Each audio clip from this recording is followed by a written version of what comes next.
EWBSX. Don't touch that dial.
You may even get tired of winning, and you'll say, please, please, it's too much winning. We can't take it anymore.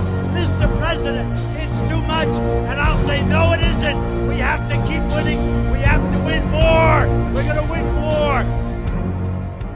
Hottest fucking thing a guy can do is make a little noise. Okay, let out a little...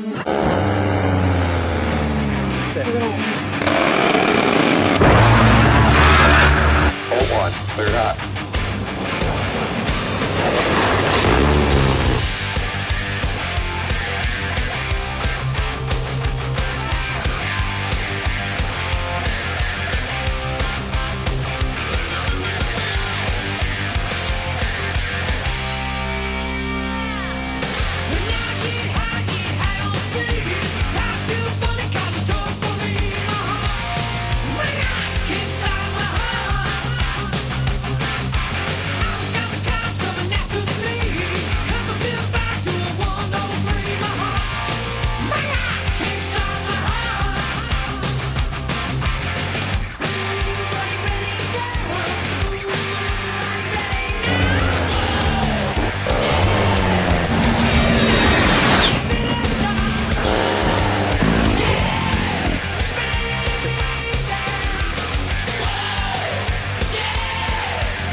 The Warthog.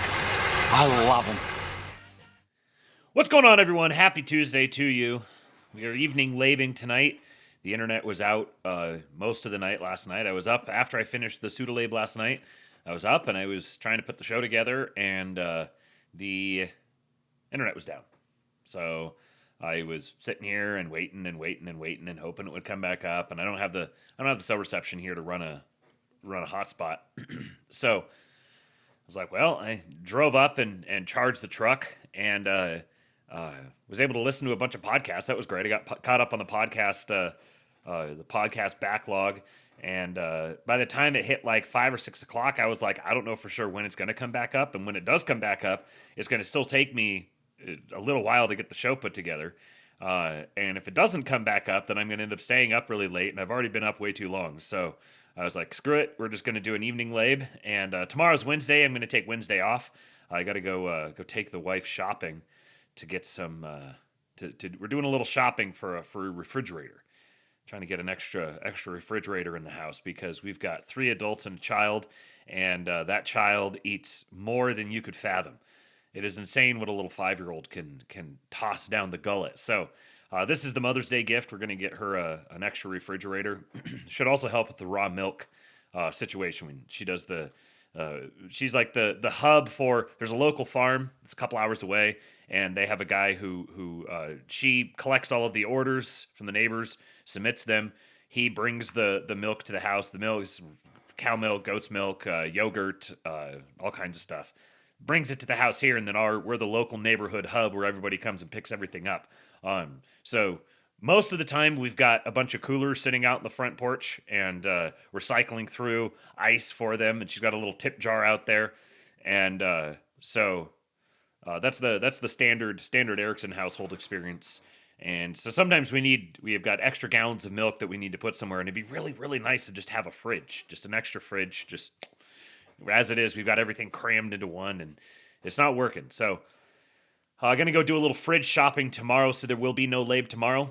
We'll be back on Thursday, regularly scheduled programming on Thursday. And it'll be interesting because we'll have an opportunity to react to the meeting that Trump is having in China. Long anticipated meeting with Xi Jinping.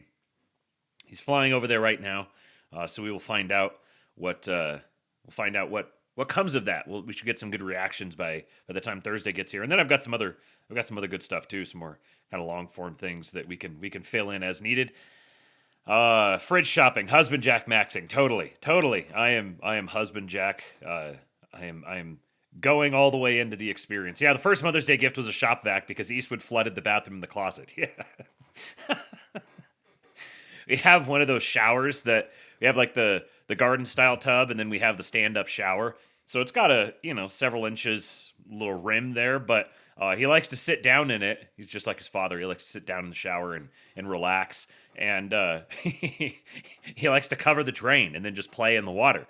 Well, yeah, he covered the drain and then didn't pay any attention to the fact that it was overflowing, running out into the bathroom, running back into the closet, the closet that doubles as Amy's office.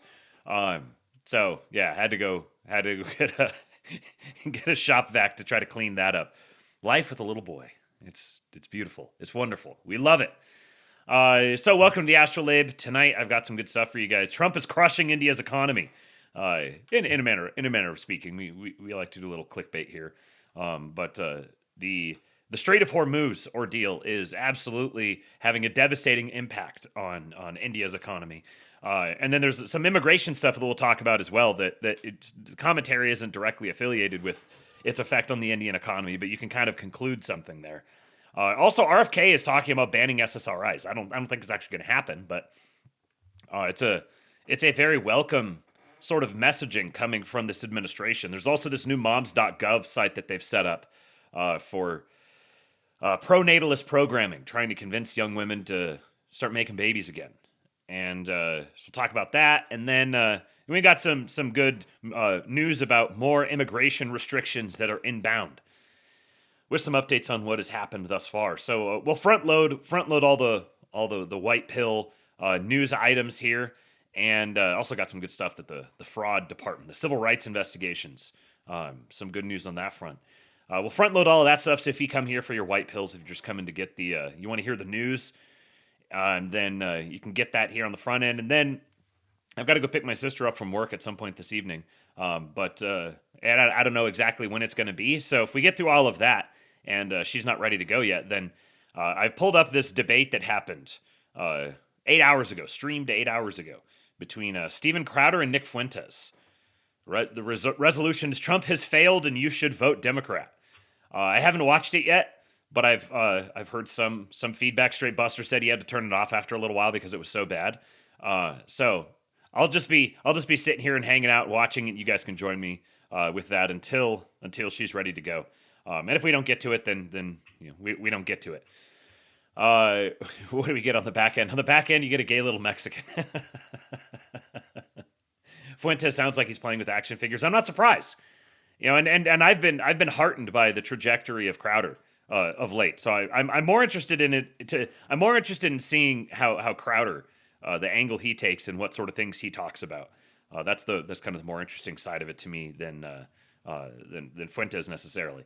But he is finding himself a little adrift at the moment. All of a sudden, they've been this united insurgency. We're the people who hate Israel's impact on U.S. foreign policy, and then suddenly that is fragmenting, breaking apart around him, and he's trying to keep a good face on it. But it seems as if it's a little unsettling, and I can't imagine that it wouldn't be.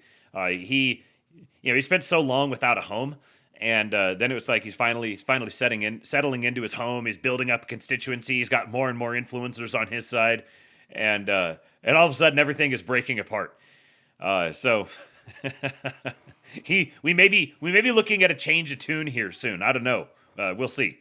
But yes, please do tip your streamer. I've got the link pinned in the chat. Tips.kingpill.com. White pill prescription fees. Pay them, folks. Trump RX. White pill prescription fees. I don't know. There's got to be a connection there. It's not coming to mind immediately, but we already got our first $33 in the house here. 33. What did he mean by this? Good friend, long time listener to the show, Patriot Wit, with the $33, paying his white pill prescription fees. Boner alert. A shekel for a good guy. Thank you for the shekels, sir. I appreciate you. Now, let us get started. Very first thing here we got, the succulent Chinese meal guy? We here at the Astrolabe are big appreciators of our upside down Americans, as Straight Buster called them earlier in the pre-show. The upside down Americans. We love our Aussie boys, our Sun Anglos. One of the most famous ones was the succulent Chinese meal guy. I'm sure you guys have all seen that video at some point, but this is he is now passed. This video is a little bit older, but he passed a few years ago. But here is a video of him. This is the I saw Raig Nationalist said this is like the true Nietzschean spirit of the white man. Me back to the police station at Ipswich. I just pulled it out. Okay. Hit me again, I love it. You dirty, filthy copper dog. And you were jacking it. Yeah. I said, he's fucking mad. So what you're saying is while you're getting beaten, you beat it in order to seem insane, so you go to an insane asylum. Yeah. Why would you want to go to an insane asylum? Easy to escape from, which I did the next day. That is absolute genius. What did he call him? Something copper dog. Me again, I love it. You dirty, filthy copper dog. And you were Dirty, jacking. filthy copper dog. Democracy manifest. Oh, what a patriot. Jacking it to get sent to the insane asylum. Many such cases. Many such cases. I'm sure there's some commentary about Southern California constituents there. Shout out Spencer Pratt. I got some good Spencer Pratt stuff that we'll probably get to on Thursday, but I'd done Spencer Pratt in the last couple, and I wanted to, and we're not quite prepared to make this a Spencer Pratt show yet, though that time may come. Check this out: the most chud-coated kids movie I've ever seen. I never in my life would have ever thought that I would need to go see the Angry Birds movie, but now I've put it on my to-do list to sit and watch the Angry Birds movie at some point. Listen to this. I thought you said you stored your nuts for winter. Burn. All right, what's going on here? Are you explorers or are you staying? Because if you're explorers, then why are there more of you coming, huh? What do they mean by this? Again? That's my home. And you know what? If you are staying, why don't you just say so? And why'd you leave your home? How do we know you're not fugitives of the law? You are making our guests feel unwelcome. And you're not asking basic questions. Oh? Maybe I wasn't clear enough. Your opinion is not needed. Why do we have to agree? Why does it matter that we're not the same? Anger is not always the answer. Continue the tour. Why does he sound black? So get ready to hang That on. went well. If you're me. Dummy.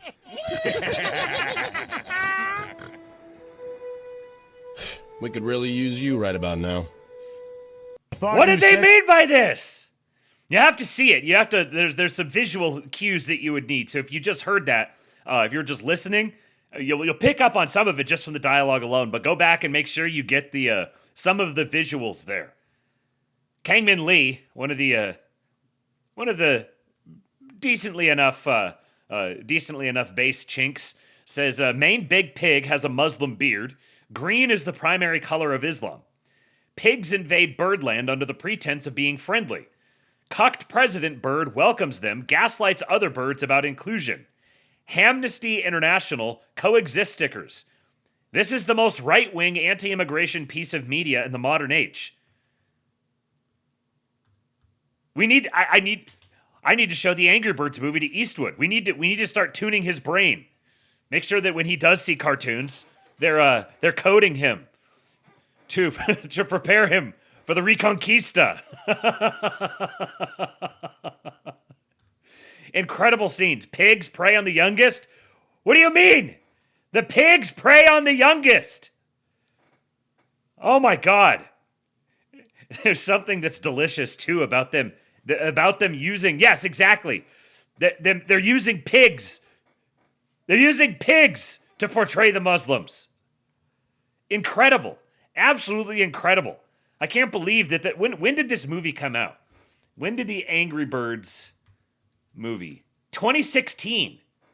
How did this not hit harder? Maybe it's because we hadn't survived the Joe Biden experience yet. But how did this not hit harder? In 2016, explicitly anti-immigration. Look at this cast. Jason Sudeikis, Peter Dinklage, Josh Gad, Bill Hader, Maya Rudolph, Danny McBride, Sean Penn, Blake Shelton for some reason, Kate McKinnon, Keegan-Michael Key, Billy Eichner, Titus Burgess. This is like Hannibal Buress, Alex Borstein. Holy crap. They spent a shitload of money on this cast. This is crazy. A bunch of gays, women, minorities, and Jews combined to make the most anti-immigration piece of right-wing art in the last decade. I mean, in the last half a century. Incredible. Oh yeah, that's a good point, Skudebnevsky. Little humble brag there from Doyle on the most recent episode. Shout out to my Doyum. He said that he had a text from an an administration official to make a video about Angry Birds being an analogy for Muslims taking over Europe. We've got our guys being recruited to make propaganda content by the administration. How are you motherfuckers blackpilling? Just incredible. Incredible. Look at this. This is how much things have changed. Here's Sydney Sweeney on, what is this called? Euphoria. No, I don't understand this. I don't dabble here. This is not a part of popular culture that I have spent any time in whatsoever. But apparently there's a thing called Euphoria, and Sydney Sweeney is on it. And I've just been seeing the memes coming out of it. They made her into like a total derogatory parody of an OnlyFans girl. And check out this clip. Like, if a man today were to say that he wants a girlfriend that can cook or clean, he might as well be screaming the N-word. Okay. Well, you sound like a Democrat. I'm not retarded. Like, if a man What's happening? What's happening? If a man today were to say he wants a girlfriend to cook or clean, this is from the OnlyFans girl, he might as well be screaming the N-word. And then a gay-sounding guy says, you sound like a Democrat. And she says, I'm not retarded. What in the hell? What in the hell? This is both sides of the dialectic being presented here.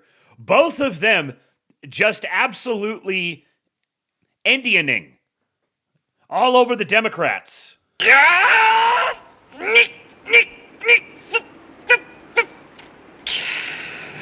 Indians. Dumps. They call them dumps. Big, massive dumps. Incredible scenes. Incredible scenes. Now, speaking of shithole countries, here's a wife jack submission. She wanted to make sure that we got this, and I'd gotten some of it, but I hadn't gotten all of it. She actually played a clip for me of the No Agenda guys listening to this and just cracking up. This is Donald Trump. This video was posted by Economic Times 9 days ago. Donald Trump talking about Ilhan Omar. You know, I actually am not going to put this at when we consume content of my president, we consume it in real time, the way that it was produced. We don't accelerate. my president. My president knows exactly what it means to be on time. He is the definition of time. When you trust the plan, the very arc of time bends towards your will. So we will stick to the 1X. It's filthy dirty, disgusting dirty. It's a horrible place. They come here, and Ilhan Omar, you ever hear of her? She heads it. And think of it. They have nothing but crime, poverty, pollution. Everything is horrible over there. Nothing good. They say it's the worst country anywhere in the world, and we got some beauties out there, but it's the worst. And then she comes here from Somalia. Other shithole countries just catch it astray on the way by. And she tells us how to run the United States of America. She says, the Constitution gives me certain rights. And I demand that I be given these rights. Get the hell out. What a phony.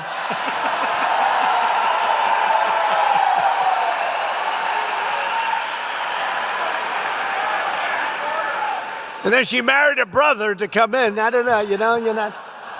But I would imagine they're looking at her. I have nothing to do with it. I would imagine. Of course I have. I am just your mere humble president. I'm not a ruthless authoritarian hunting down my political opponents and destroying their shithole countries. Why would you suggest such a thing? I could never be such a thing. There's people for that. I'm just here to be a comedian. I have nothing to do. I have nothing, but I believe she married her brother, which is totally illegal. Although it's a lovely couple, actually, but it's a little bit on the illegal side. Darling, I love you very much. Good night, brother. Let's go to bed. Good night. Isn't she despicable? I can't stand watching her. How does he do it? This is when he's just straight in the flow state. This is him doing his stand-up comedy routine. He is sharper than ever. This nigga's 80 years old, and he has not missed a beat. He might talk a little slower. He might present as a little more, he's a decade older, and he's been through a fucking hell of a decade. So he might present as more low-key and relaxed, but he is still razor sharp. Sharp as a tack, you might say. Wit says, my next No Agenda donation is going to shout you out, Matt. You got to talk to Curry before you move. That would be awesome. I'd love to talk to Adam Curry. I've always really enjoyed both of them. Just, I don't have to agree on various things, but I just enjoy them. I haven't listened to them in a long time. I can't fit them into the rotation right now. But my wife keeps me apprised regularly, and I also she'll be listening to it sometimes, and I'll walk in and hear them, and I always get a nice warm fuzzy feeling in my chest. Uncles, what do you call them? Uncles John and Adam, yes, and praying for John as well. His recent heart attack. Amy said that his personality seems to have changed since the heart attack, which is unsurprising. Wit says they've been Luongo pilled, and you were the one responsible for that, weren't you? Weren't you the one that got Adam and Luongo connected? And Luongo's going on Joe Rogan and starting to obliquely Luongo pill Joe. My wife says after Charlie Kirk was killed, Adam became openly Christian conservative, and John had a heart attack like 3 months ago and has really mellowed out. They're very pro-Trump. Yeah, Wit, look at you. Look at you influencing the culture. Connecting Adam Curry to Tom Luongo just before Adam Curry goes on Joe Rogan. Look at you, sir. You can add that one to your Hall of Fame, your Internet Performance Hall of Fame. More of my president. I can't stand.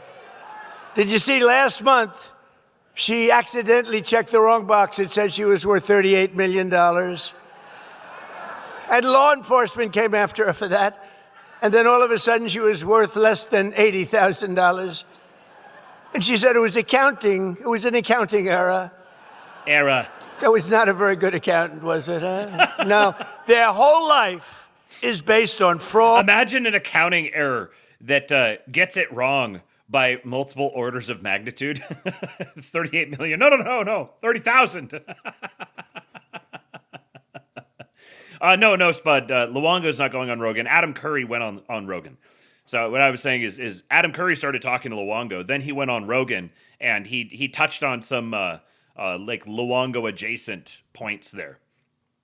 This is how ideas proliferate themselves up and out.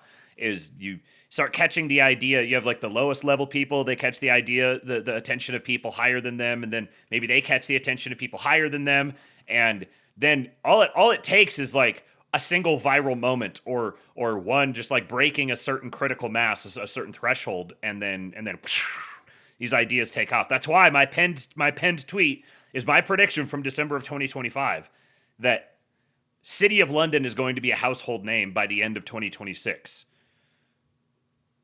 And a scam.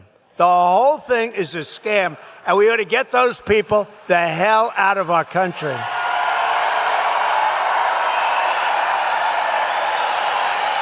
My president hates scammers. To get better care to our seniors much more quickly, my administration has dramatically accelerated Medicare prior authorization's a big deal. That's what used to take days and weeks and months to get, and now you're getting it done in a matter of minutes. Really, unbelievable job you've done. Minutes. And we have a big search for fraud. Very little. You know, when people get arrested all over Minnesota, all over California, wait till you see what we're coming up with in California. Gavin Newsom is not good. But he gave the worst interview. Gavin Newsom is not good. There's a great example. Great example of that distinct characteristic of his, of just talking at like a fourth grade level to ensure that all of the population, not just the high IQ sensitive young chuds, hear him, but all of the population. And it's just simple and punchy. Gavin Newsom is not good. You know, we need to get all these complicated arguments and everything. No, he's not good. He's bad. He's the bad guy. I'm the good guy. I was thinking about this recently because you have all these different terms that people come up with to describe like the ultimate baddies. You know, you might have the globalists, or you might have the commies, or you might have the Jews, or you might have the Illuminati, or you might have the cabal, or the City of London, or you know, there's all these different terms that we're trying to use to encapsulate this. But sometimes when you're talking, it's just like we know who it is. It's the bad people. The people who are collaborating together to do bad things. Those people. They're just the bad guys. And kids understand this just intuitively. Like there's the good guys and there's the bad guys. Where's the bad guys? It's those guys. Those guys over there that are doing bad stuff. Wait till you see what we're coming up with in California. Gavin Newsom is not good. But he gave the worst interview a month ago. Did you see it? Where he said he was incompetent, he can't read, he can't write, he can't do it. He said he's horrible for testing. We should give him a cognitive test. I took 3 of them. Aced all of them, by the way. 3 of them. You know, I'm the only president to take a cognitive test because I don't think Obama could pass it. I don't. Didn't he get into Harvard with a C average? The N-word. What's that? I don't think he could pass it. I don't think. Well, Biden isn't. Give me a break. You know, the first question is very easy. It's a lion, a giraffe, a bear. He's literally like Obama's retarded. Bear and a shark. They say, which one is the bear? And everybody says, 30 questions. Everyone says, very standard. It's a very standard test, but very tough around those last 10 questions. Not too many people, even in this very room, unlike Newsom, I'll say, this room of geniuses. He said, I'm in a room of dumb people. That was not good. That was not good. You know what happened to him after that? It wasn't a pretty, but I'm in a room of brilliant people, but a lot of you wouldn't have been able to answer those 10 questions. And when I got the score in the test, the doctor... He says, I'm in a room full of brilliant people. You guys are brilliant people, but I'm going to be straight with you. Most of you would have missed most of those questions. And they're like, woo! Yes, that's right. Doctor said, wow, I've never seen, you have 5 doctors lined up. They're all over the place. I said, should I take it? I've had different phases. They've said, he's a mad genius. I didn't mind that too much. Then they said, he's a horrible human being. I don't like that much. Then they said, he's really not a smart person at all. I really hated that. So I took...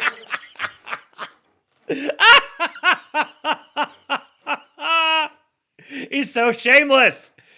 They called me a mad genius. I don't mind that. Yeah, mad genius. That's me. And then they call me a horrible person. I don't like that. And then they said that I'm a stupid person, and I really didn't like that. He's really not a smart person at all. I really hated that. So I took a cognitive test, and I said to the doctor, first doctor is Dr. Ronnie. You know Doc Ronnie. We all love Doc Ronnie.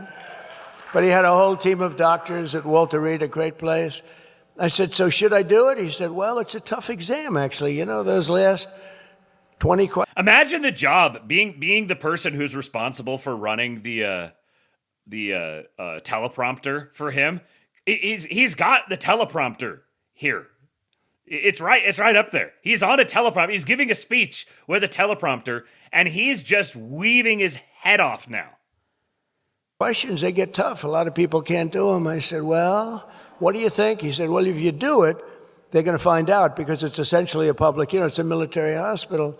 If you do badly, they're going to find out, and it won't be pleasant. I said, well, I do well on things, so let's do it. And I got everyone right. And these are tough questions.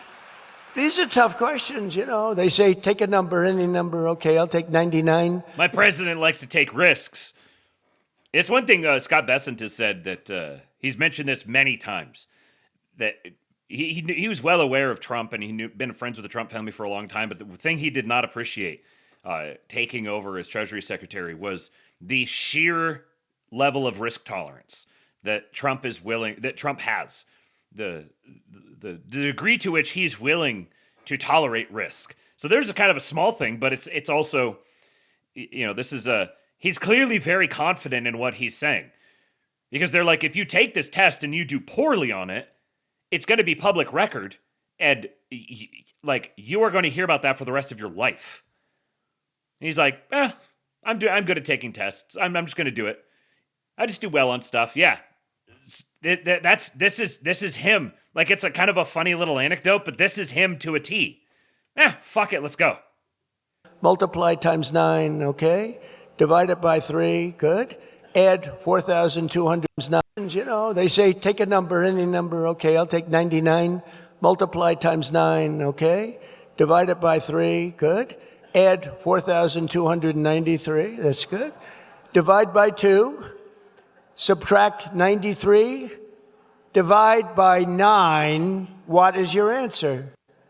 Now, they go a little slower than that, but not much. I don't want to waste a lot of time. But there aren't a lot of people that get it right. I got it right, It was actually longer and more complex than that. But no, it's a tough test, so I took it. And then the answer is 1488. Everyone said, all right, good, he's smart. He's smart. It's not really smart. It's like, what we are, really? We have common sense. We're people with common sense. Listen to this. Right? We like strong borders. We don't like open borders for the world to pour into our country, right? From prisons all over the Congo, all over South America. So notice how he's weaved this together. He was talking before he started into this anecdote. He's like, the last 10 questions on it. You guys are brilliant. I like to say you're all brilliant. Quick sidebar. Remember when Gavin Newsom said the people that when Gavin Newsom said the people that he was talking to were all retarded? He shouldn't have done that. That was bad. Anyways, back to what I was saying. I think all of you guys are brilliant, but I'll be straight with you. You wouldn't have done well on the test. Now he's circled back around and he's saying, but really, I did the test and they're all like, oh, look, he's smart now. But that's not smart. That's not smartness. What we have is more important. We have common sense. We like to have the border closed. We are simple, run-of-the-mill, bog standard, mainstream common sense centrists.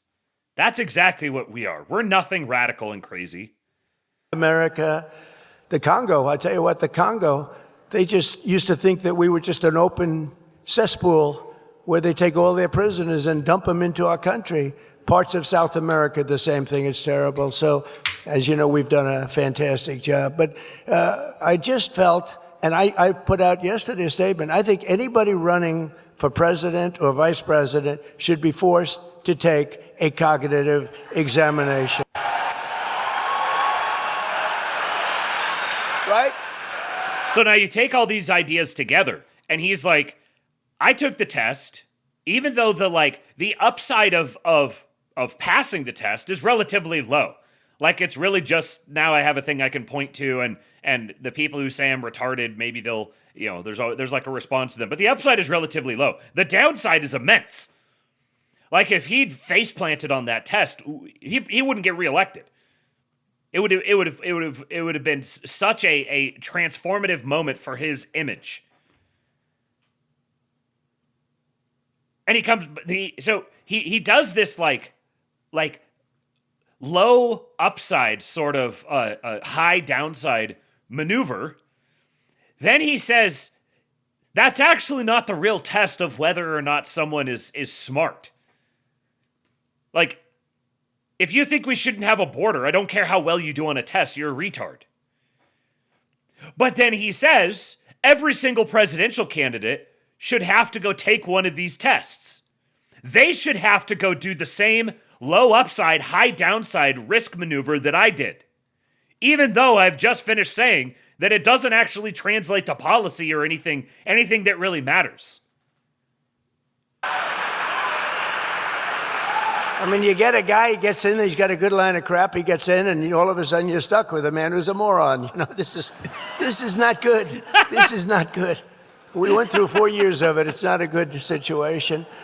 But we also... I gotta hear that again. I mean, you get a guy, he gets in, he's got a good line of crap, he gets in, and all of a sudden you're stuck with a man who's a moron. This is... His delivery is just impeccable. This is not good. This is not good. We went through 4 years of it. It's not a good situation. But we also dramatically increased coverage for outpatient clinical care known as site-neutral payments, stopping seniors from being ripped off by billions of dollars of outrageous fees that they charge, billions and billions of dollars, right? Oz. And on top of these major Medicare improvements, I'm pleased to report today that we have authorized $210 million in rural health care funding for the great state of Florida. Florida. I love the man. There is nothing you could do to make me not love him. Now listen to this. FT, Financial Times, says foreign investors exit from India at record high. Matt Forney, quoting, when oil prices corrected in early April following U.S.-Iran ceasefire agreement, foreign investors did not use the opportunity to re-enter India. Forney says it's over. India is finished as an economic power. Even if the strait is open tomorrow, investors aren't coming back. This is from the FT. It says billions of dollars pulled from stocks. Portfolio investors have pulled out $21 billion from the Indian stocks in the last 2 months, making this the worst year thus far for foreign flows since the markets were open to overseas investment in 1993. What is the currency that Indians use? The Indian currency, it's ruble is the only thing that's coming to mind, and I know that's not right. Rupee, that's what it was. Rupee. I know. That's why I was thinking ruble. The rupee. So this is 2.06 trillion rupees sold this year, builds on the 1.66 trillion rupees offloaded during the last calendar year. Holy shit. Almost $6 trillion offloaded. Is that? Sorry, no, almost $4 trillion. Almost $4 trillion offloaded in the last calendar year. A report by brokerage firm JM Financial shows that aggregate foreign holdings in Indian stocks have now fallen to a 14-year low of 14.7%. Is the worst over? A Goldman Sachs report published on Saturday titled Outflows Fade but Re-Entry Waits suggests that the bulk of the selling may be behind us and the downside risk from an incremental portfolio investor selling is probably capped at another $4 to $5 billion. However, it also cautions that this does not imply the likelihood of a quick reversal. When oil prices corrected in early April following U.S.-Iran ceasefire agreement, foreign investors did not use the opportunity to re-enter India. Any hope that a broader de-escalation in the Middle East will trigger a resurgence of inflows is, therefore, misplaced. Yet another British imperial property. Strangely, there's just this kind of coincidence that the people who are eating this in the teeth the most, people who are complaining about gas prices here at home, I'm not saying that it isn't painful. I'm saying you don't know the level of pain that these other countries are about to experience, that are beginning to experience, that are unavoidably going to experience. They would be killing their own family members to have access to marginally elevated gas prices. And it just so happens that all of these other places in the world that are experiencing this most acutely just so happen to correspond to these strongholds of the former British imperial reach. Very strange. Very, very odd. Must be. I'm sure it's just a big coincidence. I'm sure there's no reason to assume that might be intentional or something. Superior B says we're screwing other countries economically for sending their worst. Yeah, it's like you guys are now in absolute, you're up Schitt's Creek, desperate. Now, you want to make you want to make a trade deal. You want to accept all of our illegals that we need to deport. We need to send them somewhere. Maybe we can send them back to their home countries, or maybe we'll just find some other countries. We're going to bend you over a barrel until you cry uncle, and then we'll come in and we will bail out your economy in return for you becoming subordinated to the new model and you accepting all of our deportees. That's the deal. And the borders are staying closed. We'll talk about that here in just a minute. Real quick, a couple of these things. The White House published this. Finally, a one-stop home for all the resources needed for expectant mothers, including nutrition, pregnancy support, life-saving care, and more. Visit moms.gov. Resources, information, and help for new and expecting mothers. Addressing the needs of, what's that? Addressing the needs of mothers and fathers who face difficult or unexpected pregnancies, and ensuring the well-being of mothers and the health of American families. Mothers and fathers. We're like, 2 years removed from government websites saying things like birthing peoples? Addressing the needs of mothers and fathers. Look at the imagery. This is what is being promoted. This is what's being incentivized. Yeah, where you at now, pro-life advocates? Great point, Zoomer Dylan. Hey, pro-life lobby. I know it sucks not getting all of the big exorbitant speaking fees and all the black car service and everything. I know that kind of sucks, but you were actually in it because you wanted to see the culture of the U.S. government change into a pro-natalist, pro-life posture, right? That's what you were in it for. So even though you've taken a substantial hit in your own, you ascended the mountain, you reached the endpoint, you beat the game in your own career path, and I'm sure you had a plan for that, right? Like, I'm sure you didn't think that you were just going to spend the rest of your life as an activist creating this incentive where you actually are fundamentally opposed to the problem being solved, because then you can't keep monetizing your activism. I'm sure you had a plan for that setup already, so you're very happy that things are where they are now, right? Right, Donald Trump, the most pro-life president in history.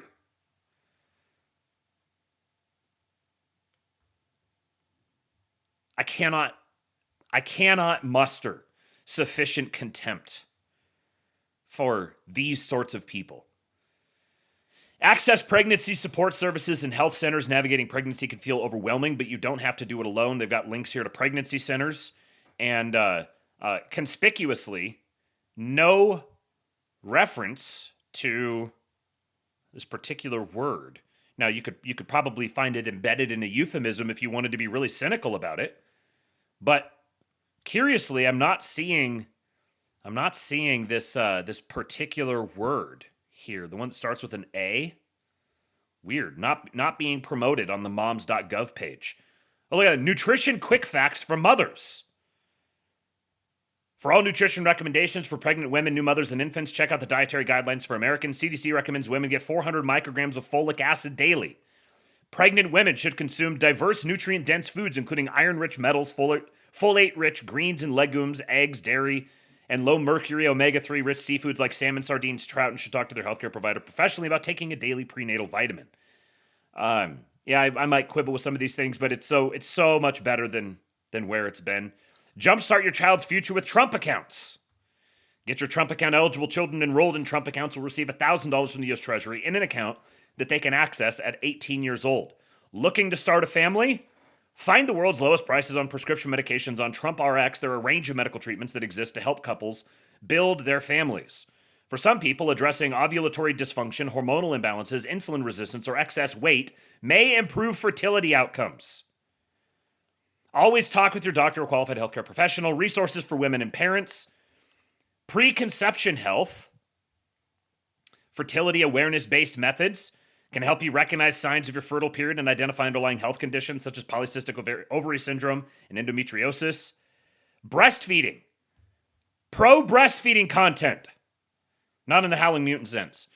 Making the decision to breastfeed. Research shows that breastfeeding Mongobloid. Grandstanders get the wall. So true, Mongobloid. So true. All my homies hate grandstanders. Research shows that breastfeeding provides many health benefits for you and your family. However, it can also be difficult to manage breastfeeding in today's hurried world.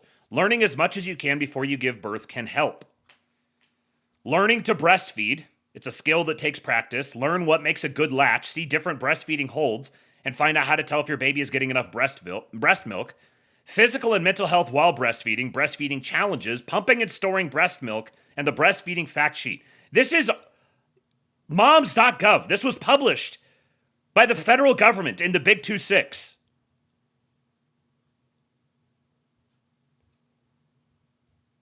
Incredible things. Incredible things are happening. New from Reuters. This is Bo Erickson Reuters. Erickson, huh? Yeah.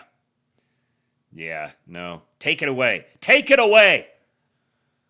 U.S. Health Department officials last week explored whether they could ban certain drugs in a widely prescribed class of antidepressants as Health Secretary Robert F. Kennedy Jr. prepared to roll out a plan to reduce their use.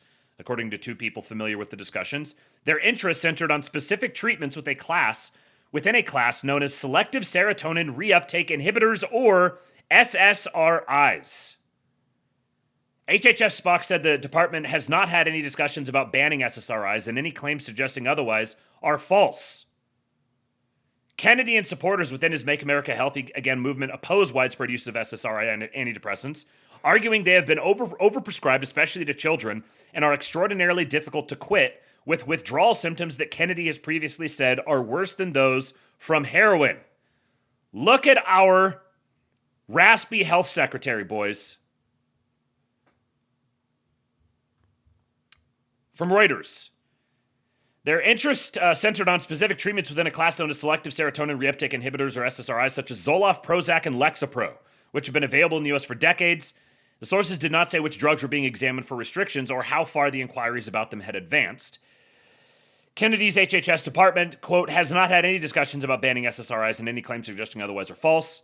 Kennedy on Monday announced initiatives intended to reduce SSRI use while attempting to reassure Americans who still want to take them. They include reimbursement guidelines for physicians who help patients come off the medications, as well as plans to share data on prescribing trends and an investment in training for healthcare providers.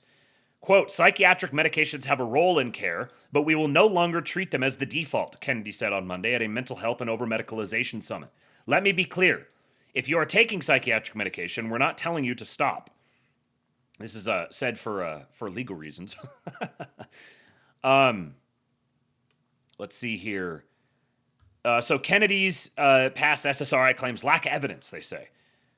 Kennedy and supporters within his Make America Healthy Again movement oppose widespread use of SSRI antidepressants, arguing they've been overprescribed, especially to children. Kennedy has also, without evidence, linked SSRIs to violence, including mass shootings, and said they pose a risk to fetuses when women who are pregnant take them. So true, RFK. So true indeed. Kennedy in November said the CDC was studying whether SSRI therapies contribute to mass violence, but has not provided details on that effort. We've actually got the federal government studying the connection between SSRIs and mass violence. Let's see. So there was a couple other quotes here. After months of tension within the White House, Kennedy agreed to pivot away from widely criticized efforts to rewrite U.S. vaccine policy that could hurt Republican chances of retaining control of Congress in November's midterm elections, and instead focus on more popular initiatives. Experts in pharmaceutical regulation said the FDA doesn't have the authority to unilaterally impose a ban on medications that have already received U.S. approval and have long been available without new evidence of a safety problem, or finding that the original application seeking approval contained false statements.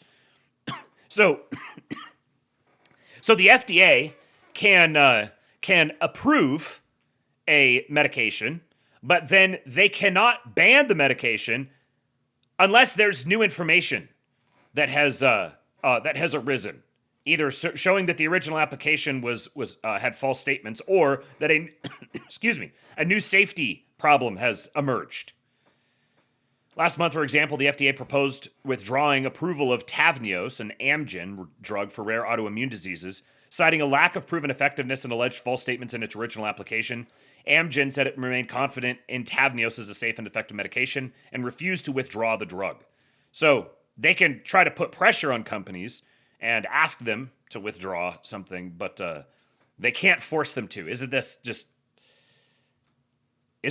insane? So some of these things, the only way that you can really combat them is just either like getting the ball rolling on particular initiatives like this, just at least beginning the bureaucratic process, knowing that the outcome is uncertain and it could take forever. And then just changing the public conversation around it.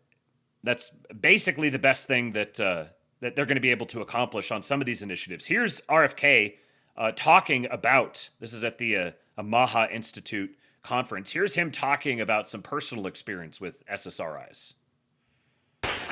But I happen to be an actual expert on this because I was addicted to heroin for 14 years. I never wanted to be. So I was constantly getting off of it and then getting back on. And I went through cold turkey withdrawal probably over 100 times. And so I know what it's like, and it's not fun, but it is limited, it is finite in time. After 72 hours, it's over. So you just have to steel yourself for 72 bad hours. But I've watched people come off of SSRIs, and it's not even comparable. And I watched a family member get off of them after a couple of years on them, and she was suicidal literally every day. She woke up every morning and said, I don't want to live. And she said, the only reason I'm staying alive is for you guys, for the family. And that's heartbreaking to hear from a family member. And I've heard that from hundreds and hundreds of people.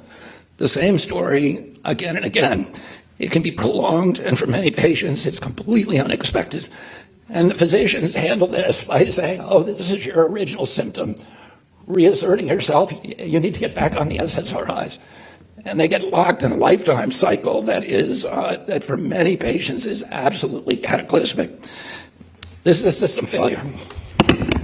We're not going to ignore it. Let me be clear, if you are taking psychiatric medication, we're not telling you to stop. We're making sure that you and your clinician have the information and support to make the right decisions for you. Amy says, I did not inhale I did heroin for 14 years in less than 30 years. Incredible. No kidding. just casually. This is who I want as my HHS secretary, the guy who spent 14 years addicted to heroin. Stop doing heroin. See, this is part of the issue with this is the whole SSRI thing. It's so fucking evil. But like, you're not going to be able to ban something like this for precisely the reason that he's describing here. The best thing you can do is begin applying as much civil cultural pressure against it and preventing new people from getting on them. Especially like one of the most powerful things you could do is really, really penetrate the meme of the SSRI eyes or the SSRIs. The women that are on SSRIs, like you can visually see the way that it looks in their eyes. They get this really vacant, soulless, dead expression because that's what it does. It's just deadening people. Like they're alive, their bodies are alive, but it's killing their spirit.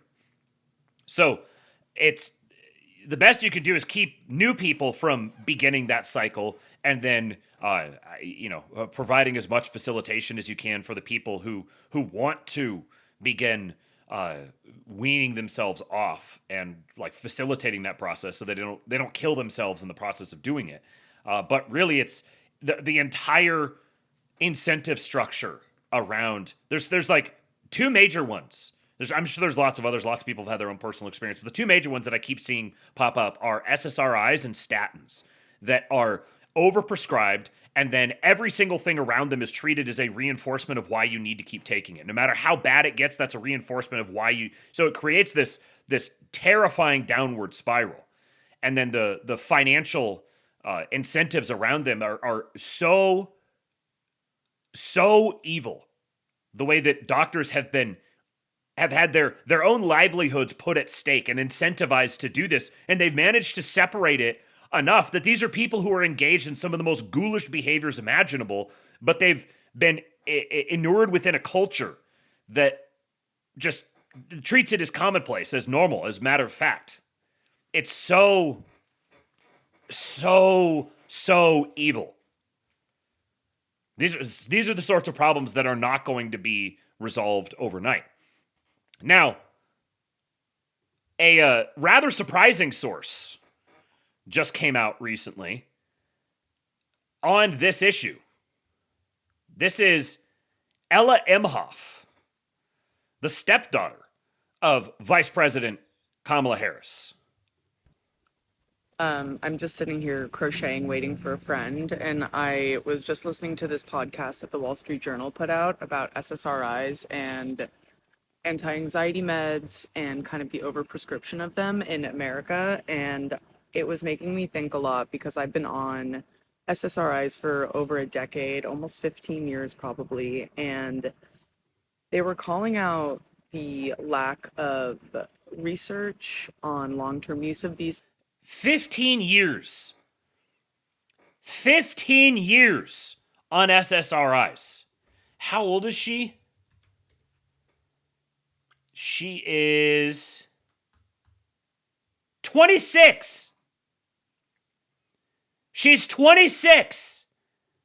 And she's been on SSRIs for 15 years. Do you wonder that she looks like this? That she acts like this? That she is the type of person that she is? Over, like 2/3 of her life has been spent on SSRIs. Things they were calling out the lack of information that doctors give about coming off of these meds and kind of the psychological effects they can have. And it really got me thinking how little I've thought about that, naively, obviously. But I've noticed that every time I've gone off of it for a week or missed it or for whatever reason, like it has been really hard for me and I've had a really hard time. And I guess this is just something I was wondering if you guys have thought about or relate to or kind of consider when you're thinking about going on meds like that. Because I don't know if this is something that I feel like is being talked about enough, because I feel like so many of us are on these meds and this is like actually happening. Like people get off of them and they kind of break down and it could be really bad. So yeah, I guess I just want your general thoughts. Frankly, it's kind of an odd, confusing feeling, but seeing that video from her is a massive white pill, because if her class of people begins turning away from that sort of thing, then we're talking about a generation plus, a couple of generations of women who have had their souls drugged out of them. You want to wonder you wonder why We have this oppressive, long-housing, toxic feminine blanket that has been just oppressing us for decades. It's because the actual female spirit has been drugged out. So we've got a federal government that is pro-breastfeeding, explicitly pro-natalist, encouraging mothers and fathers to make babies, while also beginning the process of diminishing this scourge of the SSRIs. These are all things that you're not going to see immediate day-to-day change from these kinds of things. These are the sorts of things that you start talking about, you start moving the ball down the field today, and 10, 15, 20 years from now, you look back and you're like, oh, wow, things have gotten so much better. Think about if every single person who is taking SSRIs regularly began a process right now of winding down off of them. We would have a brief period of complete and total insanity. The net effect of millions of people all weaning themselves off of SSRIs at the same time would cause, frankly, that might cause a total breakdown in society. It would be so dramatic for a brief period of time. I don't know if we'd actually be able to sustain that. But then think about 18, 24, 36 months after that. As these people start coming back to life again. Actually becoming ensouled once again. And it's not just women either. There's plenty of men who take SSRIs as well. It's just, yeah, these are the sorts of things. There's countless examples of these little things. You know, like I say little in terms of like the immediate day-to-day impact that you're going to experience from them. They're not necessarily going to grab all the headlines or define a news cycle or anything like that. But beginning this process across so many different vectors is part of why it's just unfathomable to me that people could suggest that this administration has fallen short of expectations. They're so far above and beyond expectations, beyond even my expectations. And I was very optimistic. Here's another big thing from Pete Hegseth. A couple of days ago, he says, thanks to President Trump's $1.5 trillion defense budget, this War Department has moved from bureaucracy to business. This is a fiscally responsible investment in our arsenal of freedom, ensuring our military remains the most lethal fighting force in the world. Here is this video. A broken Pentagon bureaucracy was doing the same thing for decades. When our warfighters needed more weapons, aircraft, and ships, the Department of Defense allowed contractors to double dip at your expense. They charge you, the taxpayer, to build their factories, and then charge you again for the final product. And despite paying companies to make weapons faster, schedule delays were constant, and cost overruns were the norm. All while their CEOs got rich. But today, President Trump's War Department is flipping this rigged system on its head. We're not tolerating delays in production or cost overruns anymore. We've pushed out the bureaucrats who've made these deals in the past, and look who's getting pushed out. Anymore. We've pushed out There's the enemy. The bureaucrats who've made these deals in the past and replaced them with the most talented negotiators in the private sector. A group of businessmen. Feinberg! What do they mean by this? I've got bad news for you. You're Jewish. So elite, they've been rightly dubbed Deal Team 6. It's simple. We're putting the American taxpayer first by offering you a better deal. We now move at the speed of business, not bureaucracy. Now, when a defense company expands its production to sell more equipment to the U.S. military, they pay the bill. You see that? So instead of federal money, instead of taxpayer dollars going toward them increasing their own production, now they're required to spend to increase their own production. Instead of funneling it off into their into stock buybacks or massive executive packages. Remember, Trump told them, I'm not going to tolerate you taking doing stock buybacks or getting more than, I think he said $5 million, which for a defense prime executive, CEO, getting compensated only $5 million is a massive, massive haircut. They pay for new factories, assembly lines, manufacturing plants, not the taxpayer. In exchange, we're giving these companies steady, long-term orders for exactly what our warriors need. And defense companies are making... So what's the trade-off there from to kind of read through the sales language? What's the trade-off that's happening here for the companies? We're going to ensure your future. So essentially, we're going to, with our commitment of contracts to you, we're going to subsidize you such that your future is insured. And in return, you're going to be taking way less money. You're personally going to make less money. And we're going to be much more nimble and sustainable. For exactly what our warriors need. And defense companies are making things in higher volumes, much more quickly while keeping their prices flat. Should these companies fail to deliver, we will hold them accountable and bring in new companies who will. Speed, volume. Look at the prices flat. Should these companies fail to... So all the old fat cats in the suits, this would be the defense primes being traded for. We will hold them accountable and bring in new... Gundo.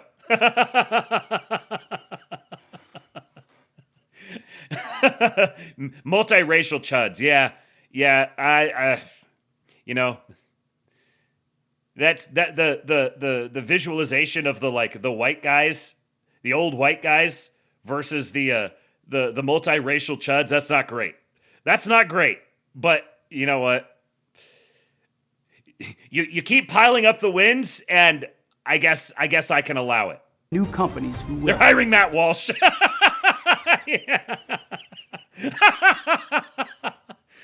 But obviously, what this is a signal to is the PayPal mafia, the tech Silicon Valley, tech right, the grillionaires, that the Gundo people. Like this is the American dynamism. That's the thing I was trying to think of from Andreessen Horowitz. This is a signal to the American dynamism part of the economy. Speed, volume, and fiscal responsibility. It's common sense, and it's what the American taxpayer demands. This War Department has made the move from bureaucracy to business. Over the next month, we will release a series of videos that highlight how President Trump's historic $1.5 trillion defense budget will make a generational investment in our arsenal of freedom. This investment will secure and protect the homeland and ensure America's military remains the most lethal fighting force on earth for generations to come. We're going to spend every dollar of that money responsibly because that's what you deserve, that's what America needs, and that's what this president demands. The other thing that shows that contrast from the guys in the three-piece suits to the dudes in the vests is it's like the process of massively reindustrializing and directing. It's like we're going to expand all this defense funding, but this is stuff that's going to get deployed much closer to ground. We're not going to stay in this closed loop among the financialist aspect of the economy. This funding is going to get directed much more close to ground because we're going to have instead of having the big consolidated primes, we're going to have a whole bunch of different people all competing for these government contracts, and the people who can get them done the quickest, the people who can move the fastest, who are the most agile, the most flexible, the most dynamic, which is going to tend much more toward the smaller companies. They're the ones who are going to disproportionately benefit and profit from them the most.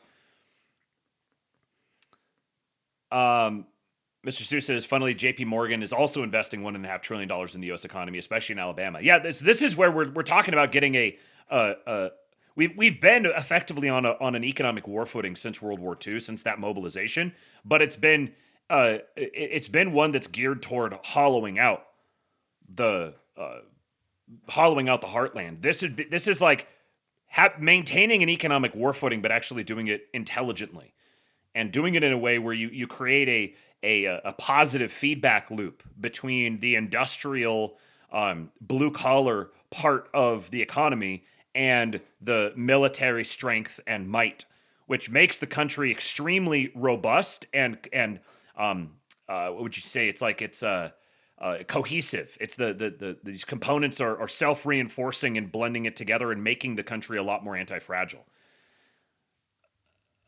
Kingless Kingdom says you need to see this. What is this? Oh, holy shit. Okay. Let's pull this up here real quick. From Sean Davis, he says, breaking, notice has just been given to Democrats in the Tennessee House that all members of the Democrat caucus are being removed from all standing committees and subcommittees as a result of their behavior in the State House during the redistricting debates last week, which included setting fires inside the Capitol and attacking law enforcement. In the state of Tennessee, political terrorism will not be tolerated.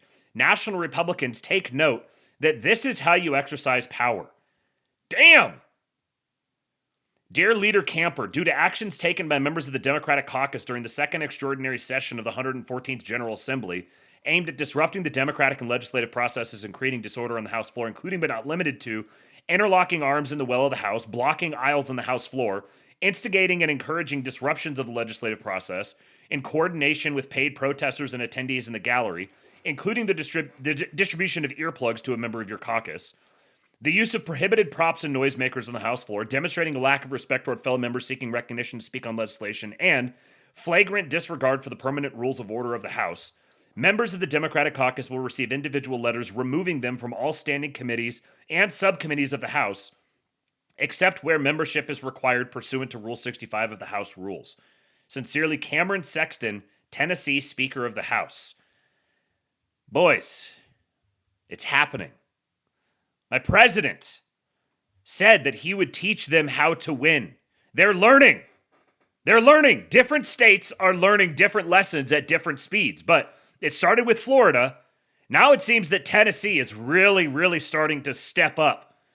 We've got another aggressive Republican stronghold that's expanding, where the Republicans in the state are expanding and consolidating their power over the state. We're seeing progress in Indiana. A bunch of different states that are redistricting. The Republican Party is learning how to win. Oh, it's beautiful. Sluttermuck says, ICE bills, redistricting, stripping Dems of committee membership. Superior B must be having a great time right now. No kidding. No kidding. The crown is so easy to pick up. All they have to do is just bend over and pick it up.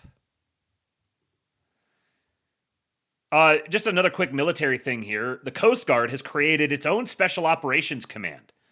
The Coast Guard is putting all of its specialized forces under a single headquarters as demand for their services is at an all-time high.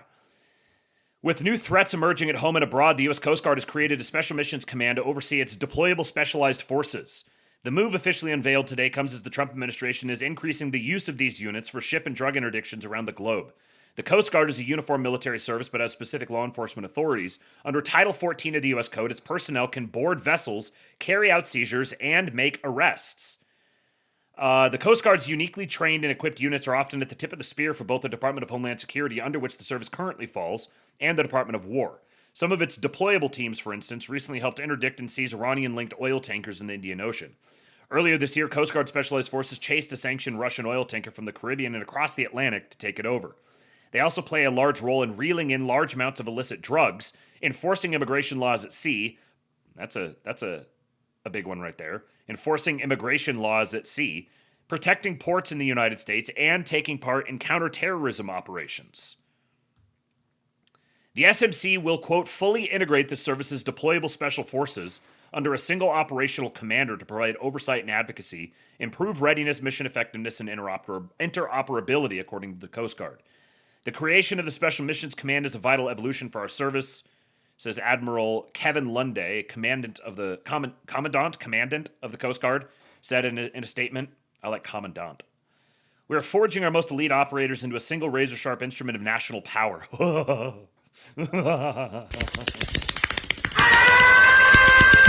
The Special Missions Command is not an administrative change. It is an investment ensuring these elite teams are the best trained, equipped, and organized force possible, ready to protect the homeland and support the joint force. This reminded me, this is an investment ensuring. Just reminded me that there's an Office of Strategic Capital within the Pentagon now, which is essentially like a bank that Pete Hegseth has at his disposal to direct investment that is defense oriented, whether it's like towards procurement or development or industrialization. Commandant is correct. Okay, good to know.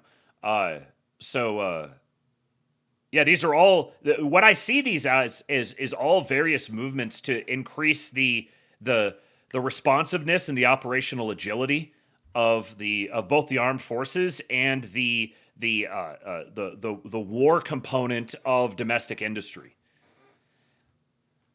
The proposed budget for fiscal year 2027 includes funding to support an increase of 130 personnel to manage the complexity of modern specialized missions, a Coast Guard spokesman told us. It would also give the service $20.8 million, quote, to establish a command to unify the service's specialized tactical communities, streamline training, doctrine, and equipment procurement to enhance readiness and global responsiveness. The new SMC, quote, shifts specialized force management from a geographical model to a functional one, the spokesman explained. For example, in a complex scenario such as a high-consequence maritime threat at one of our nation's major ports, requiring the employment and integration of counterterrorism teams, deployable boat units, and hazardous material experts, the SMC streamlines the force generation by reducing the need to coordinate between two geographical commands and headquarters and allowing us to mobilize with speed.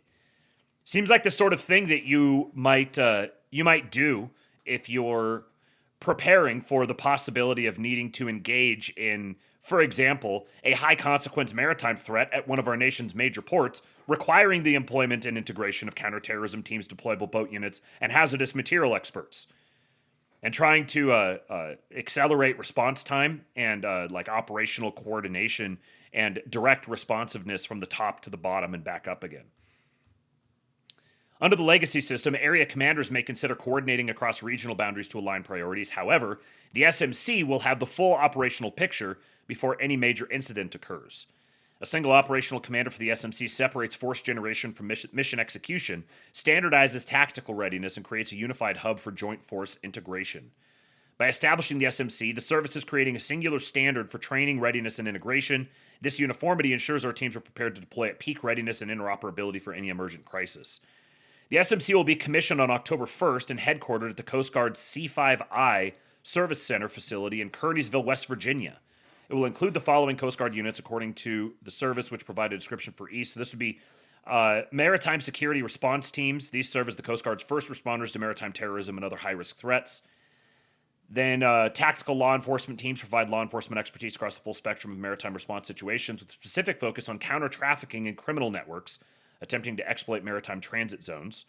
Maritime safety and security teams are rapidly deployable boat teams that provide port, waterway, and coastal security capabilities to safeguard the public, protect the marine transportation system, there's another important component here, and respond to maritime crime, sabotage, and terrorist activity. Port security units provide shoreside and waterborne security, including point defense of strategic shipping, designated critical infrastructure, and high-value assets in joint and combined expeditionary warfare environments. Regional dive lockers provide dedicated undersea capabilities for a variety of missions. These missions include ensuring the security of ports and waterways, maintaining aids to navigation, and conducting ship maintenance and repair, often in extreme environments like the remote polar regions. Another interesting component to this. The National Strike Force provides highly trained technical experts and specialized equipment to Coast Guard and other federal agencies to prepare for and respond to the most complex crises and natural disasters, including oil, hazardous substances, and chemical, biological, radiation, and nuclear incidents. The geopolitical landscape is evolving, and the demand for Coast Guard deployable specialized forces is at an all-time high, said Captain Robert Barry, Special Missions Command pre-commissioning team lead. These forces are instrumental to the Coast Guard's readiness and its role as a global leader in maritime contingency response. The service has always turned to its specialized forces to respond to national threats and disasters, and establishing this command is the natural next step to enabling our forces to lead the way at the tip of the spear. Now, just bless your eyeballs with that for just a minute. What was this for? Oh, yeah. So this is great.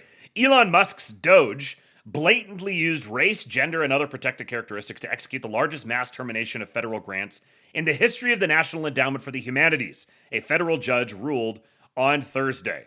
Judge says Doge grant terminations are unlawful and troubling. Here's a video from ABC. Welcome back, everyone. It's been about a year since Elon Musk and employees in Doge ended hundreds of government grants, and recently depositions from 2 staffers about their actions were made public, taken down, and then ordered to be made public again.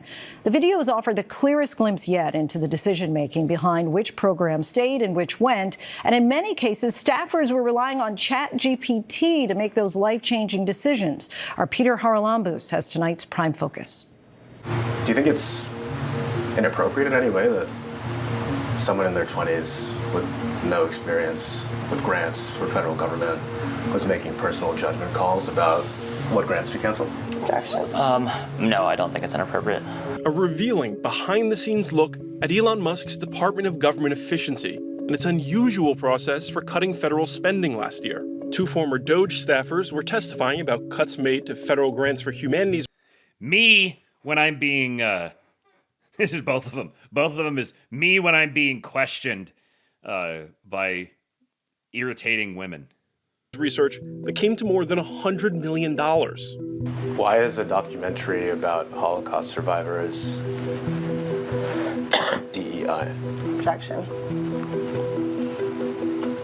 It's the gender-based story that's inherently discriminatory to focus on this specific group.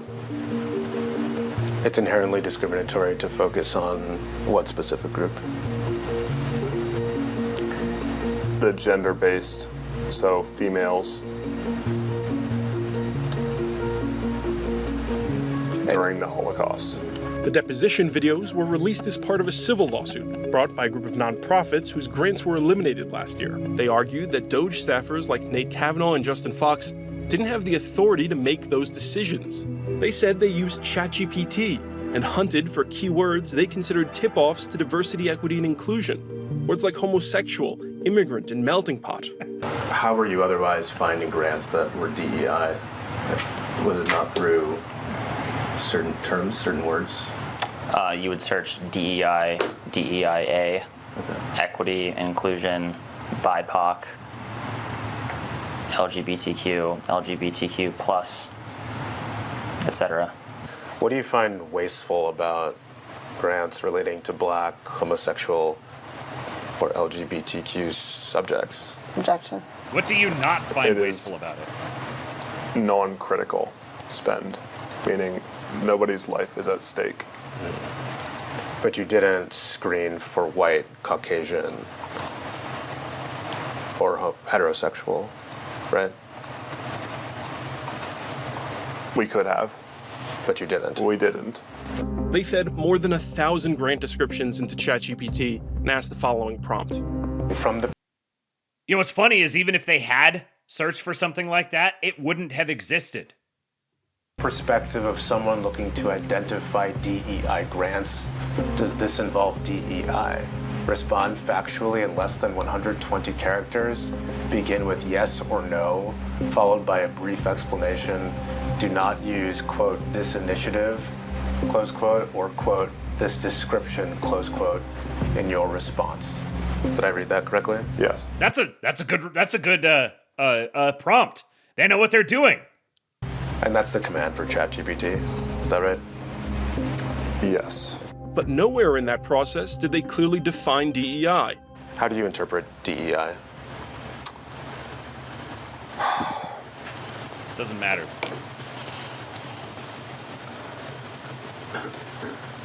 There was the EO explicitly laid out the details. I don't remember it off the top of my head. It's okay. I'm asking for your understanding of it. Yeah, my understanding was exactly what was written in the EO. Okay, so can you... I don't remember what was in the EO. So right now, do you have an understanding of what DEI is? Yeah. Okay, so what's your understanding as you sit here today in this deposition? Well, it was exactly what was written in the EO. And so anytime that we would look at a grant through the lens of complying with an executive order. We would just refer back to the EO and assess if this grant had relation to it. Okay, but I guess stepping back from your methodology strictly in terminating the grants, do you have an understanding as you sit here today of what DEI means? Yeah. Okay, so what's your understanding of what it means? Well, it is exactly what was written in the EO. The men had no experience. That right there is perfect. That is exactly the right way for a federal employee to respond to this sort of questioning. This is someone said that this is a struggle session? Yeah. Mongoloid. Yeah, this is a struggle session right here. But were given unprecedented authority to slash federal spending, making recommendations that became the basis for the largest mass termination of federal grants in the history of the National Endowment for the Humanities. Did you ever find it problematic that you were alongside Nate shortlisting for termination projects that had hits on words like Black, homosexual, LGBTQ+? Objection. What do you mean problematic? What did you think about it? Let me put it that way. We were identifying wasteful spend in the government based on administration direction. That was the whole reason we were there, is to find savings. These videos have become controversial themselves, publicly released in March, and according to lawyers with the Department of Justice, resulting in a torrent of threats against the two men. In response, a judge temporarily ordered the videos be taken offline before allowing their release, saying the embarrassment and reputational harm wasn't enough to overcome the public interest in the videos. The judge asked DOJ lawyers, are they not proud of what they did a year ago? Can they not stand behind the work they did? In fact, when asked a version of that question during their depositions, the men said they had no regrets. You don't regret that people might have lost important income to support their lives? Objection. No. I think it was more important to reduce the federal deficit from $2 trillion to close to zero. Did you reduce the federal deficit? No, we didn't. Those guys were... Right now, there's an urgent manhunt for a killer in Seattle. Whoever coached them well, giving those answers. That's a terrible place to be. Terrible place to find yourself as those boys. But like, think about what led up to them being hired, them being set toward targeting those sorts of things, directed toward doing it, and actually doing it. Like, even if it goes back around and those grants get reauthorized again by a judge, and they have to keep going through the whole process. Those people were already fired. Those organizations were already massively disrupted, massively scattered by the whole process. Just seeing here, there's a headline right at the top here. Jason Collins, NBA's first openly gay player, dies from a brain tumor at 47. At what age? 47? First openly gay player dies from a brain tumor at 47.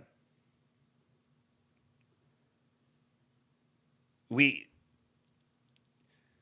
truly live in extraordinary times. What did they mean by this? Harmy Dillon alert. The Justice Department's Civil Rights Division is pleased to announce this historic $30 million settlement with PayPal to end its illegal DEI lending program. PayPal will now waive fees for all eligible small businesses as part of the settlement. Listen to this. Today, the Justice Department announced a settlement with PayPal Inc. to resolve a fair lending investigation into a discriminatory investment program created for Black and minority-owned businesses. The settlement requires PayPal to launch a new small business initiative that excludes criteria based on race, national origin, or other protected characteristics. As part of the initiative, PayPal will waive processing fees for $1 billion worth of transactions, a value of approximately $30 million, for eligible American small businesses that are veteran-owned or engaged in farming, manufacturing, or technology. Boys, potential small business owners, you are being given patronage. You're getting an opportunity here. You can get processing fees waived for $1 billion worth of transactions as part of a new small business initiative that has been forced by the federal government upon PayPal. You must give loans. You must give loans to the white boys, my president said, via his proxy, Harmeet Dillon. This Department of Justice is delivering on President Trump's vow to root out illegal DEI from every corner of corporate America, said Acting Attorney General Todd Blanche. American corporations are on notice. You will face our aggressive enforcement if you use race or national origin to discriminate against qualified Americans. With this settlement, PayPal agrees that race and national origin should play no part in determining which small businesses deserve its investment and financial support, said Assistant Attorney General Harmeet K. Dillon of the Justice Department Civil Rights Division. The department will use the full range of its enforcement authorities to eliminate discrimination and ensure that all Americans have an equal opportunity to grow their small businesses. In addition to fee waivers, as part of the settlement, PayPal will designate a director of the Small Business Initiative, conduct an assessment of the needs of American small businesses, and determine how PayPal can best support them, submit plans and proposals to the initiative to the United States, provide training to employees on the Equal Credit Opportunity Act, and report on the initiative annually. PayPal is now being given homework, paperwork. We are going to force you to conduct an assessment of the needs of our white boys and their small businesses. And you're going to find out how you can best support them. You're going to submit plans and proposals to us. You're going to train your employees to accommodate our white boys. And then you're going to tell us every single year how you're doing that. PayPal announced the Discriminatory Equal Opportunity Fund, or Economic Opportunity Fund in 2020, to invest in black and minority-owned businesses. While the program gave the preference to businesses based on race, color, and national origin, it was not implemented to remediate any specific instances of past discrimination. The Equal Credit Opportunity Act prohibits creditors from discriminating against credit applicants on the basis of race, color, religion, national origin, sex, marital status, age, because an applicant receives income from a public assistance program, or because an applicant has in good faith exercised any right under the Consumer Credit Protection Act. This Civil Rights Division, I never imagined that I would live in a place where the Civil Rights Division is being weaponized to punish companies for disproportionately trying to benefit black and minority-owned businesses. Colin Ross says, isn't it ironic music plays? Yeah, the Jeet woman. Don't tell her I called her a Jeet. She wouldn't like that. Speaking of things that I did not, and this is maybe a little more along the lines of what I might have expected, the Department of State posted a tweet about the Global Compact on Migration. Mark Andreessen says, 4 years ago, this post would have gotten you erased from the entire internet, banned from the entire banking system, fired from your job, and blackballed from future employment in the Fortune 500. Now, it's coming directly from the State Department. Last week, the United States refused to participate in the UN's review of the Global Compact on Migration. The United States objects to the Global Compact on Migration and UN efforts to facilitate replacement migration to the United States and our Western allies. Replacement migration from the State Department. Remember when we got really excited because Tucker Carlson talked about great replacement theory on Fox News? Now we have the U.S. State Department, under Otto von Bismarck, explicitly countersignaling replacement migration by name. UN agencies systematically facilitated mass migration into America and Europe, even as citizens of these nations called for restrictions on migration. Now the Global Compact's latest report urges nations to expand migration pathways and pursue regularization of migrants. Something you might call amnesty. UN agencies working with the NGOs they fund established a migration corridor through Central America and to the U.S. border. The Darien Gap being pointed to directly. As the American people suffered under an unprecedented wave of mass migration, the UN was on the ground pipelining migrants to our southern border. UN officials greeted migrants along the route through the deadly Darien Gap, UN-funded NGOs handed out maps to migrants en route to the U.S. After facilitating mass migration to the United States, UN agencies condemned the deportation of illegal immigrants. It sounds like Bukele could have written this thread. As Europe endured sustained migratory pressure, UN officials staffed all ends of the Mediterranean migration route, from the coast of Libya to the shores of the Aegean to the islands of Greece. Then UN agencies condemned frontline states who refused to open their borders. While the United Kingdom faced unprecedented illegal boat crossings, UN agencies condemned plans for deportations. UN officials lobbed aviation regulators to prevent the deportation of migrants, an appalling violation of the UK's national sovereignty. The Global Compact on Migration claims to support safe migration. For the citizens of Western nations, mass migration was never safe. It introduced new security threats, imposed financial strains, and undermined the cohesion of our societies. The United States will not legitimize global compacts that enable mass migration into America or Western nations. Under President Trump, the State Department will facilitate remigration, not replacement migration. Ah! I'm gonna need a minute, guys. Forget 4 hours. It's been 18 months. It's been months. Non-stop.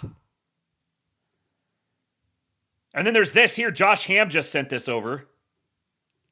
That thread that I just read, the White House quote tweeted it and said, under President Trump, replacement migration will never be the standard. The United States objects to the Global Compact on Migration and UN efforts to facilitate replacement migration. The image has replacement migration crossed out and replaced with remigration. This is the White House account. Remigration. Who's going to be the next fucking retard to go spaz out about amnesty? The White House. Yes, it's very white. The whitest, they're saying. The White House is explicitly counter-signaling replacement migration and replacing it with remigration. Incredible scenes. Ah! Speaking of incredible scenes, who is that?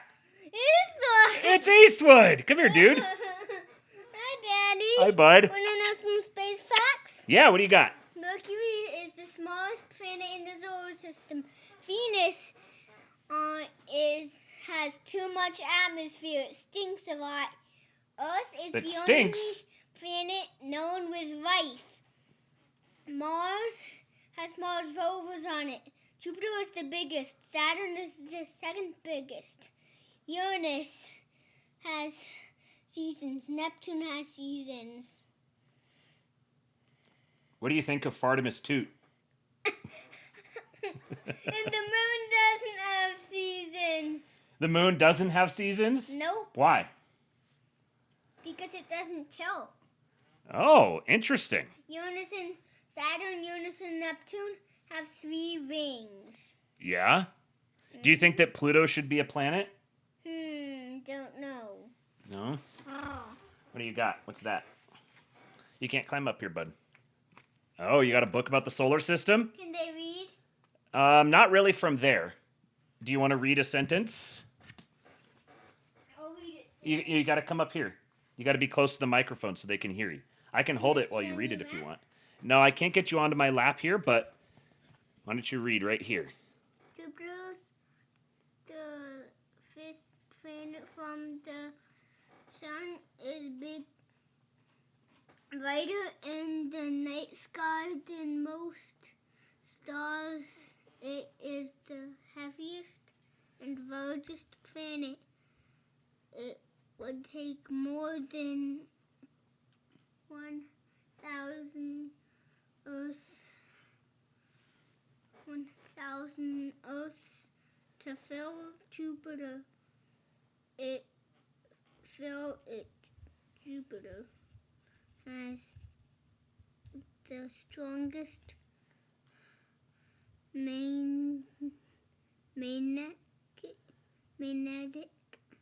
magnetic field of all planets. Like a giant magnetic, it pulls. What's this one?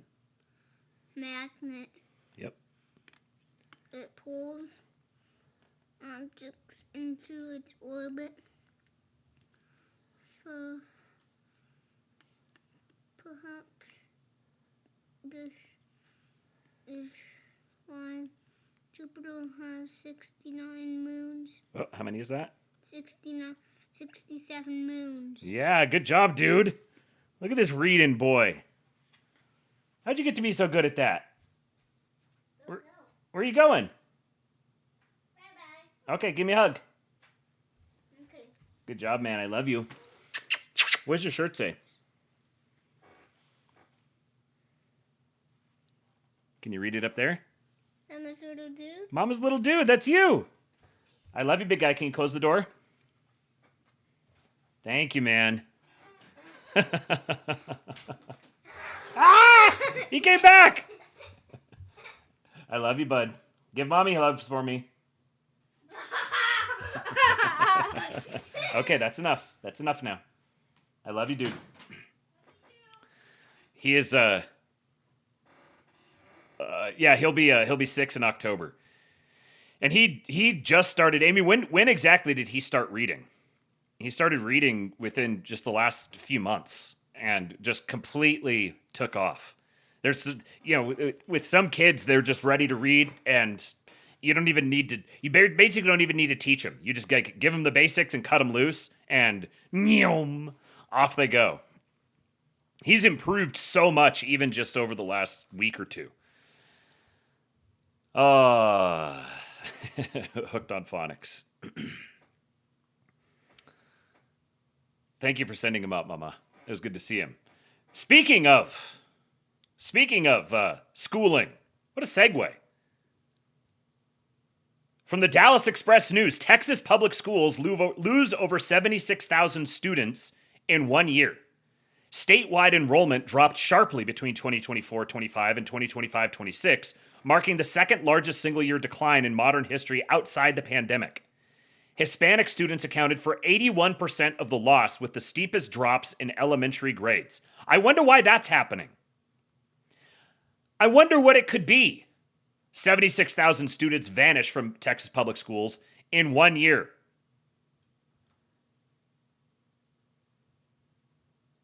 Could it be deportations? Could it be people leaving? Dropping enrollment while lots of people move there. I wonder why. Good point, Slutty Milk. People are still flooding into Texas from other parts of the state or other parts of the country, and yet public school enrollment is cratering.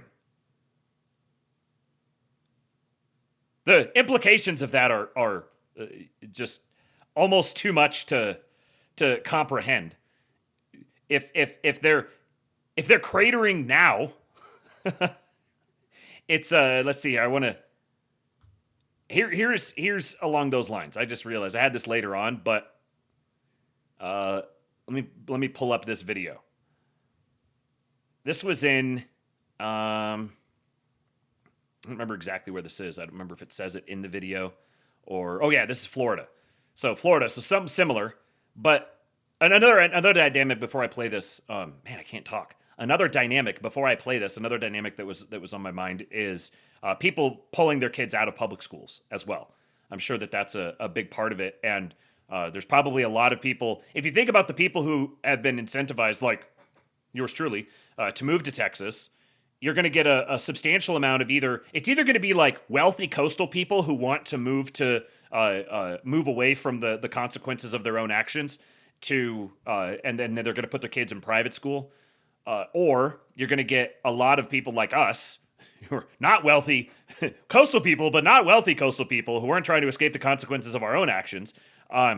We were escaping as political refugees to Texas and then homeschooling.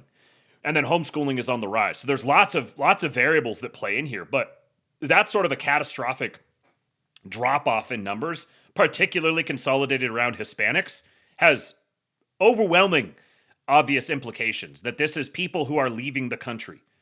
People are just leaving, whether they're being deported or not. And you can't, some of these things are going to be really hard to capture in numbers. The only way you can do it is you can look at jobs numbers, you can look at school enrollment numbers, you have to try to reverse engineer it from like the labor market or these sorts of things. But it's abundantly obvious that these people are leaving. Look at this. This is in Florida, an illegal alien. I'm going to be a man to you, okay? I'm going to be honest with you, okay? So December 28, 2025, the Palm Beach County Sheriff's Office responded to a 911 call from Axel Sanchez Toledo asking for a welfare check on his daughter. So the audio has been redacted here in this part.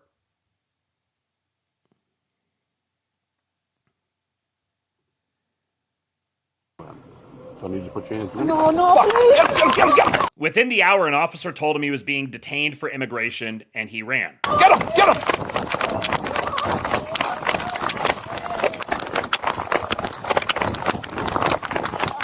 Shoot him with a taser! Shoot him! Shoot him! Shoot him! Shoot him! Soundboard. Get down! I'm gonna strike you! Get down! Get down! Yeah.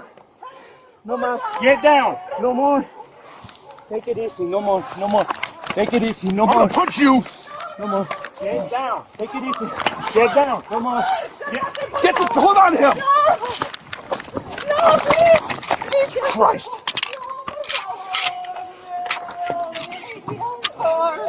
I wonder who that cop's gonna vote for.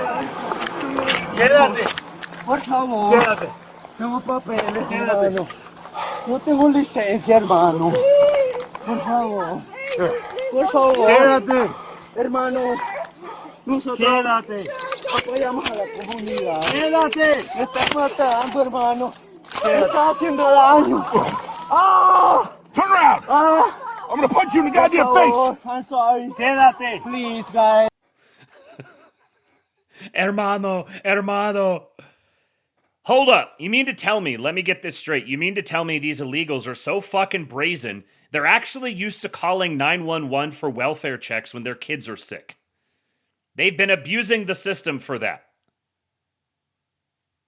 Kid's sick, they call 911 for a welfare check.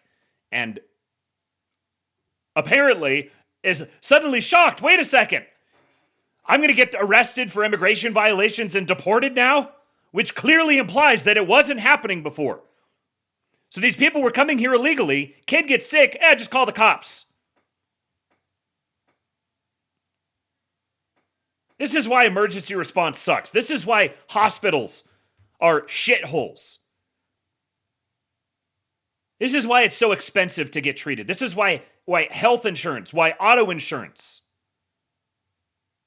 is so expensive. Thank God for Donald Trump. Most major visa categories declined. What's that? Change in non-tourist visa issuances from January to August of 2025 versus the same period in 2024. Look at this. The one that has declined the most. Student visas. Down 106,627. Family preference visas, sea and airline workers visas, culture exchange visas, fiancé and spouse visas, special immigrant visas from Iraq and Afghanistan, diplomatic visas, employment visas, diversity visas, other visas. Temporary worker and immediate relatives are the only ones that are up a tiny bit. Captain Freeman says this can't be true because people on the internet who have spent the last few years completely lying about Trump told me the exact opposite. 500K's tiny student check? It's almost like they say one thing and do another. Message to the center, govern to the right. Imagine having a right-wing government that could do such a thing. This is from a Bloomberg article. The number of new foreign undergraduate students at U.S. colleges dropped by an average of 20% this spring from a year earlier, according to a study by a coalition of education groups. Foreign undergrad students dropped by an average of 20%. Yes, Zoomer Dylan, the Zoomers just fucking lie. They just lie. That's it. According to Forbes, the Trump administration is expected to further restrict the H-1B visas and end or restrict the OPT program. The article notes the admin's H-1B policies have made the program less desirable to employers. According to some estimates, H-1B visas are down 20% so far.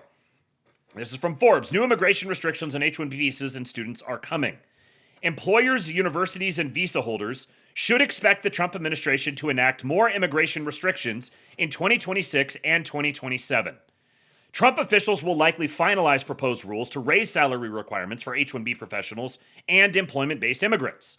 The administration will also propose new rules to restrict employers, visa holders, and international students seeking to work after graduation. Companies and individuals also face tougher adjudications, more aggressive Labor Department oversight, and difficulty obtaining visa interviews. In September of 2025, the Trump administration imposed a $100,000 fee on the entry of new H-1B visa holders, affecting many employers. H-1B temporary visas are often the only way for high-skilled foreign nationals to work in the United States long-term. Employers must pay the higher of the actual or prevailing wage paid to U.S. professionals with similar experience and qualifications. Companies recruiting at U.S. universities find that international students account for approximately 75 to 80% of full-time graduate students in AI-related fields, such as computer and information sciences. You can see how this is a straight-up national security risk. You don't even have to have some sort of ideological commitment to white America or something to recognize how much of a national security risk this is. Given the stated expected impacts of AI, quote unquote, on national security, it's basically driving the entire the center of the arms race now.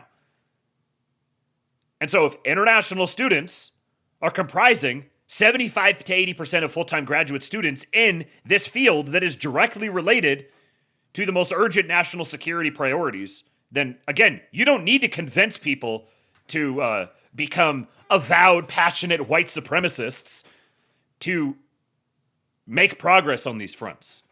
In fact, trying to attempt that route is sure to backfire and actually run cover for this sort of thing. In March of 2026, DOL published a proposed rule that will significantly raise the required prevailing wage and make it more expensive to hire H-1B visa holders and sponsor employment-based immigrants. The proposed rule will increase required minimum salaries by 21 to 33%, depending on a worker's experience level. The rule's comment period ends in late May, and DOL will likely attempt to finalize the rule by the end of 2026 or early in 2027. And don't underestimate the impact of Forbes saying employers, universities, and visa holders should expect the Trump administration to enact more immigration restrictions. It's not going to get easier, folks. It's going to get harder. There is no respite coming for you. You're just going to suffer more. Slutty Milk says Stephen fucking Miller is the brain behind the immigration policy. What do y'all think was going to happen? In August of 2025, the Department of Homeland Security proposed a rule replacing the current duration of status policy for international students with fixed admission periods. That rule, expected to be finalized soon, would require government approval for extensions beyond a limited time, making it harder for students in programs longer than 4 years and potentially discouraging them from studying in the United States. If you know that after 4 years, you're going to have to get direct government approval for an extension rather than just getting auto-renewed, then you're more likely to just be like, I'm not even going to do it in the first place. Applicants may reconsider the risk of attending a U.S. university. If they do not finish their program within the set period, they could be forced to leave before earning a degree. Here's the upcoming proposed immigration rules. Trump officials are expected to propose a rule that will likely further restrict the H-1B visa category. The Trump administration's new H-1B rule is expected to incorporate elements of its unsuccessful 2020 regulation. The October 2020 rule had two main goals. First, to make it more challenging for high-skilled foreign nationals to qualify for H-1B status, and second, to prevent H-1B visa holders from working at customer sites. Judges found that the rule was likely in violation of the Administrative Procedure Act, That's the most dystopian phrase imaginable. Judges found that the rule was likely in violation of the Administrative Procedure Act. Just the knowledge that something called the Administrative Procedure Act exists out there just gave me a rash. Because officials attempted to publish it without going through the normal rulemaking process. So the rule was in violation of this rash-inducing procedural thing. They didn't use the right procedure, according to the Administrative Procedure Act. So if they try to publish it after going through the normal rulemaking process, then maybe they're okay. Trump officials, led by White House Deputy Chief of Staff Stephen Miller, the architect of the administration's immigration policies, are unlikely to repeat that mistake. Another upcoming Trump administration rule is expected to end or restrict optional practical training for international students, commonly known as the OPT program. The goal of the immigration rule would be to discourage international students from coming to the United States and working after graduation. While businesses and economists believe America gains significantly from welcoming international students to America and allowing them to stay and work, the Trump administration's immigration policy is run by individuals who believe the opposite.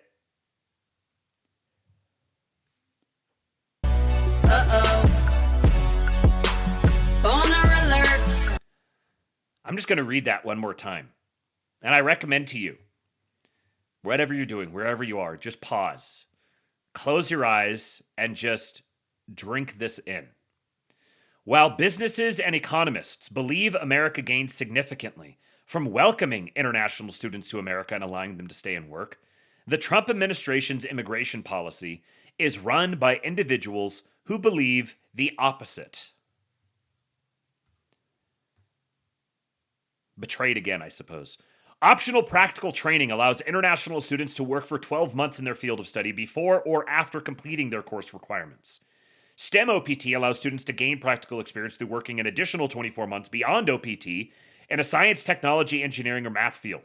For many immigration opponents, ending OPT and STEM OPT is primarily about preventing international students from obtaining H1B status, because that's the direct pipeline.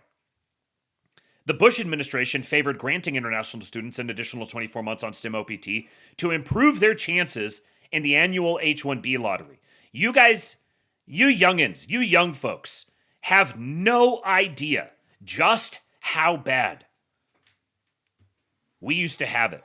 This was the Bush administration granting them an additional 24 months. This is just the first now of 3 consecutive things that I'm going to talk about related to the way the GOP once was. The administration's rule to wait the H-1B lottery selection process was aimed primarily at making it more difficult for employers to select recent international students.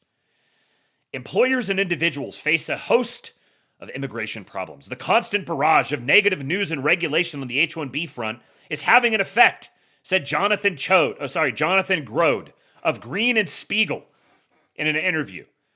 Weighted lotteries and $100,000 potential fees have dramatically decreased employer interest in the H-1B category, and if the proposed surcharge to wage levels is enacted, small employers in particular might just be fully priced out of the category. Grode said the interest among foreign professionals considering H-1B visas has dropped. Top talent is looking elsewhere, particularly as countries in Europe combat population decline with more attractive residency programs. He points to Germany's efforts to add up to 400,000 skilled workers annually. Oh man, our poor Euro bros. Don't worry. If you guys can't solve the problem yourselves, we'll come solve it for you as soon as we're finished solving our own. This is becoming an American tradition. Bailing out the Europeans every time they go and get themselves into a predicament. Processing times are getting longer and longer, said Dagmar Butte of Parker Butte in an interview. We are filing everything premium or upgrading when timing becomes critical, such as when the 240-day authorization for timely filed extensions is about to run out. According to Butte, the premium processing unit regularly exceeds the 15-day limit, but will not issue a refund until the case is finally completed, leaving few options other than filing a lawsuit. We are now trapping the replacement migration industry We are trapping them in bureaucratic hellholes.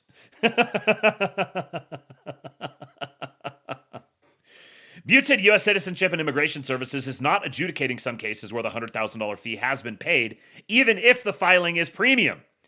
The agency also has demanded $100,000 in cases where it is not required, causing her law firm to now include the agency's own guidance with their filings. I think the wheels have come off the bus, she said. Listen to this.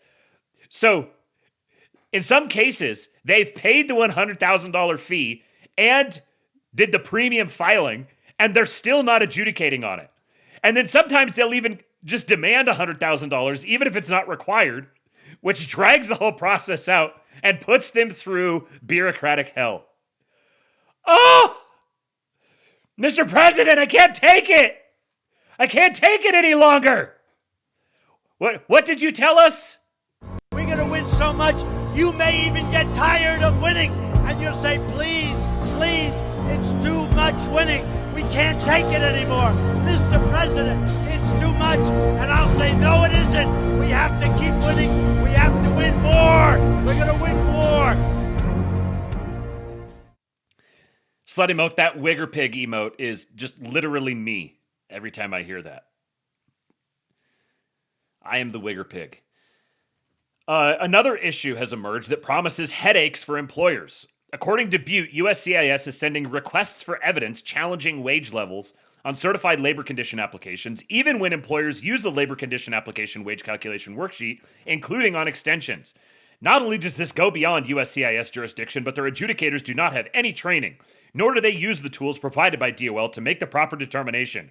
We are starting to submit the worksheet with our petitions. Oh, it does my heart such good imagining these people pulling their hair out, just screaming. And USCIS is, oh, yeah, sorry, just such is dealing with the federal government, the bureaucracy and the standards, and you got to check all the boxes and stuff. I know it sucks. Hate to do this to you guys. Dagmar's observation about wage level RFEs matches exactly what I am seeing, said Vic Gohl. Dude's name is literally Ghoul. We've got, what was this other guy's name? Jonathan Chode? Jonathan Grody? So we've got Grody and Ghoul. Vic Ghoul of Ghoul and Anderson. According to Ghoul, the trigger is the addition of 5 new questions to the revised Form I-129, edition 22726. These questions create a structural problem by requiring petitioners to state, under penalty of perjury, their education level, qualifying fields of study, years of experience, special skills, and the supervisory scope associated with the proffered position. Under penalty of perjury. A strong specialty occupation argument, therefore, emphasizes the position's complexity, the depth of expertise required, and the advanced qualifications the role demands, said Ghoul. The appropriate prevailing wage level, on the other hand, is determined by reference to the minimum qualifications required to perform the position's duties, i.e., what an entry-level, qualified, experienced, or fully competent worker in that occupation would need, benchmarked against the Department of Labor's ONET occupational database. These are related but distinct inquiries, and what strengthens one can undermine the other. They're locking them in bureaucratic paradoxes. You need to describe it as the position in the greatest detail of complexity and expertise and advanced qualifications. But the wage level requirements are going to be at the entry level. Ghoul notes the questions were added as part of a rulemaking about the weighted H-1B lottery registration process, but they apply to all H-1B petitions on the new form, including extensions, amendments, changes of employer and cap-exempt filings at universities and nonprofits, not just cap-subject petitions. They do not tell petitioners that their answers to questions 7 through 11 will be run through the DOL's prevailing wage level analysis framework, or that stating a higher experience requirement may simultaneously support the specialty occupation argument and generate a request for evidence challenging the labor condition application wage level. But that is precisely what is happening. USCIS adjudicators are mapping petitioners' answers directly onto the DOL's prevailing wage level analysis and issuing RFEs when they conclude that the certified LCA wage level is lower than the stated requirements would support. TLDR, they're bogging them down in compliance paperwork. Denial rates are also rising. They're hitting them. This is death by a million cuts.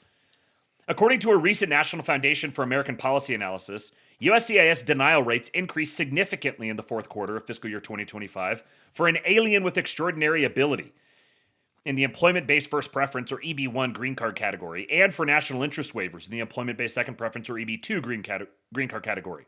This indicates that adjudicators are denying applications for even the most highly skilled individuals in the world. You hear that?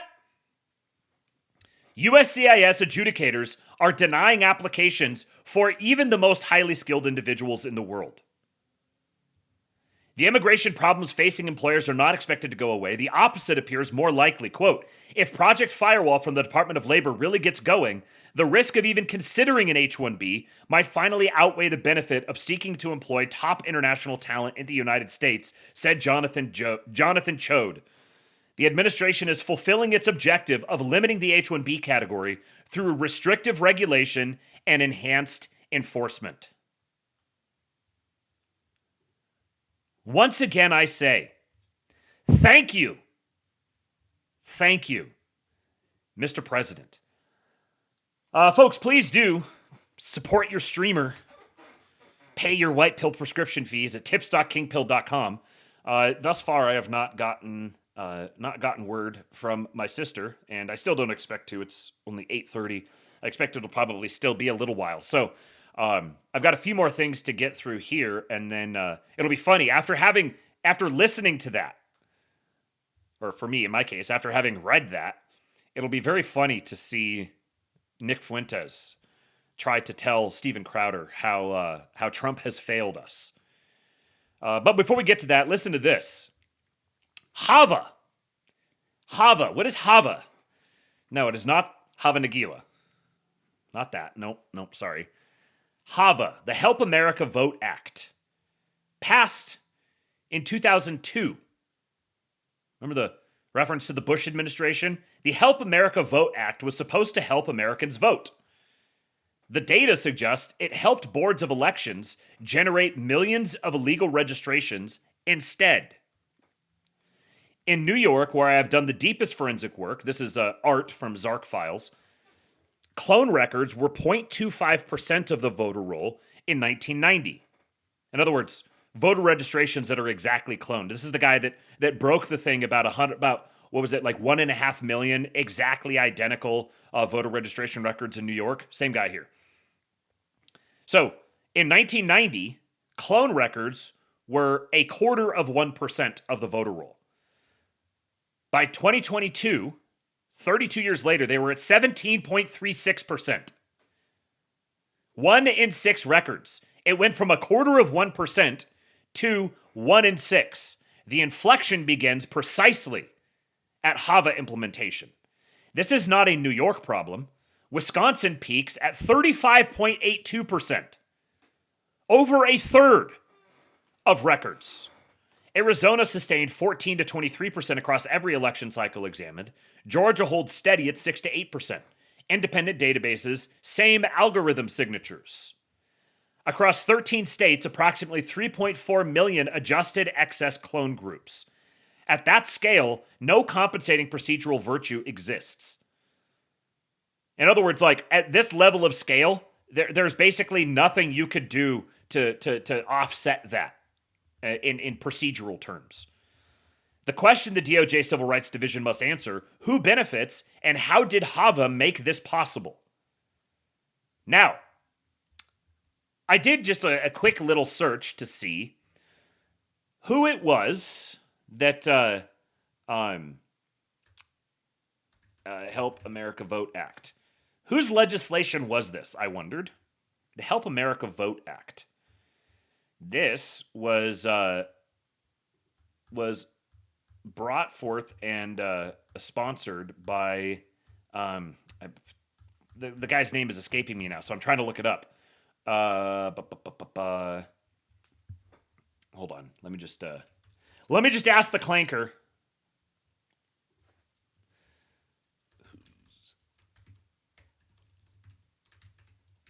Okay. Because there's a very interesting connection here.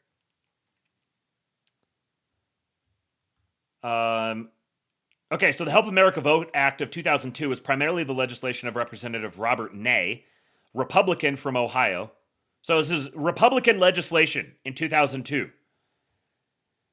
It was sponsored and introduced by Representative Ney in November 14 of 2001, passed the House, and then the Senate authorship role. The man who is often credited as the main author or key architect of the bill, who had introduced related Senate versions and the final compromise heavily reflected his work, was none other than Senator Christopher Dodd, Democrat from Connecticut. It was a compromise effort involving Representative Steny Hoyer from Maryland as the lead Democratic co-sponsor in the House and Senator Mitch McConnell in the Senate. It was enacted in response to the disputed 2000 presidential election, especially Florida's hanging Chads issue, signed into law by President George W. Bush on October 29, 2002. So it was the brainchild of Senator Christopher Dodd. Now that name should ring a little bell for you. Where else have we heard the name Dodd associated with legislation? The Dodd-Frank Act. Yes, that is the very same Christopher Dodd. The guy who was responsible for the Dodd-Frank Act that basically crippled community banks, created the whole too big to fail notion, and it created a tremendous amount of regulatory capture on behalf of Wall Street in the name of consumer protection and like reining in Wall Street. That guy, Christopher Dodd, was also the guy responsible for architecting the Help America Vote Act that apparently helped boards of elections generate millions of illegal registrations instead. There is a case to be made that Christopher Dodd is one of the greatest villains of modern American history, responsible for both the Help America Vote Act and the Dodd-Frank Act.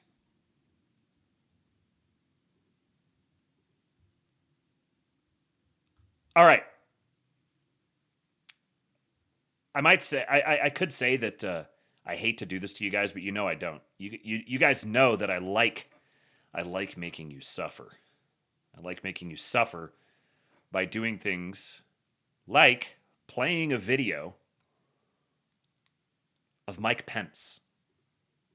I think Republicans face a new time of choosing whether we're going to stay on the path of the traditional conservative principles that have always defined our party for the last half century, or whether we're going to follow the siren song of populism unmoored to conservative principles.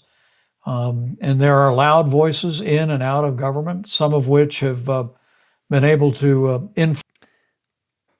First of all, what the fuck is that? What is that? Gross. Ew. How does a human being just spontaneously in conversation produce a sentence like following the siren song of populism unmoored to conservative principles or whatever he said? This isn't how people talk. This is like a movie script. Influence the new Trump administration in ways that are taking our party and our movement far afield from our party, nigger. What do you mean our party? Those traditional conservative underpinnings, and where we've always been the party of a strong defense, and we see America as leader of the free world, the arsenal of democracy. There are a rising chorus of isolationist voices in the Republican Party. I write about that in my book, where we've always been a party committed to low taxes, including low tariffs and free trade. Now, as we witness the president impose unilateral. Don't worry, I know we're a third of the way through this video. I know it's hurting you, but I'm gonna give you a contrast here. The next one is going to be much, much better. After we hear from this absolute degenerate cuckold, then we're going to hear from a real, true American patriot, currently an elected official in the federal government. Federal tariffs on friend and foe alike until the Supreme Court stepped in and used the Constitution to turn him back. And most poignantly to me is while we've been a pro-life party and the party of the sanctity of life throughout most of my adult lifetime, and now we have voices from the administration on down that are marginalizing the right to life in our party, suggesting it's only a state issue. So I felt inspired to simply put together a book that described, first and foremost, what those principles are, and secondly, to juxtapose them against those cross currents on the left and on the populist right. And I'm looking forward to traveling the country and engaging in a great debate, because I do think as people look to the future. You young little new fags have no idea just how bad it was. This was the conservative, represented like the conservative wing of the Republicans. Why? Because he like shocked gay people or whatever. Kevin, I think it's going to be more important for us to figure out what we're for before we decide who we're for in the next presidential election. We've got to figure out what we're for before we decide who we're for. This is like every single Republican campaign speech prior to Donald Trump. This is the sort of tripe that was thrown at us. I think Republicans ought to do a lot of soul searching. Look, I make the point. I know Donald Trump better than his most ardent defenders know him. Okay, and he is not ideological. In fact, he often bristled when I would refer to policies as conservative. He would, with a wave of a hand, say to me, "That's just common sense." He wasn't bristling at conservative. He was bristling at you. He was right to bristle at things as conservative because then it would affiliate him with you. But now, as you see the stops and starts on our support for Ukraine under this administration, nationalizing American businesses, unilateral tariffs, price controls on everything from pharmaceuticals to credit cards, all of this gives, I think, should create a backdrop for a very healthy debate over whether we're going to stay moving in the direction on these issues that President Trump has led our party, or whether we're going to reground ourselves back to those timeless conservative principles, I think, that have always made not only our party successful, but more importantly, have made America strong and prosperous and free. Can't wait to see his book at the Dollar General. Yes, Colin Ross. Yeah, what an accomplishment. You know, his entire career. And that's what he's going to be left to. Look at that face at the very end. Can I get it to go there? That face he made right at the end here. America is strong and prosperous and free.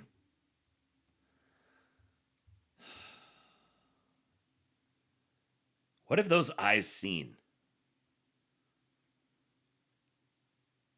What has he done in his life? What is he going to answer to? This is where we're coming from. This is where we've been. Guys like this, strangling the life out of America, selling out the American heartland to go grandstand with a bunch of vapid, platitudinous horse shit. Fortunately, in the age of Donald Trump, in Donald Trump's America, the great Trumpenreich, we no longer have a GOP full of traitorous faggots like this. No. Now, we have real true patriots like this. Netanyahu this weekend said that the American foreign aid to Israel should be carved down to zero. Do you agree with that? I do. I think there's two reasons. Number one, look, I want us to spend less money in general. It's $3.8 billion a year. It's a fraction of what we gave to fake Somali daycares, but it's still $3.8 billion. And the number one issue I worry about is the American debt and deficit. and every billion we can save helps us with that problem. I can't get any louder, so it's quiet. But Randy Fine Gemming Out Again award, yeah. I think the second thing is it eliminates this political argument that somehow we're wasting. We spend $7 trillion a year, but somehow this $3.8 billion to Israel is the source of all of our problems. And the third thing it will do is it'll allow Israel to act in its own interest. America has incredible influence over Israel, not the other way around. That's why Bibi Netanyahu wants to get rid of the $3.8 billion, because it will stop America from controlling Israel. And so, frankly, one could argue it's a mistake for us to stop giving them the aid. It removes a lever that we have over them. But for the deficit benefit alone, I think that we should do it, and I support us getting. I don't. Yeah, Captain Dreamer says, "Why am I supposed to hate this guy again?" Pale Morning, dude, thank you for the kicks. Randy Fine supports ending U.S. aid to Israel. He also is. He is the one member of Congress who has gone the hardest against Ilhan Omar, and has come out explicitly counter-signaling and actually putting forth legislation geared toward no dual citizens holding elective office. He wants to, ban dual citizenship for congressmen.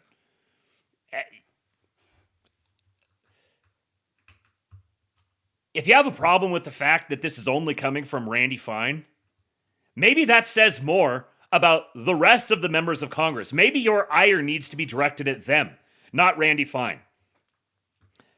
Imagine trying to get one of these extraordinarily base dissident right dudes to wrap his mind around the notion that we need to keep sending U.S. aid to Israel precisely because it's a way of leveraging Israel, maintaining control over Israel.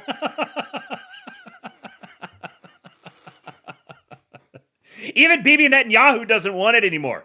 So if you're talking about cutting off foreign aid to Israel, you are literally part of the $7,000 club. Formally, officially. Thank you, Pale Morning Dude. What else am I to conclude? Netanyahu wants no more U.S. aid to Israel. Groypers want no more U.S. aid to Israel. So clearly, Netanyahu and the Groypers are part of the same constituency.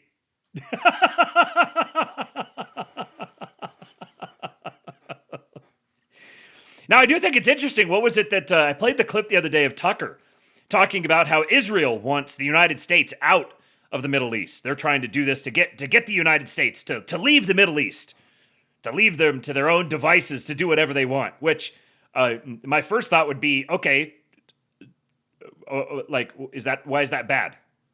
I thought we wanted the United States out of the Middle East, but now the United States can't leave the Middle East. We actually have to be there to babysit Israel. Why is it that all of these people that seem to be they think themselves the most based in reality about Israel just spend their entire focus on Israel? They call themselves America First, yet all they do is think about how every single thing relates to Israel. I think America needs to be invested in the Middle East precisely so that we can put constraints on Israel. Spoiler alert, that's what's happening right now. That's why Israel is melting down. That's why they're freaking out about the board of peace, about the way that the Iran war is progressing. They're very unhappy with it. They've got AI Bibi out here, Bibi Netanyahu, doing interviews, talking about how, oh no, actually now it's time for us, because this is actually in Israel. In America they're like, oh, the Israelis are, we have all these rich Jews who are controlling American politics for the sake of Israel. And in Israel, they're like, oh, there's all these rich Jews in America that are controlling Israeli politics for the sake of America. So here you have Netanyahu now actually trying to clear up his flank. He's exposed. He's like, no, actually we're strong and independent. We don't need no U.S. any longer.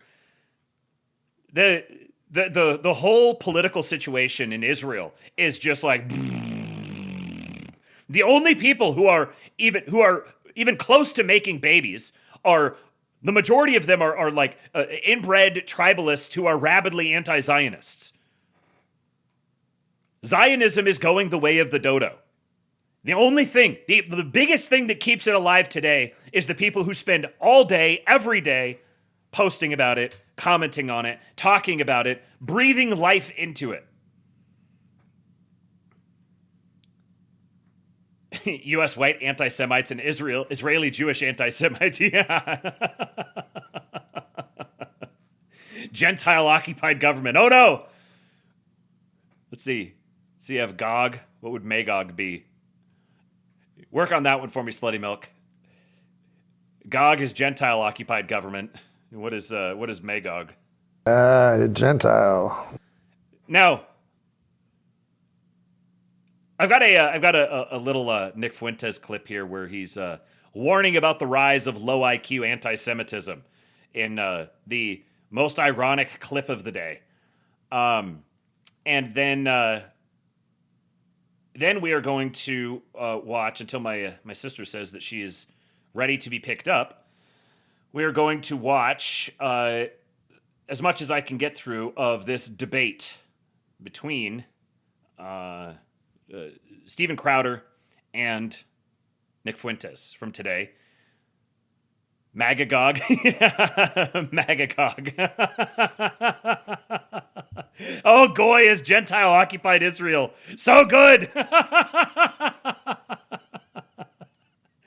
All right, we will get to that here in just a moment. I'm going to do a quick little voice break, a bathroom break, and we'll be right back for some Nick Fuentes content. I'll be right back. And opportunity, it's the best thing. It's the only thing you have. Probably should all enjoy it to the max. Live it to the max, bro. Yeah. His words are unchanging. His way is unchanging. Christ is the same yesterday, today, and tomorrow. If we begin to attach ourselves to the ever-changing ideologies and opinions of the world, then we have no firm footing on truth, because the truth is not a thing, the truth is a person. Whatever the world brings, whatever passes in the world, they have to stand against eternal truth and what Christ has always taught. EWBSX. Pour your coffee and let's go.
I know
All right, we are back.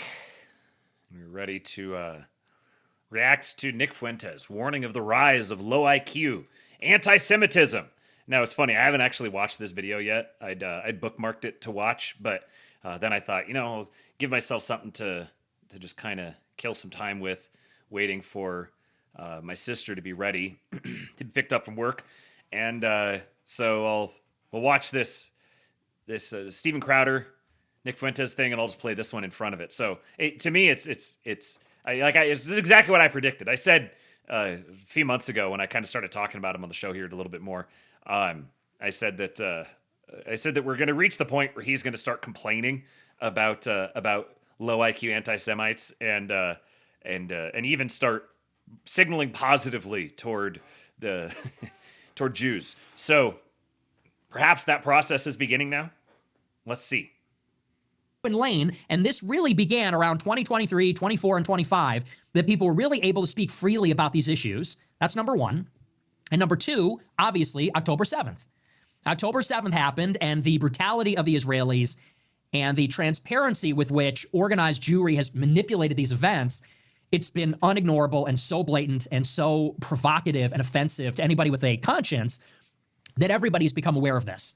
So it is really these two things that have changed the dynamic. And what's happened in the past several years, it's the same thing that happened to all of us. Everybody who has been watching the show, everybody who has been in the space, we all know what it was like realizing that we were lied to. We call this being red-pilled. What does it mean to be red-pilled? It means to realize your reality was a lie. The way you thought the world is, the way you thought the world worked, was actually a fabrication. It was manufactured. It was a deception. And it's very disorienting to be red-pilled. And it's hard to know then what is true and what is false. Is it really disorienting to be red-pilled?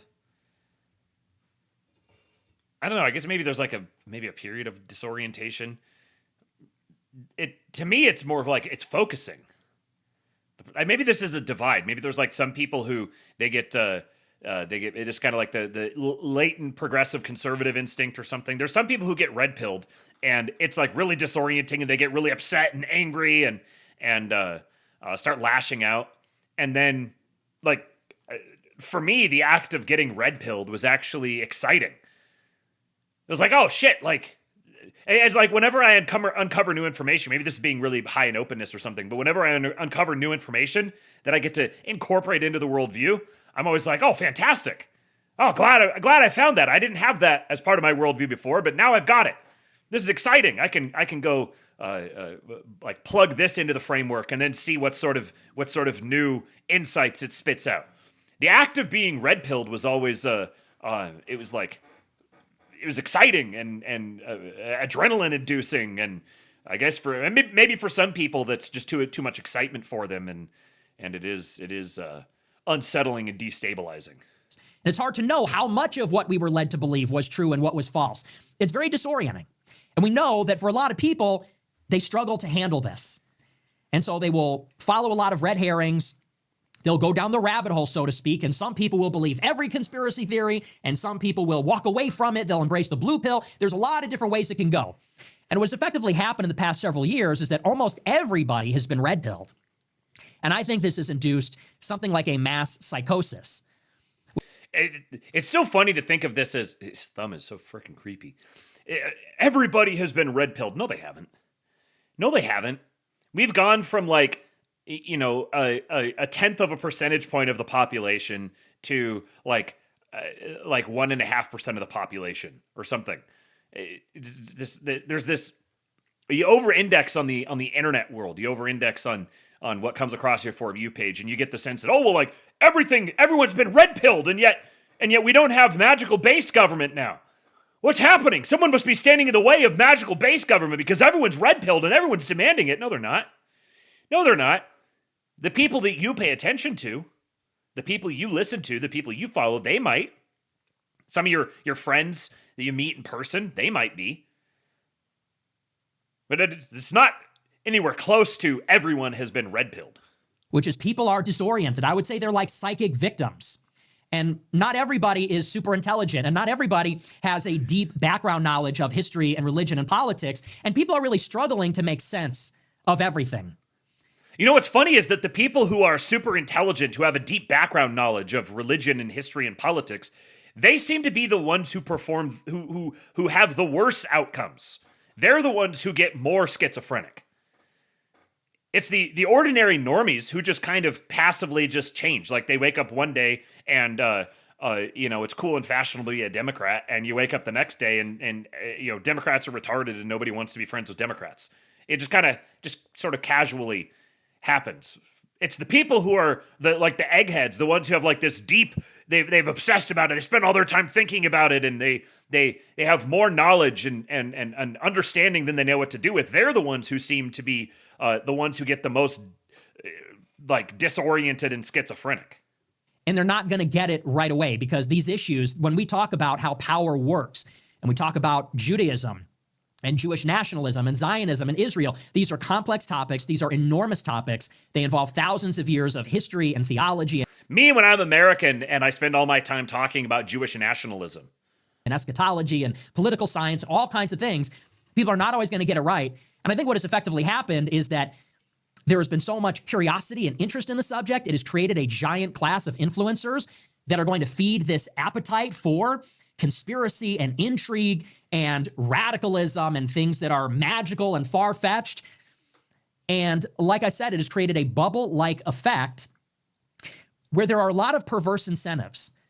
The content that is being pumped out, as opposed to the way it used to be, it's not being created by scholars and intellectuals who embraced a taboo topic that was almost illegal, like a clandestine topic, but they did it because they cared that much, or they were autistic or super. Slutty Muck says, when we talk about how power works, fails to understand how power works in regards to the Trump administration. Yes. It's one thing, I've noticed a lot of these types of people are really good at looking back at history and sort of evaluating things in retrospect. But on current events, things that are happening currently, presently, in real time, it's just like it's a different cognitive skill set or something like that. And this is part of the reason why Welcome to the Gulag. If you survive, you earn your freedom. Dave Johnson, thank you, sir, for the gifted subs, 5 gifted subs. Appreciate you, my man. You know, Dave Johnson is the gayest person to ever walk this green earth. Here is the biggest, gayest man in the world. Wow. So gay. So gay. Thank you, Dave. This is part of the reason I think I started trying to think about these things as if I was someone in the future, a future student of history, looking back and watching these sort of trends and patterns happen from a larger, broader context. Because it's like there's the people who are really good at looking back at things and kind of casting these big sweeping views about things that happened in the past, but they're really bad at incorporating and using that same frame or that same model over what's happening in real time. And then there's a lot of people who are really good at doing the in real time thing, but they don't have the proper historical framework to understand it. So they're not super accurate in their insight or their analysis. It's difficult to do both of these things at the same time. I try to do that here. I try to have some more broad philosophical or historical overviews and look at these patterns and trends as they move across generations, while also keeping track of the day-to-day stuff and trying to blend these two together. It's not easy. I can tell you it's not. So I can understand why perhaps this is just something that certain people just don't have, and it's in their category of the things they don't know. Intelligent, and they were hobbyists, and they existed on forums. Now you have a lot of influencers that are merely filling a market demand. There's an appetite for conspiracy, so give them conspiracy. There's an appetite for anything anti-Jewish, give them everything anti-Jewish. There's an appetite for historical conspiracies, give them every historical conspiracy. And I think everybody can recognize the space has become polluted with slop. And whereas we used to have, maybe arguably at one point, there were some standards, now there are no standards. And whereas at one time we had the best ideas and we were the only ones that were right, now our side is embracing some of the worst ideas. And we're frequently debunked, and these terrible ideas are being ripped apart and torn down all the time. And our credibility is really taking a big hit. And I think it threatens to derail and disorganize all the progress that we've made. And who could have predicted this? Who could have predicted that just like having the right answers, just being able to like fill out a test. This is what my president was saying earlier. Being able to go to a test and like regurgitate the correct answers and like write the right thing down and do the right calculations. There's little value in that. The real true wisdom is the common sense. It's straight in front of you. It seems kind of boring or mundane, but it's just there, right in front of you. Who could have predicted that this bag of lunatics who formed their identity around just being oppositional about the, about dissident things, literally calling themselves dissidents, who could have predicted that they would descend into embarrassing schizophrenia? And so, anyway, so we're going to get into these things. We're going to talk about it, but that's going to be our big story. It is worthwhile to discuss this because how we handle this is going to determine whether we actually achieve reform. We're already achieving it, bro. You don't need to. You think you're a leader? You're not. You're not. You're reacting. You're a reactionary. You are following. Reform is actually being accomplished in real time. His name is Donald J. Trump. Trust Blanstar says he'll completely go against all these observations next week. Yeah, oh yeah, for sure. Yeah, there's layers of analysis here where there's just the words he's saying, and he happens to be the vessel that's producing them, and you can evaluate the words, and then there's the vessel itself, the producing it, and what that entails.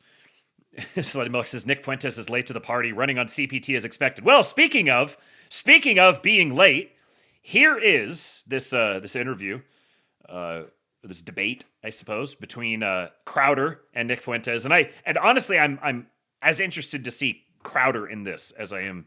I mean, I kind of have heard I've heard Nick's shtick at this point. I'm curious to see Schrouder.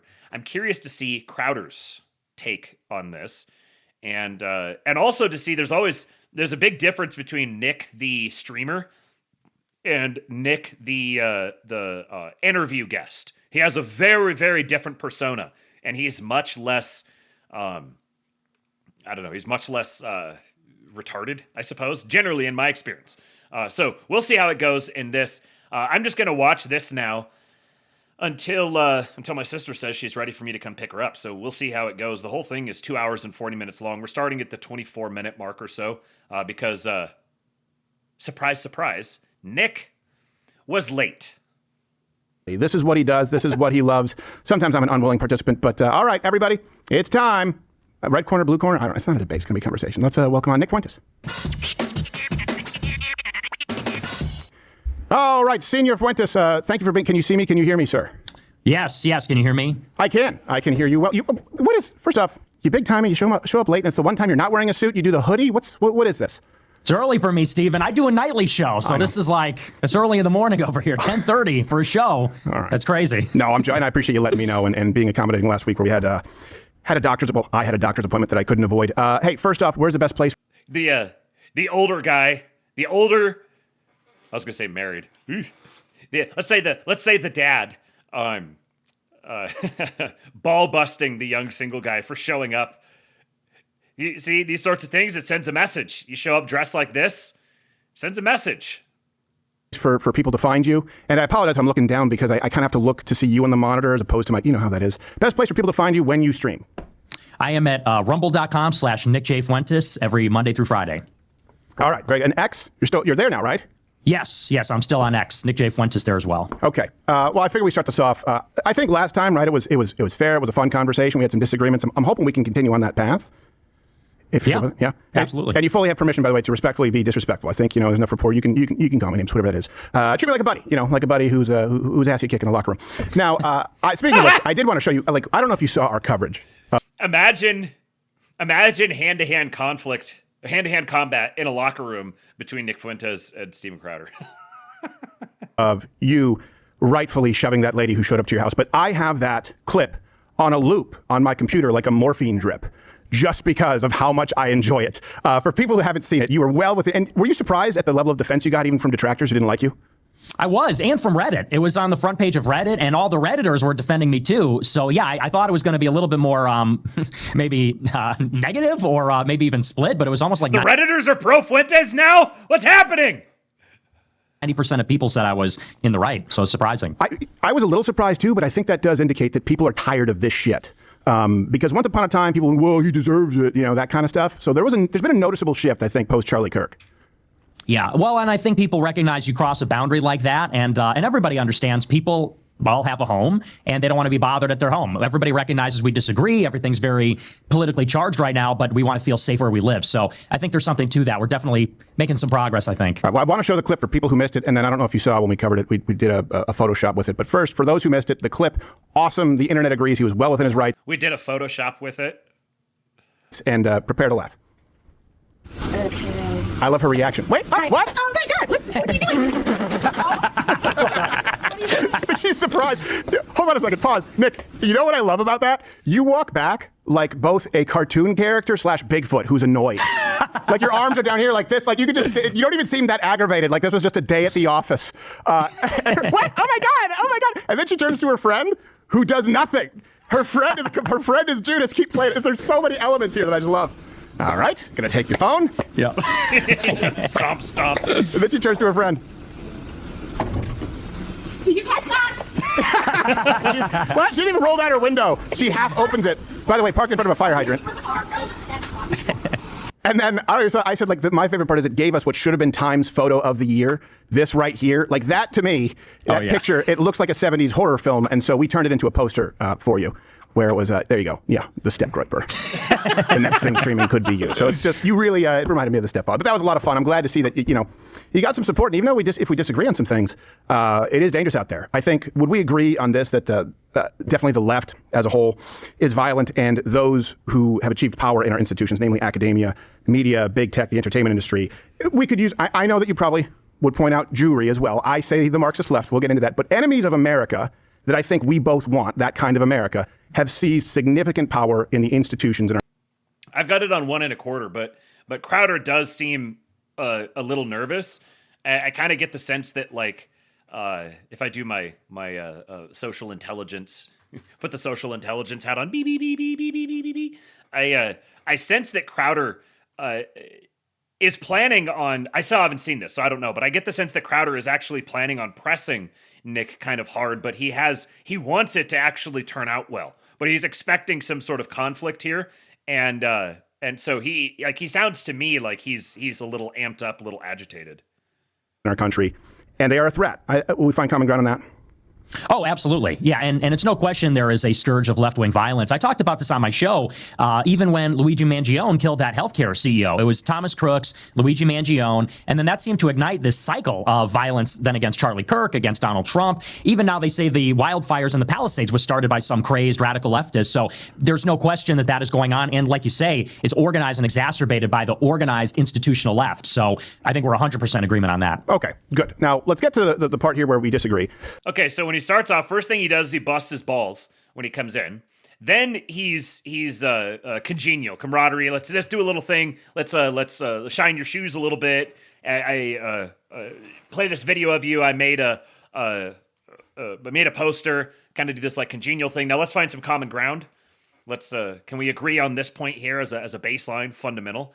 Someone in the chat said that Crowder has been talking a lot with Andrew Wilson, and that you can tell. And here I can see that this is a Andrew Wilson debate, like a foundational Andrew Wilson debate tactic, where he'll come in and he immediately tries to find, okay, can we agree on this point? Can we establish a baseline of common ground and then try to build on that?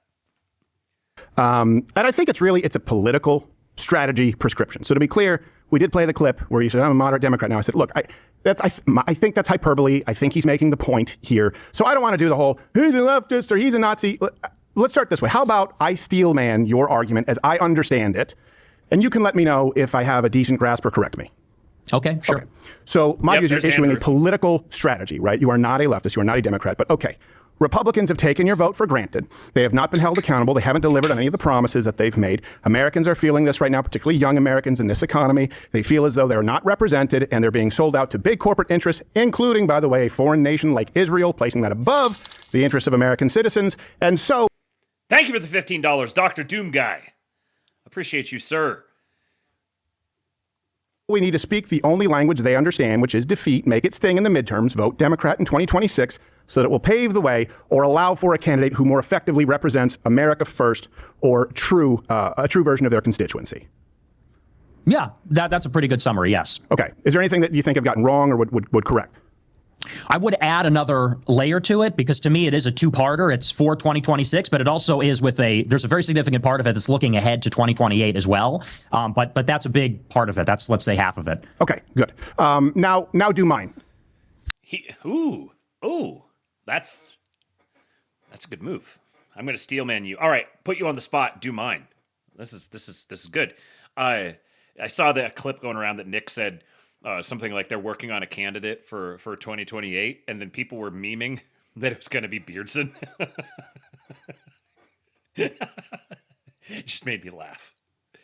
Well, I think that, you voted for Trump in 2024. I think you'll be voting Republican in 26 and 28. And I think you would probably say that the left is always going to be worse. The Democrats are always going to be worse. And so voting for something worse is always going to be bad. If we want Republicans to be better, we should maybe focus on primaries.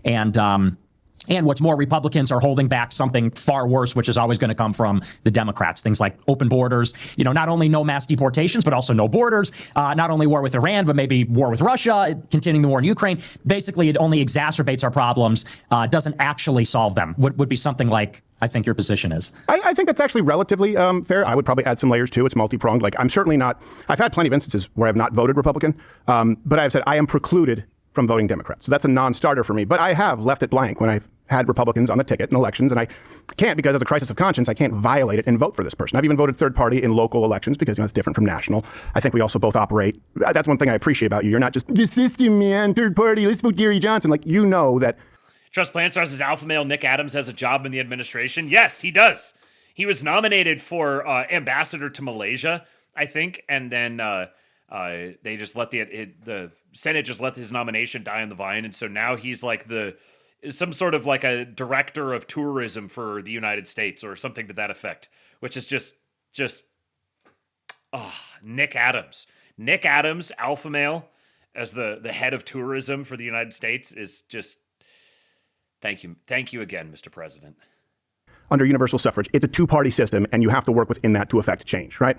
Right. Yeah, absolutely. Yeah. And I appreciate you being more genuine about that, because a lot of people online just throw their hat and they'll keep you working with each other. So I don't want to do that silly crap today. Okay. So flesh out the plan. I disagree. Vote Democrat in 2026. Why? And then walk me through the plan. So, in 2024, I didn't vote Republican. He's giving him the, and then what? Where have we heard this before? Okay. That's your super extra special secret a clever plan. All right. And then what? Republican. I recused myself. I just told people not to vote. Everybody thinks I voted for Kamala, but I didn't. I just told people to withhold their vote. But in 2026, what really did it for me was the war in Iran. I think that, for me, that was the red line. We were promised no new wars. We got a war in Iran. And I really believe that if you vote for Republicans after that, it's almost like you'll tolerate anything, because that's such an explicit betrayal and on a very serious matter. And then what's more, to maybe get into the positive reason for voting Democrat as opposed to withholding your vote or not voting Republican, is I think that when you look at the House of Representatives in particular, and I'd say this on my show, they exercise oversight powers under the Constitution. And so they can depose, they can compel the release of documents, they can subpoena, form subcommittees. And I really believe that they, set against the Republicans, will actually work to slow down the administration. And it's not just that the administration is not doing things, they're doing things that are bad. They did try to bury the Epstein files. And if it wasn't for the Democrats and a handful of Republicans, they would have never seen the light of day. And then you have the war. I'm going to do my best to not I want to hear what Crowder has to say to this stuff. So I'm going to do my best to not, if you guys are listening to the Lab, you guys we've gone over this stuff so many times, and you don't need to hear me sit here and argue on these points. You've heard it enough. If this is your first time, it just happens to be your first time watching the Lab, then you've got a massive corpus. Welcome to the Gulag. If you survive, you earn your freedom. Bobby Ballbags with the 5 gifted subs. I recognize at least 3 names in here. Wit, Chud Delivery Guy, and Josh Ham. And there's also Trenorous and Joshua NS. And Joshua NS, that might be a real person. Thank you, Bobby Ballbags. Thank you. Thank you, Sabi. Jesus Christ. Thank you, Soggy Ballgags. You, sir, are a patriot, and I appreciate you. If this is your first time with the Lab, just so happens to be, and you don't know why what he's saying is a bunch of horseshit, then you've got a massive corpus of episodes that you can get caught up on. Powers resolution in the Senate, which got shut down basically along party lines, with one exception, which was John Fetterman. And so, and then you have a group of Democrats. This is just last week. They put out a letter to the White House asking to disclose Israel's nuclear program. So plan is like I would like to see actually Democrats. Can you repeat that last part just for people who maybe missed? Step 2. Step 3 base world. Okay, let's try that again. Column rush. Come on, you. There it is. Nick's plan is like the underpants gnomes. Step 1 vote Democrat. Step 2. Step 3 base world. Yes, yes. This is why I started asking that question, and then what? Because everyone has their, like, they have their Ancapistan in their head, and they're like, okay, well, that's where I want to be, so we need to turn and we need to walk toward that thing. Okay, so you're going to take this step toward that thing, and then what? Because there's like things between this thing and that thing. How are you going to address them? Well, we just do that thing. Okay, and then what? Oh, then do that thing. Okay, and then what? And this is, I'll tell you, when you have a conversation with someone and you start doing this, they will take it as concern trolling and they will get fucking irate. It pisses them off. But I'm not concern trolling. I'm genuinely like, have you even thought about this? Or did you just go, oh, I have a vision of base world in my mind, so I'm going to start acting as if we live in base world, or I'm going to do this like, just try to brute force our way to base world, or, Ancapistan, or whatever the thing is. This is this key libertarian instinct, because it's also present in the beautiful losers instinct among the GOP, but it's there for like libertarian reasons. What are the things that they always appeal to?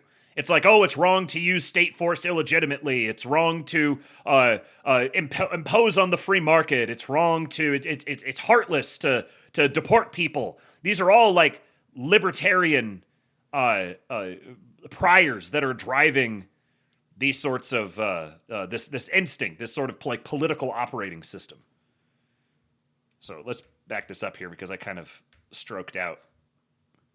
They would have never seen the light of day. And then you have the War Powers resolution in the Senate, which got shut down basically along party lines, with one exception, which was John Fetterman. And so, and then you have a group of Democrats. This is just last week. They put out a letter to the White House asking to disclose Israel's nuclear program. So I would like to see actually Democrats. Can you repeat that last part just for people who maybe missed it? There was a lot of rapid fire. Disclosing the nuclear program.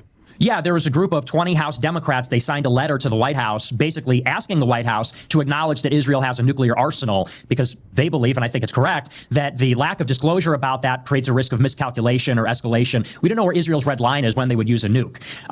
So these are just like a few examples where I think that it's actually a good thing for Democrats to have a divided government with Republicans and slow down and challenge some of the things that are going on, because I think they're not good. And then if this is like debate, we have this uniparty. So the thing that we need to do to obstruct the uniparty is create a uniparty. What? We need to take the two sides of the party and we need to pit them against each other. So then they'll obstruct each other and they'll slow each other down and they'll inhibit each other. If you will, do you want to stop there and then get on to the other part, or do you want me to finish? Well, the no, whole I thing? think so. So let's take all of that, let's take it in totality. First off, I still don't think it's anywhere comparable to the actual progress, the wins that have been made under the Trump administration. Like, I wouldn't say and also, I don't think that these are things that you couldn't force Republicans to do. For example, it's a pretty popular position, at least in my experience with Republicans on the show, to remove this ambiguity, this unofficial ambiguity as far as Israeli nukes. I also agree with that. I don't think that it outweighs the mammoth wins, but let's assume that, okay, it's a wash for the sake of this. What I really want to know is, I don't know what, like, he frames this as we need like a clarification on like the nukes that Israel has, because it could be dangerous. Like, there's like, we don't know how to react. We don't know how to respond. What do you mean? You're a streamer, bro. You don't need to know how to respond. You're not in the theater. You think the people in the theater are like, oh, we haven't gotten some sort of public resolution on how many nukes Israel has, so we don't know what to do. Okay, so you vote Democrat. I think you and I would both acknowledge, because you've said that voting Democrat is a way to punish Republicans. You're not going to get the change in the system with the Democrat Party. Do I have that right? This is about fundamentally changing the Republican Party through accountability. Absolutely. Yes, totally. Okay, good. It's just because I don't want people to misconstrue what you just said. Like, so see, Democrats are actually good. Like, they have some bullshit that they throw in every now and then.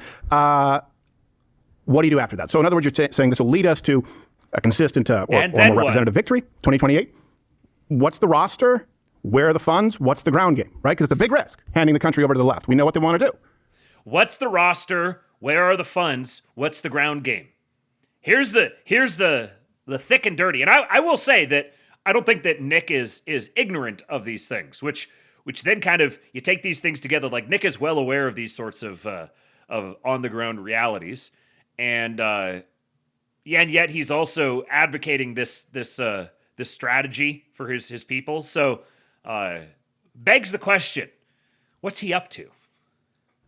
Well, and see, this is where it gets interesting, and this is where we might disagree on some things. So the way that I see it, 2028 is really what it's... Good point, Skrudamnevsky. If Israel controls America, then how could we force them to disclose their nukes? Right.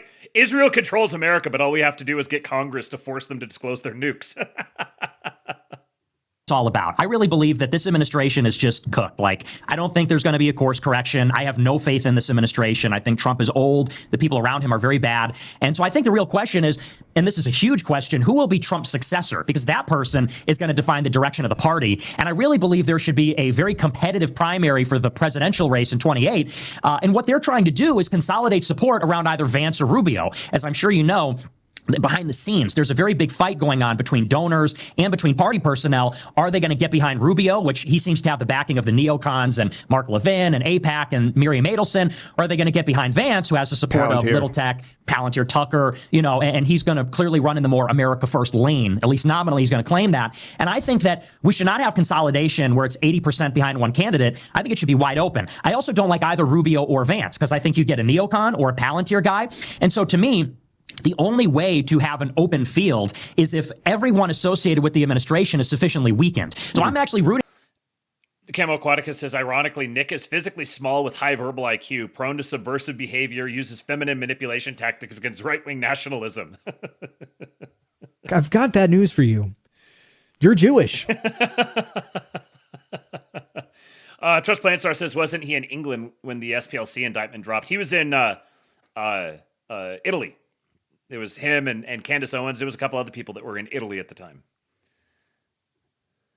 Open field is if everyone associated with the administration is sufficiently weakened. So I'm actually rooting for Democrats to degrade and sabotage this administration and the people in it so that they're less politically viable. And maybe that clears the way for a dark horse or an outsider, someone from outside the MAGA, Mar-a-Lago, Trump administration to maybe clinch the nomination in 28. And to me, that's really the big picture. Okay. I have no idea, of course, what Crowder's going to say, but my response to this would just be, okay, and then what? So you're going to have some outsider claim the nomination, you know, presumably. So you're going to take on the regime, you're going to take on MAGA, you're going to take on Palantir, you're going to take on, you're going to take on like all of all the Jewish banks, the globalized Jewry. You're going to take on all of them to get your outsider candidate in there. And then what? What's your outsider candidate going to do to take and retain power in the face of MAGA and the Democrats and Con Inc. and the Jews? This is libertarians playing with their action figures. Oh, we got to get the Mises Caucus, and then Dave Smith's going to run for president, and then we're going to get like libertarians elected to state offices. And okay, and then what? And good things will happen. Okay, all right, I believe you totally. So here's my primary problem: what you just said. And it's a keyword maybe. So my first question is the roster. You say, yeah, competitive primary. I agree. I hear who you don't want. The roster, the funds, the ground game. Maybe, right? Because you've tried this before. It's failed. The losses are real with the Democrats that we faced. Though I would argue, I think it'd be tough to argue against. Worst 3 years in modern American history. The wins, the potential wins that you're describing are imaginary with no concretes. And I know that you talked about this with Dan Bilzerian, so I'm not trying to sandbag you here, but if I'm going... The losses are real. The Democrats' losses are real. The wins you're describing are imaginary, hypothetical. Bridge this gap for me. Okay, there's a risk. It's a political play. Well, I won't be able to take part, along with many conservatives, Republicans, because I cannot vote Democrat. Doesn't mean I'll vote for Republicans all across the board. Can't vote Democrat. But the roster, the funds, the ground game, the things that you need to win elections in 2028 through the major risk of handing the country over to Democrats when we know that means open borders, packing the courts, turning them into citizens, right, DEI back in the administration, H1B skyrocketing again, all of that. Huge risk, concretes, so we see the payoff.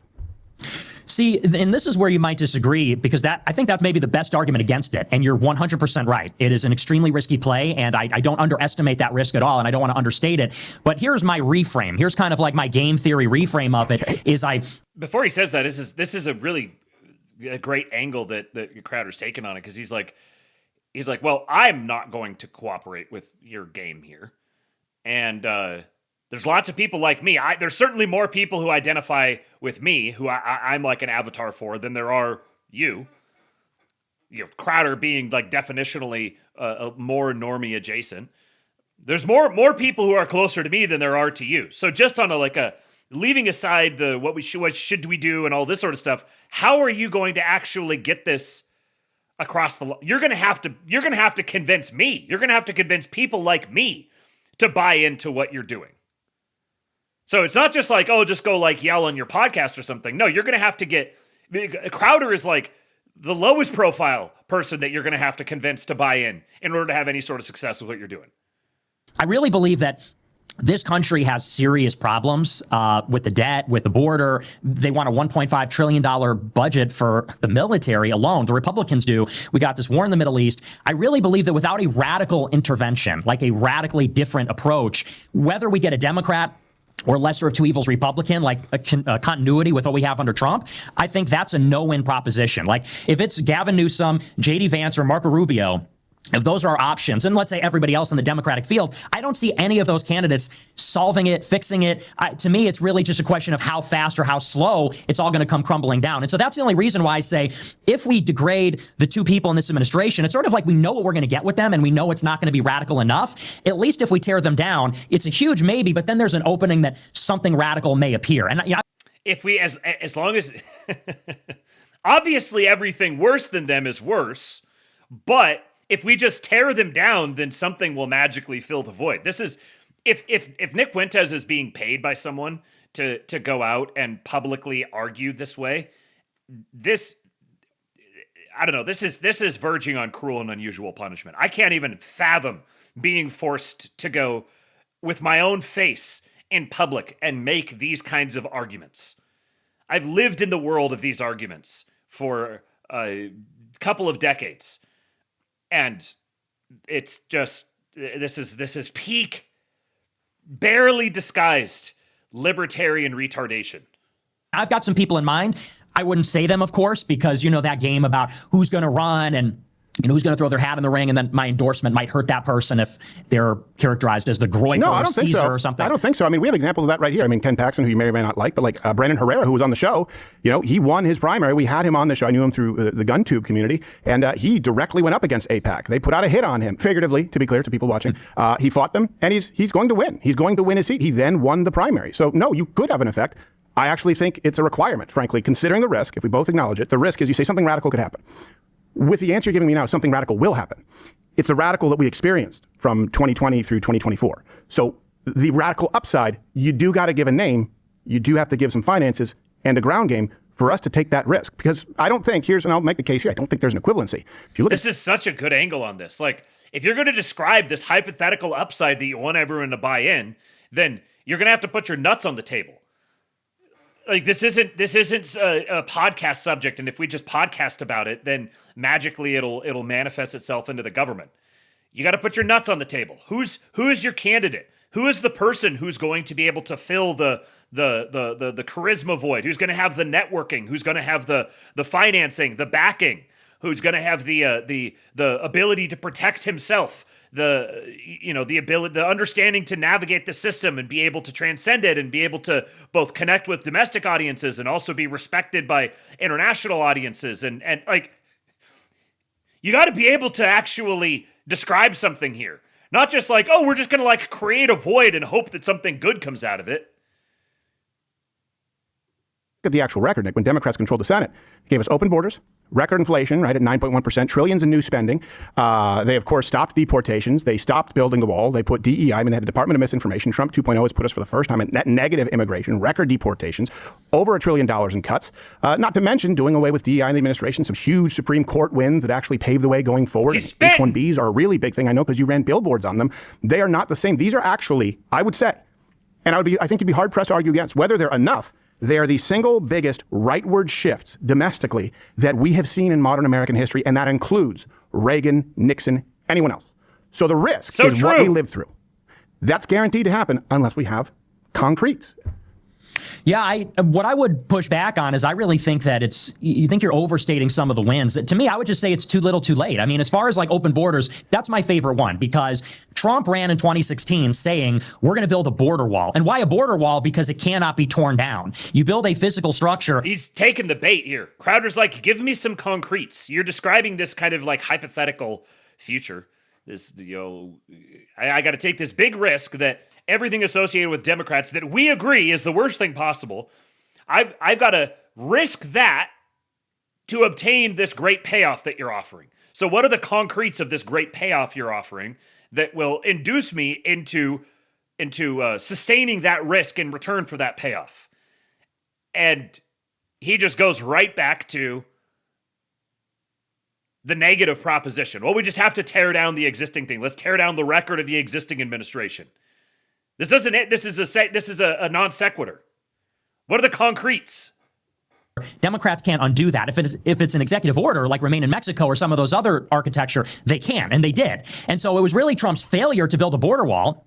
And he enforced it through executive orders, which is why Democrats were able to come in and say, oh, we're just going to undo all of that. And you might say, well, okay, Trump has another crack at it, and the border is secure now. It's like record low crossings. There's no apprehensions at the border. However, it seems that once again, he's given up on the wall. You know, you've got That's incorrect, coming Nick. up. That's literally, he's built more of the wall in his first 6 months than all 4 years of Biden. And it's on track to be done in 2027. Let's call it 28. It's just How much wall has he built this year?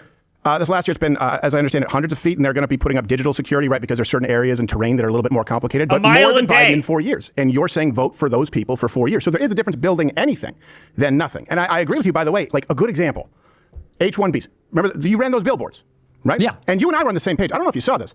I was going hard at Elon Musk on X, on H1Bs, and President Trump. And by the way, I got into an argument with Vivek in person.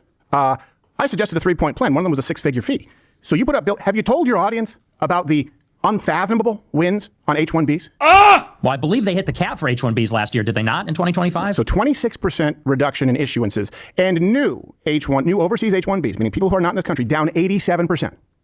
They were up anywhere from 20 to 90% under Biden. The denial rate was like 1%, 2% on a really good day.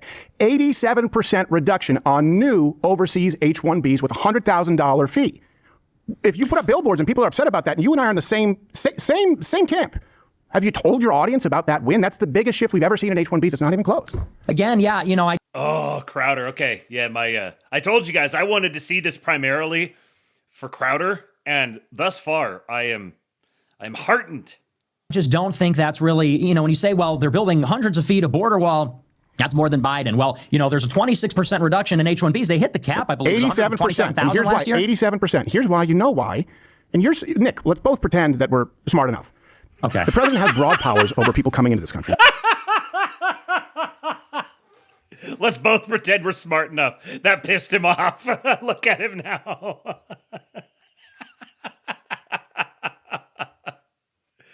Right, new H1Bs. And I see this a lot where he gets no credit for executive orders.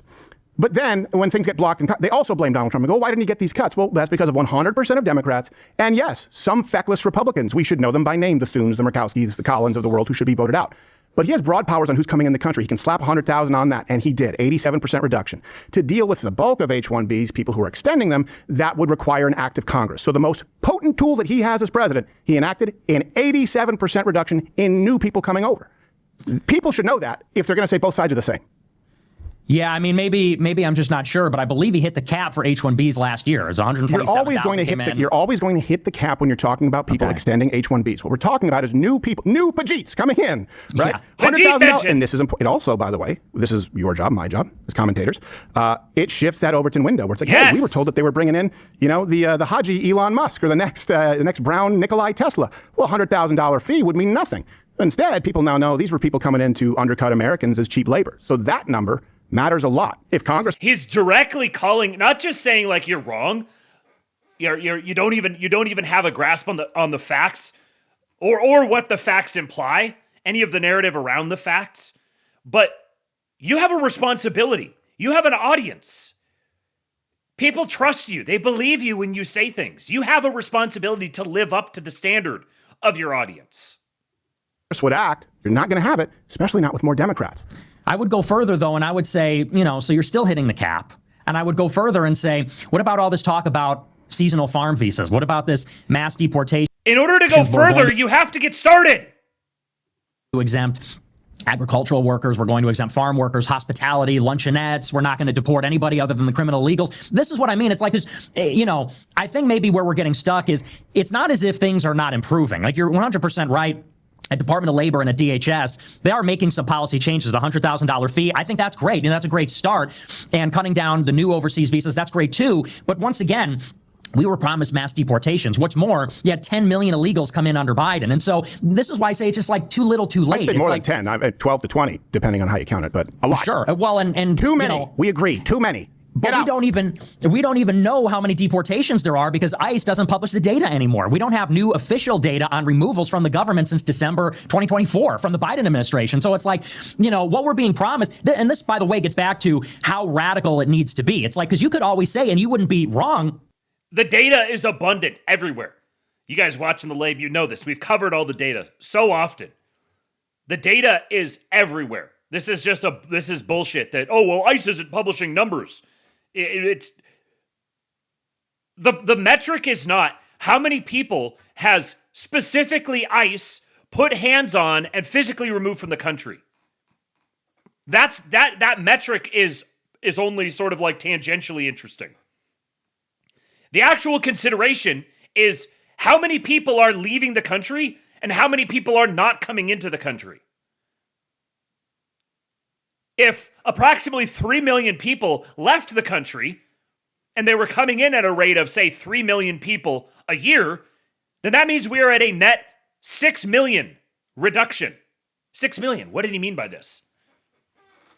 This is the relevant metric here.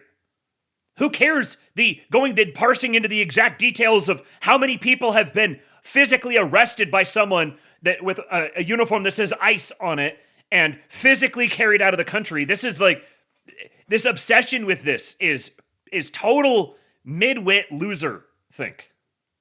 At all, that Republicans are going to be better. Are they going to build more border wall? Are we going to have less H1Bs? Are we going to have more deportations? Absolutely. But when you actually look at the numbers, it's like, okay, well, they brought in 10 to 20 million in 4 years. Right. Even if the numbers are true, when they say we arrested 600,000, maybe we only removed 300,000, you're not even making a dent in that. And you could say, well, anything counts. I would say it doesn't make a difference. Like, not really. 600,000 against 20 million? Not really. And that's where I would say I favor taking the risk of getting something more radical than what we know, which is getting something that won't be anything. Well, and I can understand that position if I believe the numbers that you throw. Here's the one thing that I do notice, and I don't think that you're a Democrat. No. I really don't. But you do consistently use Democrat talking points against the right. Woo-hoo! And you have, this is not a primary issue, right? You've advocated that your followers either sit out or vote Democrat in 2020, 22, 24.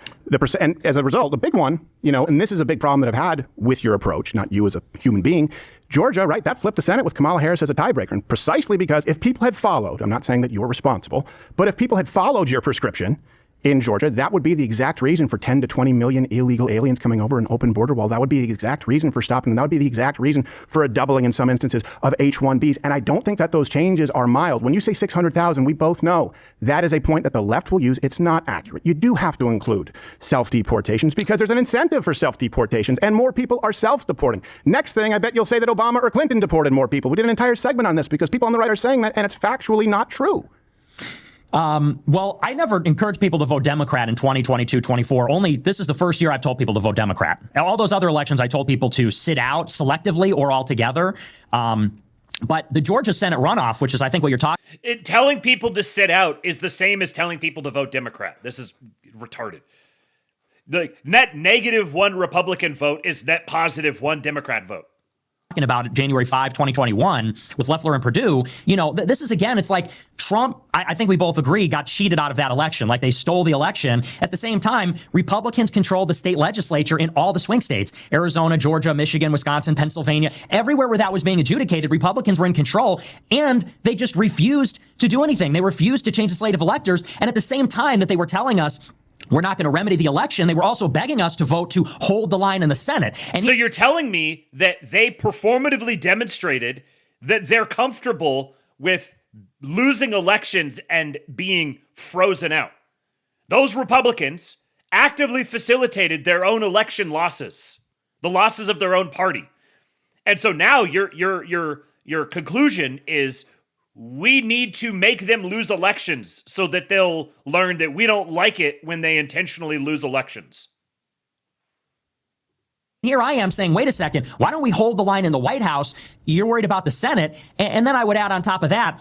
T-Con says, wow, it's almost like he's never done anything to advance right-wing policies or ideas. You might even call him like the Thomas Massey of right-wing podcasters.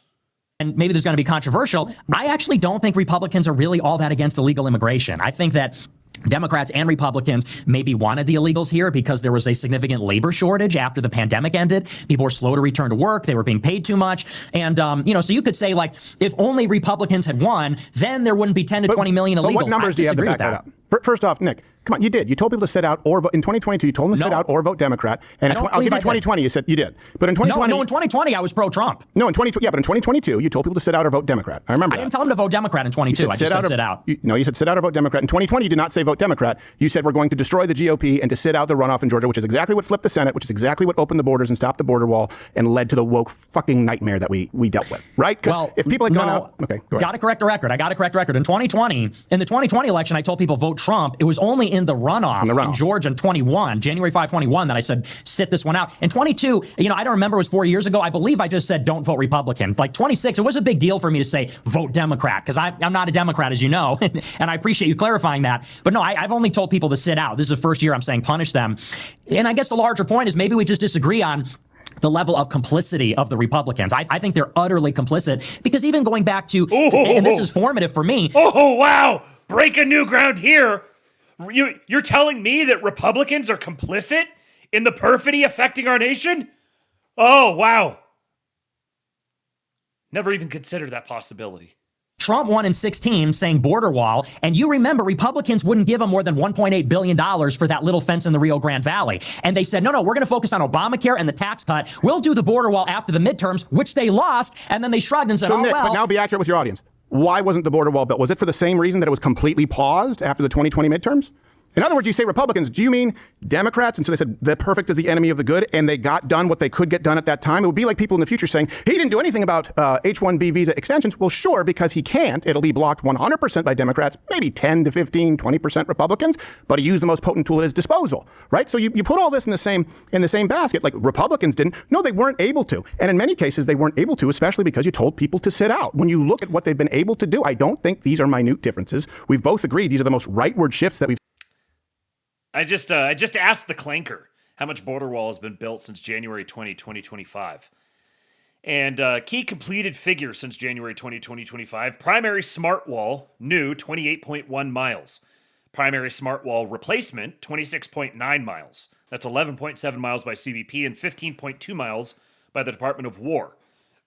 The waterborne barrier system, for example, buoys, the Rio Grande, 9.6 miles. Secondary border wall, 17.8 miles. So total new physical barrier mileage completed, roughly 80 plus miles, primarily steel bollard walls, replacements, secondary layers, and water barriers, plus associated roads, lighting, cameras, and sensors. This aligns with earlier progress reports. And then pre-January 2025, existing operational primary wall was about 644 miles, plus about 75 miles secondary. The smart wall includes 30-foot steel bollards, often painted black, secondary fencing in high traffic areas, water barriers, patrol roads, lighting cameras, and sensors. Large contracts, for example, $4.5 billion in 2025 from the One Big Beautiful Bill, for about 230 miles, and the One Big Beautiful Bill Act funding are ramping up work. Goals include about 1,400 miles of total primary smart wall eventually, with hundreds more miles under construction or awarded. Texas state-funded wall, separate from federal, reached about 82 miles total in early 2026 and is largely complete. Federal progress is tracked via the CBP Smart Wall map, updated weekly. You're telling me that there is a map that tracks the progress and updates it weekly so you can see exactly how much wall has been built and is being built. Remarkable. We've seen in American policy and modern American history, which brings us back to the risk. I think we both agree, the risk of the left, right? You've not had any ill-conceived delusions that this is not a risky play. And I appreciate that you're straightforward about that, right? You're like, this is going to be great. You know it could backfire. So what are the concretes? It brings us back to that. I'm going to take this risk because I think that a 99% reduction in border crossings is significant, 87% H1Bs. I think the Supreme Court cases are significant. I think, dozens, hundreds of feet of the wall being built is significant, whatever it is. I think it's significant, but I'm willing to take the risk. This plan will be effective because I need you to walk me through the end of the plan as opposed to hopefully these magic candidates will show up and then you're going to deal with the donor class again and the ground game again. What does it look like? Give me the plan.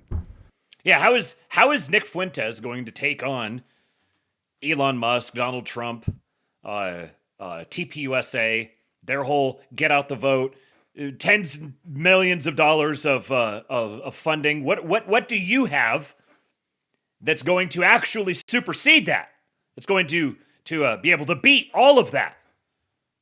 Because we're saying like the baseline is what we've got. Maybe we agree. We agree. Yeah, this isn't enough. We want more. So here's where our baseline is. Our baseline is not enough, but so much better than the alternative. Now, you're telling me that I need to risk that baseline in return for your proposed alternative. Now, you're at a major, major structural, financial, institutional disadvantage in this. So, and then what? Make something concrete for me here. Yeah. Well, once again, I'll just say first, and then I'll get just. Yeah.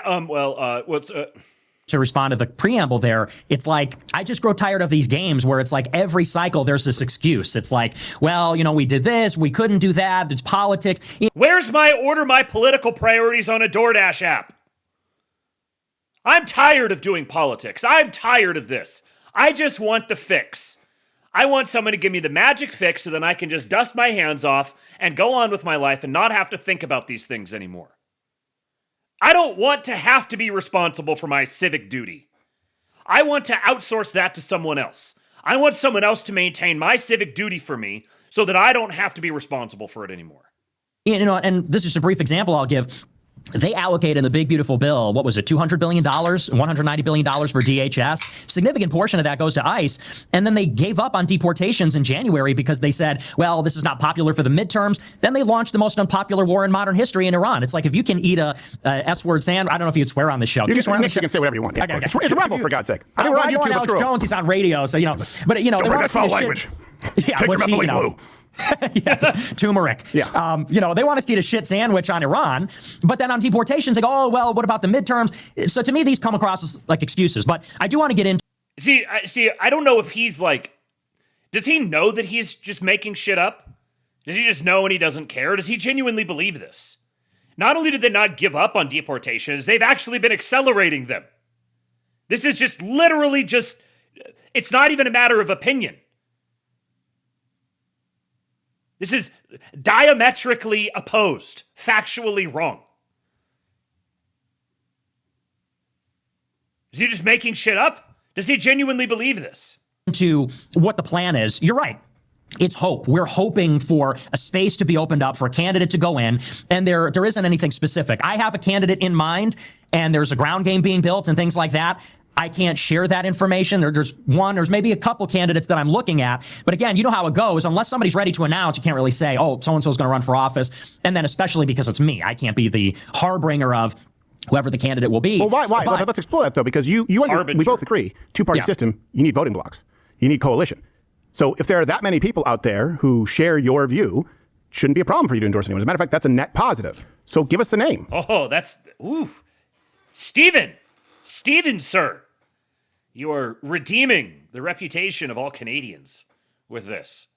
You're it's a very tempting to follow this trap into just like arguing over this thing or that thing, like Republicans this, Republicans that. But he's going a level above that, and he's like, no, you're actually let's just grant your premise. Say, okay, all this fine and good. Well, here I'm a prospective voter. I'm very happy with this baseline that's been established so far, and I want more of that. But you're telling me I need to abandon that. I need to leave that behind, and I need to come follow your thing. Well, in order for your thing to work, it's going to require like mass adoption, mass approval. So how are you going to make your case to me that your thing is going to work?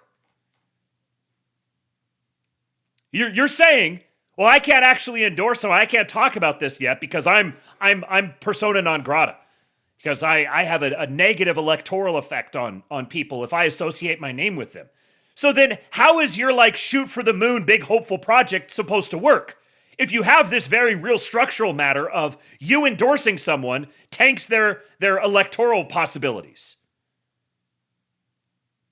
You can say that's unjust or you don't like it or it's not fair or whatever, but it's still a legitimate structural matter that has to be contended with. I can't do that. Once again, it's not somebody that's announced they're running. It's not somebody that maybe even is in contention. But you know how this goes. When you have people that are running for president. If you've made yourself toxic, if you've made yourself persona non grata, all these people, sure, maybe that's not fair. Maybe it's unjust. We'll just grant the premise. We won't even argue on it. Yes, it's not fair. It's not fair that you associating yourself with someone makes them unelectable.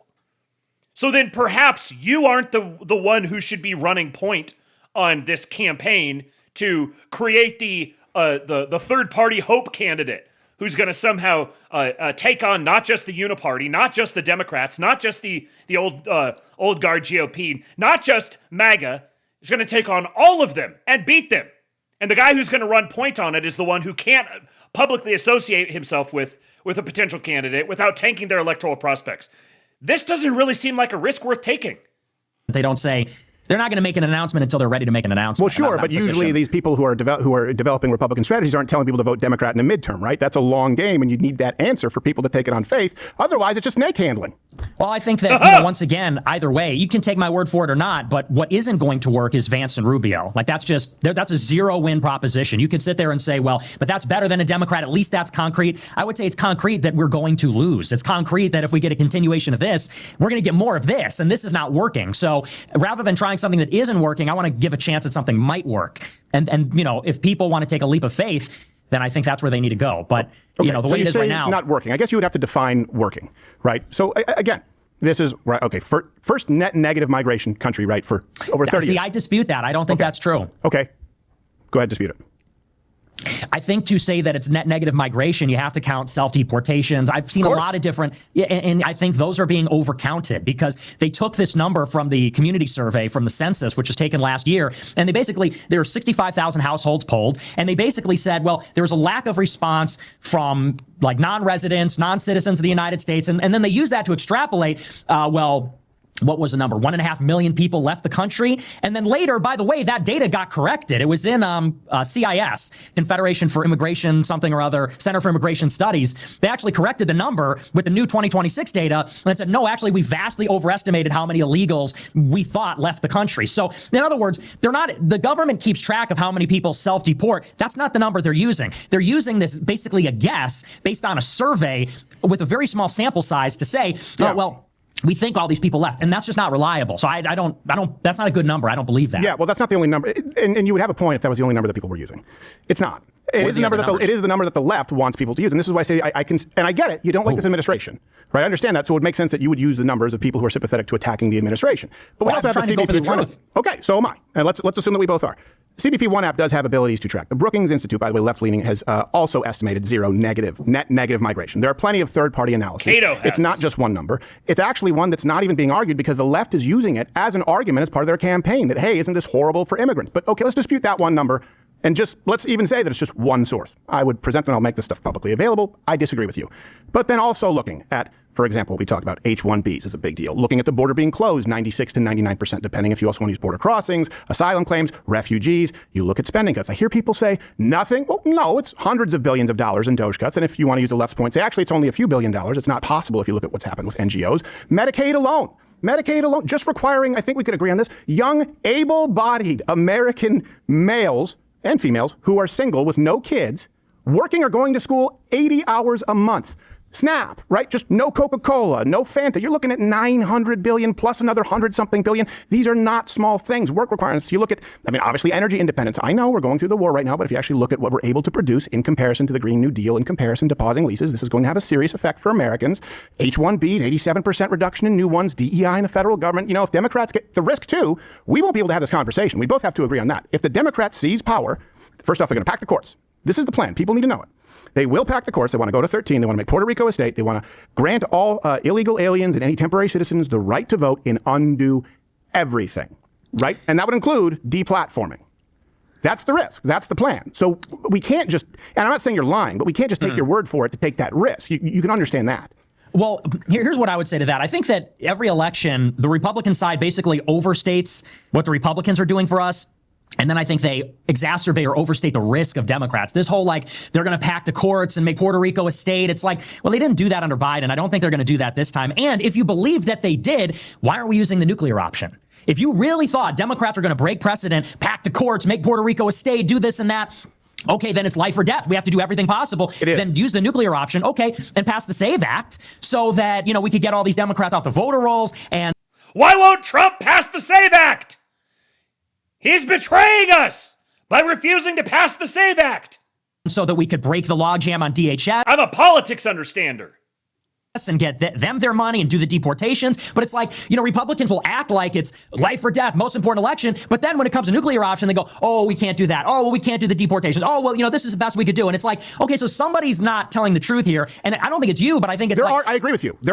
There are Republicans who aren't telling the truth. I agree with you. And by the way, they need to be, for example, Thune, Cornyn, screw that guy with a wire brush, right? People like that. But we know them by name throw them all into the same basket. And it's a constant dismissal. I don't really think that their deportations are enough. I don't really think we're a net negative migration country. I don't really think that 87% H1Bs. I don't really think just executive order 2 genders. I don't really care downsizing the federal government by hundreds of thousands. I don't really care that housing prices and rent prices are at multi-year lows. Those things don't matter because it's not enough. But when we know that the Democrats will obviously, and this is their plan, they didn't say they were going to make Puerto Rico a state and pack the court to 13 last time. They're saying that now. What they did say is that they were going to go a different direction on immigration, and we got, by our agreement, 10 to 20 million in 3.5 years. That is unsurvivable, and you're recommending that people take that risk based on then what else? Where do we go? So we vote Democrat, we take the risk, but we cut it off at the pass.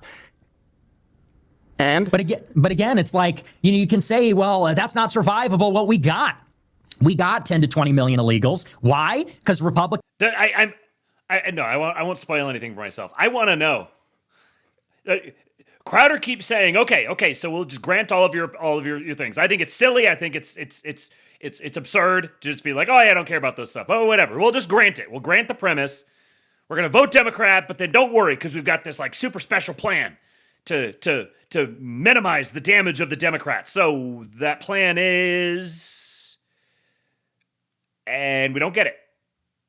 Republicans didn't build the wall, and now they're not going out because Republicans won't deport them. So it's like, if Democrats get in, they're going to end the world. That's why we need Republicans to not do anything. No, you're taking what Democrats did and blaming all Republicans. Most Republicans wanted the wall. We voted, but we can't because you also have something known as gridlock. And then you're saying vote for the Democrats who blocked the wall and open the border. But in 2017, we had the House, the Senate, the White House, the Supreme Court. Why didn't they use a nuclear option to just build the wall? It's because the Republicans don't really want to build a wall. They want the illegals to come here. And then when the Democrats get in, they can say, oh, shucks, the Democrats brought in all these illegals. And so we're going to deport them. Get us elected. Never mind. We only want to deport the violent criminals. Net negative migration is good enough. Me when my talking points are stuck in fucking 2017. And it's like, that's the risk. The risk is that we play this game forever. I want to step outside of it. Break the matrix. We got to run the Trump playbook from 16. Oh, Get somebody fresh in. That's me, that's the matrix, risk. Baby. I don't have a problem with getting someone fresh in. I don't have a problem with getting someone fresh in. As a matter of fact, here's the problem. I actually agree with you in principle on the premise of wanting to get someone fresh in. I don't probably have the disdain for Rubio and Vance. Between the two, I probably would choose Rubio because of really. Well, just because I agree with you that the threat of big tech and AI, and I think that's a very uncozy relationship that worries me. But I don't know. I'm not They're not ideal, but I still would pick them over Kamala Harris or Gavin Newsom. I don't think Gavin Newsom is a Chad. I think Gavin Newsom would be a disaster. I think Gretchen Whitmer would be the worst, but I think they've learned their lesson. They're not going to run abroad, hopefully. She would be the worst thing that could happen to this country, Gretchen Whitmer. But I would like someone else. The problem is your plan guarantees the opposite, historically, without exception. I'm sure you're aware of this. In other words, you're asking people to take a risk. Well, you're aware of the moderate Republican paradox. This goes all the way back to Goldwater. Which is? So it's any time Republicans lose big, right? Democrats achieve power, especially when Republicans go further right and they lose big. Democrats attain power. The donor class, who you need to reckon with the donor class, right, as part of your prescription. They immediately go to the most moderate candidate who they think is winnable. So, for example, just using some, like after Goldwater, they decided to go with a more moderate Nixon. What happened with Ford over Reagan? If you look at what happened after George Bush, McCain, and then you even look at examples like the Tea Party swinging further right, and then I'm going, oh my gosh, you know what? We need someone moderate to win the. Steven Crowder, you need to ease up on this Richard Nixon slander. General Mitt Romney. So what you're doing historically, with pretty much no exception, is guaranteeing the next John McCain or Mitt Romney. I think you're missing one. I think you're missing a notable Donald exception Trump? to that. Yeah. But Donald Trump was an outsider, was a Democrat his whole life, right? We have to agree it's an outlier. You're talking about operating within the binary. When Republicans lose big, Democrats are so bad, they go, okay, we can't live under this rule. Historically, they go, let's pick the most winnable candidate. So you're going to deal with those donors, hundreds of billions, potentially trillions of dollars, in 2028, with who? With what kind of funding and what kind of ground game? Because I also don't want Mitt Romney. For crying out loud, Mitt Romney. Rubio. Rube, what's the, This is like the... You can dislike the lobbyists, the donors, the financiers. You can dislike them all you want. But if you're going to advance some sort of a politically successful solution to something, you're going to have no choice but to play ball with them. This is like a sign of becoming an adult in the political sphere. When you realize that you're going to have to grapple with the donors. The one way that you can navigate, you can minimize the impact of the donors. You can't even eliminate it, but the one way you can minimize it is by having literally a generational man of history, a billionaire with a cult of personality who can just totally just bull in a china shop everything. But you can't do that every 8 years. You can't bull in a china shop with a generational man every other election cycle. So yet again, he tees him up. He's like, okay, what's the solution that grapples with these things? And apparently we're not going to be getting that yet. Here's the thing, is like, if you're saying you're going for Rubio. I didn't say I'm going for Rubio. I said if I had to pick between the two, because I really don't like the Palantir connection. I agree with you, is what I was saying. But, okay, and fair enough. I don't want to mischaracterize. We need to work on Crowder on this this falling for the Palantir as a boogeyman thing. It's so inane. Your position. However, you must acknowledge the way it's looking, they're going to consolidate behind one or the other. And right now, it looks like Rubio is the donor choice. The Wall Street donors, the pro-Israel donors, they're taking informal survey. They want Rubio. And to me, it's like, okay, 10 years after Trump defeated Rubio, New American Century, Miriam Adelson's puppet, I think Trump literally said at AIPAC, or the Republican Jewish Coalition, he said, you want Rubio because he's your puppet and he'll do whatever you want because he takes your money. He's a Florida creature. He also said Ted Cruz's dad killed JFK. Come on, we know what goes on with primaries with Trump. And one thing I do have to address, he's not an outlier. Republicans won in 2014 before Trump paved the way for them. That's what I'm saying. If they win, you can veer them further right. They also won in 2022. If they win, you can veer them right. That's what paved the way for Trump. So it actually proves the point. If Republicans lose, you guaranteed historically paved the way for a moderate Republican. It doesn't go the other way. So I'm asking you, and that's what I don't want. That's a big fear of mine, by the way. I'm not all in on Rubio or Vance, but I would like to not see someone worse, to not see someone more moderate, to not see a Romney or McCain. That's what we'd be looking at if there's a big Democrat win. You just made my point with Trump, right? He was able to because of 2014 Republican. He probably wouldn't have been able to if you were looking at a Republican loss. It would have been like Goldwater. It would have been like McCain. But you had a Democrat incumbent or a Democrat leaving office, which was Obama. Here's the dynamic, the way that I see it, is that Democrats win in 2026, and they're going to sabotage this administration because they're going to impeach Trump. They're going to investigate everybody, and they're going to find embezzlement, corruption. Like there's some problems in this administration, or at least there's a lot of smoke, let's say, around Howard Lutnick and some of the crypto stuff. And there's a lot that I would even like to see investigated. And So everybody in the administration is going to be hurt by this, Rubio and Vance included. That weakens them ahead of the primary. If they are toxically associated to the administration, which is failing more under Democrats, then to me, that provides an opening for somebody fresh from the outside that says, I'm sort of repudiating Trump's legacy, or maybe even I have some allegiance to Trump's original message in 2016. Maybe I'm going to save Trumpism from itself or where it went astray. That's kind of, I don't think we need to get into like Barry Goldwater. That's how I see it. If Trump is strong going in, we need to find someone who can save Trumpism from Trump. Literally the exact thing that was said about the Ron DeSantis campaign. To 28, then his people are strong. They have a better chance of winning the primary, and there's big consolidation. If they're weak, then people are going, oh, I don't know. Rubio and Vance are toxic. They're tied to Trump. They're unpopular. Maybe we need something else. So I think that's the dynamic. I mean, do you disagree, and why? Well, if he's strong, wouldn't that suggest that the country's in a good place? Yeah, I do. In a better place, certainly. In a better place with Democrats. Right. No. If Trump is strong... We're saying if strong, going to 28 after people vote Democrat. No. If Trump is strong, if Democrats don't win big and they're not able to sabotage him. Okay. He'll be stronger than he would have been otherwise. So wait, are you saying he would be strong because people vote Democrat? No, I'm saying he's stronger if Democrats don't win. Right, the midterms. Right. Yeah. Okay. So how does that play into your plan? And forgive me, it could have been a timeline there where I was confused. I was assuming that we were going along with your plan and Democrats get voted in 2026. Nope, haven't got Democrats get voted in 26, and they weaken Trump. Trump is weaker, and by association, everybody else is weaker. Rubio, Vance, because again, they're going to dredge up all this stuff, and you're not going to be able to run from that because they're going to haul people before the House. They're going to impeach people. It's going to get ugly, and I want them to because this administration's a failure. It's an utter betrayal. And I don't think I don't want to say you won't acknowledge. I think you disagree, but they promised mass deportations, and that's not happening. They promised no new wars, and we got a war with Iran. They stabbed us in the back. So a couple of things there, and I think this is important. We did get it. If you want to predicate it on Democrat numbers that we don't have deportations or enough, but at least we have some versus mass importations. And I certainly would say if you look to the matter of record that even from left-leaning think tanks, institutes, that we are seeing record deportations, we have a net negative migration country. I never thought would happen in our lifetime. Nobody actually disputes that except for you. Okay, I don't think that's a betrayal. That's not nobody. I do think a betrayal is saying that you don't care about immigration. Nobody disputes that except for you. Hey, I'm not nobody. What you said. And that's where I need to know, do these things matter?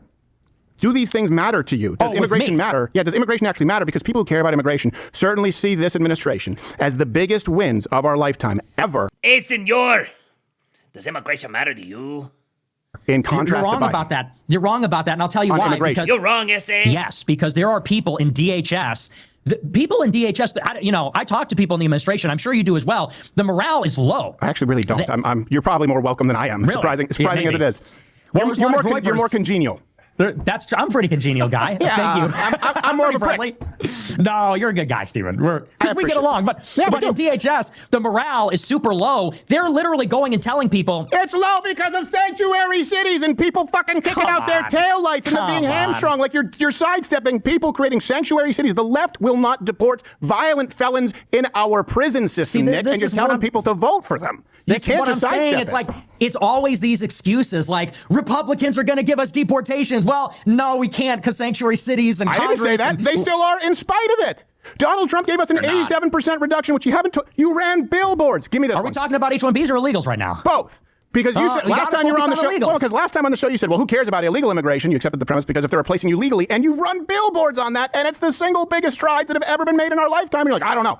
That sounds to me like an excuse, Nick. They said mass deportations, not net negative migration. They said mass deportations, largest deportation in history. And by the way, there's people in DHS, they're reaching out to this mass deportations project, this mass deportation coalition. What a because Trump is holding it back. Trump has been convinced by Brooke Rollins that we can't deport people from farms. And he's being convinced by Wall Street that we can't deport a lot of people in general from the labor force because it's going to put upward pressure on prices. It's going to hurt the economy. So it's let's be honest, Trump is the problem. Trump is slowing down deportations. He doesn't want them. They're betraying us. They could do more. They're choosing not to. They walked it back 100 times in the past few months. They went to the Trump Doral for their congressional retreat, and the deputy chief of staff said, don't say mass deportations, that's done. Susie Wiles and the rest of them said it's a course correction, we're shifting gears, we're changing the strategy, we're focusing on violent offenders, violent criminals. There's all this consternation in the White House saying, oh, Trump is being convinced to approve all these seasonal farm workers. He's being convinced not to do the deportations, only focus on criminals, which, by the way, that's kind of like what Biden was doing, picking people up at prisons that murdered people.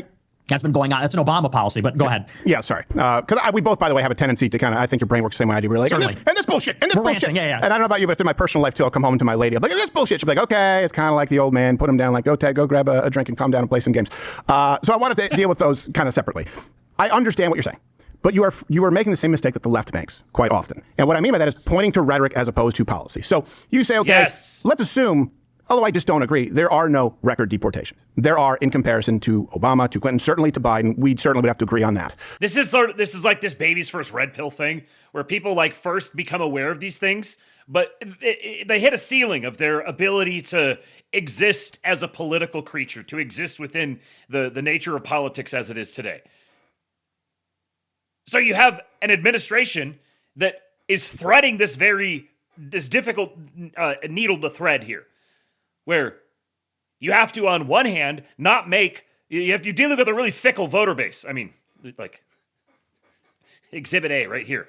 And a fickle voter base. They say, we want mass deportations, but we don't want it to make us feel icky. And you have to win an election, which means you have to acquire voters. You have to get people to vote for you who feel icky when they see mass deportations. So you campaign to the center, you speak rhetorically to the center, and then your actual policy is directed to the right. I'm so glad to see Crowder grabbing this and holding on to it. Because they counted border turnaways. But net negative migration. Okay, that doesn't matter. You're pointing to the rhetoric. Okay, H1Bs, that doesn't matter because you're pointing to the rhetoric. You also have to look at other numbers, like, for example, the job.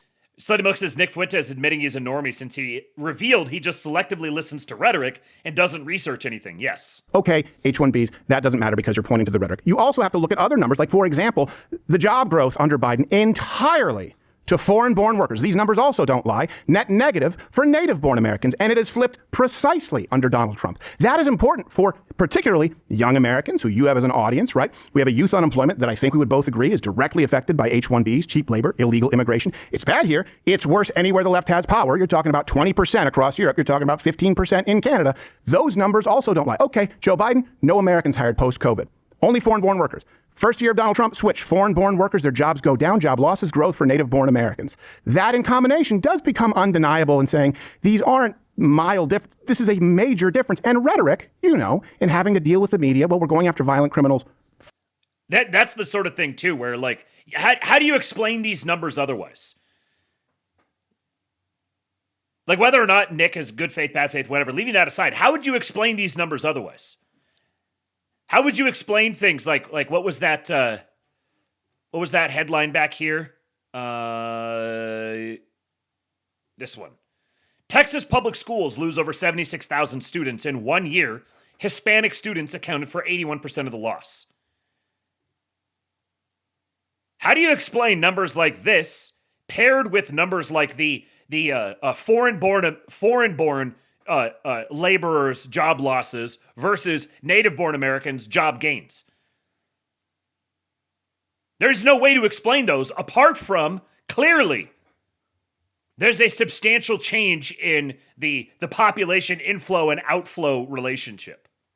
First, Tom Homan was on the show. I guess that would be one of the administration. He's someone we've had in the show a couple times. He said, well, of course, we're going after violent criminals, but what are we going to do if we run into someone who's not violent? We're going to deport them. They can't be here. That's our job. We're going to deport them too.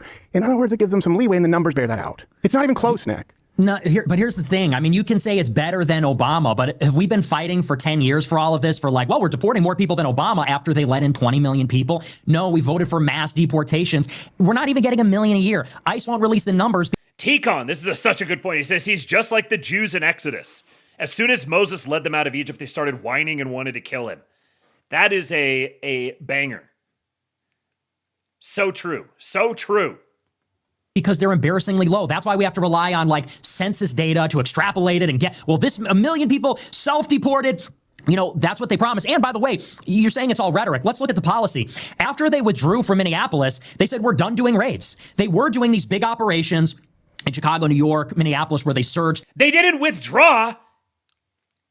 They stopped doing raids because they fucking buck broke the Minneapolis government. This is the other, you don't... Ideally, you don't have ICE having to go out and do fucking raids to get people out of the country. Ideally, the local government is responsible for directing their local police forces to arrest people for immigration violations and transfer them to ICE. This is the 287G arrangements that have skyrocketed. They're almost to 2,000 now. It was like 100-something when Trump took over. This is how you create a mass deportations apparatus, an industry that continues to run. You're changing the structural incentives to make it happen. This is this is the lack of object permanence thing. Oh, well, I don't see them doing raids, so they must not be doing anything. No, they fucking broke a sanctuary state. Thousands of CBP and ICE into the city. And what they would do is patrols. They would have ICE out on the street, basically looking for illegals, going door to door. What they've done since then is they put body cams on them. They stopped doing these big surges. They stopped doing the patrols and the big raids. And what they've effectively shifted over to, like in New York, for example, is they're only going to go to the prisons. If someone gets arrested for murder, they go to prison, they're not legal, then ICE picks them up. And that's really all that is happening right now. If you wanted mass deportations, what would that look like? Home Depots, farms, meat processing plants, the Hyundai facilities. But what happens when those places get raided? Trump gets a call. He gets a call from Wall Street. He gets a call from Hyundai. He gets a call from Brooke Rollins. And they say, stop deporting our farmers. Stop deporting our Hyundai employees. Stop deporting.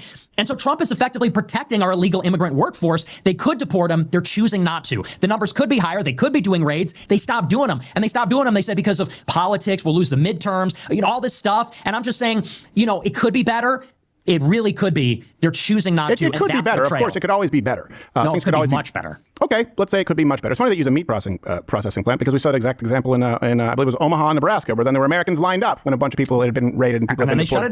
Then they shut it down. And this happens across too. So are you saying that there's an equivalency? In other words, it's not that big of a difference as far as immigration? Yeah, I think it's not meaningful at all. No, okay. That's getting back to. And what about? Let's go through. What about H1Bs? 87%. It's not 100. It's 87% of new ones. The place is that significant?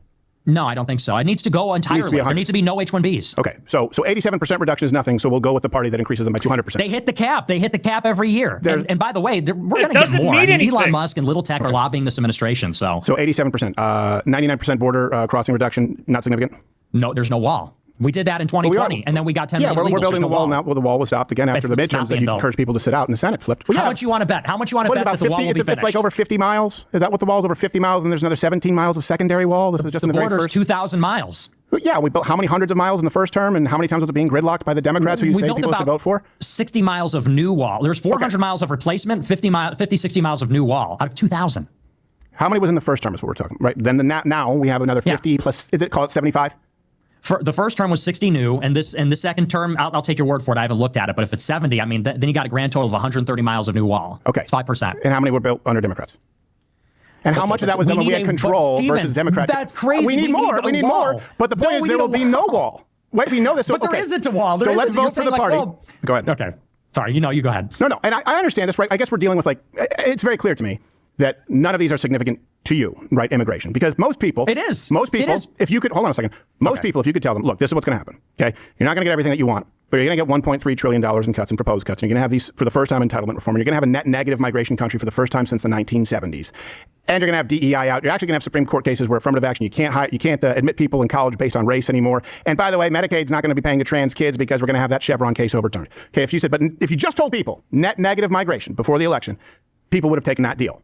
And instead, you're saying hand it over to the people who opened it up. So let's go back to that. I'm fine with it, with that risk. In other words, if you're telling me we can get much better. So the Nick Fuentes plan is we can get 100% deportations, right? Not 87% H1Bs. We can get 100% H1 done completely. Guarantee it. We can get Medicaid, not just a $900 billion. All of this, you can get it done because you're going to vote Democrat in 2026. And then I still need concrete. Well, let's just reframe the deal a little bit, okay? Jesus because here's the real deal is Republicans say we're going to build a wall, and a wall, Trump said 30-foot concrete structure, 2,000 miles of wall. That was the proposal in January 2018. That's what we had in mind. Sure. Well, what you're Slutty Milk says, I Googled ICE raid in news and saw 2 stories immediately, but they aren't doing raids. Yeah, that's too much work. That's too much work. Really going to get is 130 miles of 18-foot steel bollard fencing with a 5-foot climbing plate after 10 years. Then they say mass deportations. We're going to deport 1 million people per year. They don't even release the numbers. According to the New York Times, they deported 230,000 last year. Maybe they arrested 300,000 more. Okay, that's not a mass deportation. You're not even making a dent. Hang on, in just those 10 years. Then you want to say, well, they cut $800 billion in Medicaid to pay for a permanent cut in the corporate tax rate, and they want a $1.5 trillion military for this year alone. And we have a war in Iran that's costing us $50, maybe $100 billion when all is said and done, not to mention the gas prices. So it's like, we're promised all these things. We never get them. At this point, I don't know what Crowder's going to say, obviously, but at this point, it's like, okay, fine, whatever. I grant you all of that. Nick Fuentes plan, go. And so you're right, it's a huge risk, but I'm saying I'm not going Democrat. I'm not going center-right. I'm voting no on both of those. And yeah, I'm hoping that we can open up a space where someone far right can fill it. And you're right, it's a huge risk. You're right, it's totally uncertain. But I think the real risk, again, is these half measures. I think unless we have radical reform, it's either we're getting our head cut off or we're getting cut in half. I'm voting for maybe there'll be some option where we don't get totally destroyed. And that's all I'm interested in. That's all I care about. You want to cut around the edges on immigration? It's not going to meaningfully change the demographics of the country. How many illegals are here? 40, 50 million? You want to say, well, we deported 1 million. It's like, okay, cool. We're still in this immigrant nation. So. Yeah, no, well, first off, I'm familiar with that New York Times article. They cited 500,000, and that's not including self-deportations, which is the vast majority of them. I get that you say, I don't count it. I don't count self-deportations. I don't believe in arrests and removals. So 500,000 is arrests and removals. I don't believe in self-deportations. Okay. That's still very different from 10 to 20 million in the span of 3 years, which you guaranteed will get. Let's assume you don't believe the Democrats' clearly laid out plan of packing the courts, of undoing all the decisions, of making Puerto Rico a state, of redistricting. Let's assume you don't believe any of that. Will we both agree, for sure, if Democrats attain power, another 10 to 20 million illegals in that term? I'm not sure. I really have no idea. I think if you're a betting man, Nick. Honestly, no, because you know what? So they did it under Biden, but learned their lesson? No, and I'll tell you why. Okay. If you look at Davos this year, there was agreement, actually. I think Clinton said this in an interview sometime after this. I believe Hillary Clinton, that is. I believe Bill Gates said something to this effect. They said because of AI, we don't actually want the irregular migration anymore. Why did they need the illegal immigration in 21, 22, 23? Because there was a labor shortage after the pandemic ended. And so, yeah, I do think actually the tides have shifted. I don't agree with that. Okay, well, that's what they say. Here's the thing. I think, no, I understand. I don't agree with their framing. Oh, okay. Meaning there wasn't a labor shortage. And that's what's so distressing about the left. And this is why I can't vote for them. This is how sinister they are. They specifically hired and replaced, and you've talked about this, replaced Americans with third world labor. Native-born American jobs went down after the pandemic. Foreign-born jobs went up. It's directly flipped under Trump. So there wasn't a labor shortage. We would both have to agree the Democrats lied. They wanted cheap labor because ultimately they wanted votes. That's my only disagreement. I think they're just that sinister and the numbers bear it out. But please continue. Well, strictly speaking, there was. It's just that there would be two ways to remedy that. If you had a real labor shortage, what was happening is that all these companies were just increasing their wages. And I remember you drive down the street and you'd see a window in McDonald's and it would say $25 an hour, stipend for tuition, blah, blah, because they wanted to incentivize Americans to return to the labor force. And so, how do you remedy the shortage? You could raise the wages or you could open up the border. So in a sense, I suppose we agree. Maybe it's just the semantics about what constitutes a shortage. But I would say that no, I don't think it's semantics. I think it's don't subsidize Americans and let wages go up as a product of the free. It's not complicated. It's a problem that they created on purpose so they could solve by replacing Americans with third world labor. I don't think it's an accident. You think it's an accident? No, not that it's an accident. I just think it's just about how you approach the problem. You could have raised wages. Do you believe that Democrats had a proactive approach to replacing Americans with third worlders in order to change the demographics and gain votes? Because I do. I think yes, but, and this is what I think maybe you might miss as more loyal to the Republicans, is that the business interests which are Republican, play a profound role in opening up the borders. It's the 1990 Immigration Act, actually, which is what created all these programs, increased the amount of immigrants coming in, and that was lobbied for by the Chamber of Commerce under George Bush, because the business interests wanted. You're talking about the class of Republicans whose reign over the Republican Party directly led to the rise of Donald Trump, and the class of Republicans who spend every single day filling their diapers about Donald Trump, who are a dying breed because of Donald Trump, not because of hypothetical hope candidate, because of Donald fucking Trump.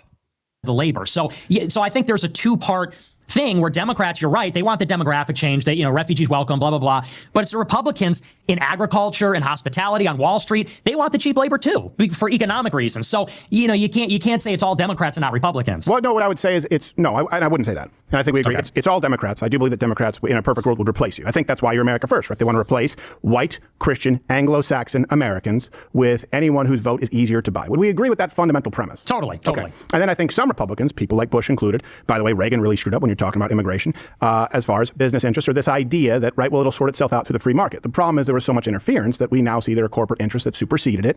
We see a very stark contrast between those Republicans and this Trump administration. For the first time, there's been a stark contrast. But I do think the primary problem is exactly what you said in the past. The left absolutely wants to replace you with a demographic that is easier to manipulate, put on the public dole, grant citizenship, and gain votes. And they did it to the tune of 10 to 20 million. They did not fix the labor shortage.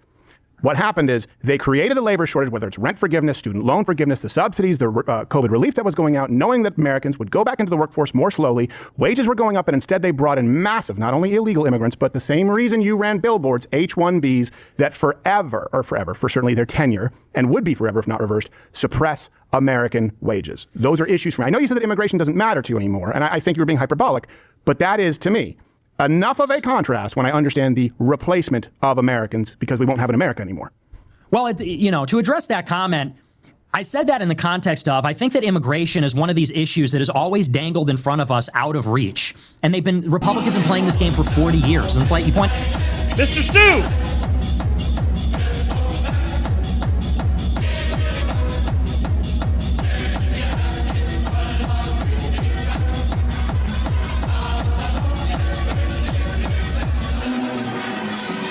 Set this lying fairy faggot on fire and hang him by the prostate. Don't be a panikin. Trust the planikin. So true, Mr. Sue. Thank you, sir. Appreciate you. Pointed out even Reagan. We're going to give 3 million amnesty and then we're going to close the border. Doesn't happen. Same thing even with Trump. Trump said we're going to build the border wall. We're going to slow it down. And let's be honest, immigration got really bad in Trump's first term, right up through May, June 2019 until they implemented Remain in Mexico. And then in 2020, they shut it down because of the pandemic. But it's like it was even bad under Trump 1. And then, let's talk about, for example, the pandemic-induced labor shortage. Who shut down the economy? Trump. Who did Operation Warp Speed? Trump. Who let BLM wreck the cities? Trump. Who gave Venezuelans TPS in January 2021? Trump. And how many of those 10-20 million were from Venezuela? No, this is what you do, and I know that look, because you're very smart. This is clever, but it's just not accurate. And I would say it's disingenuous to say, Trump, because BLM started before Donald Trump. We both know that. And we also know that domestically, hold on a second, the president doesn't have the same broad authority. And I know you've talked about this. So, for example, whether you agree or disagree with the war in Iran, people saying it's a war crime for...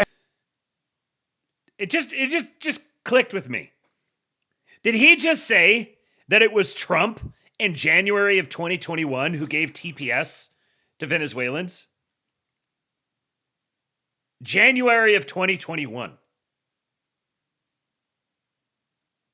Trump was apparently occupied giving TPS status to Venezuelans in 2021. What were you doing, Nick?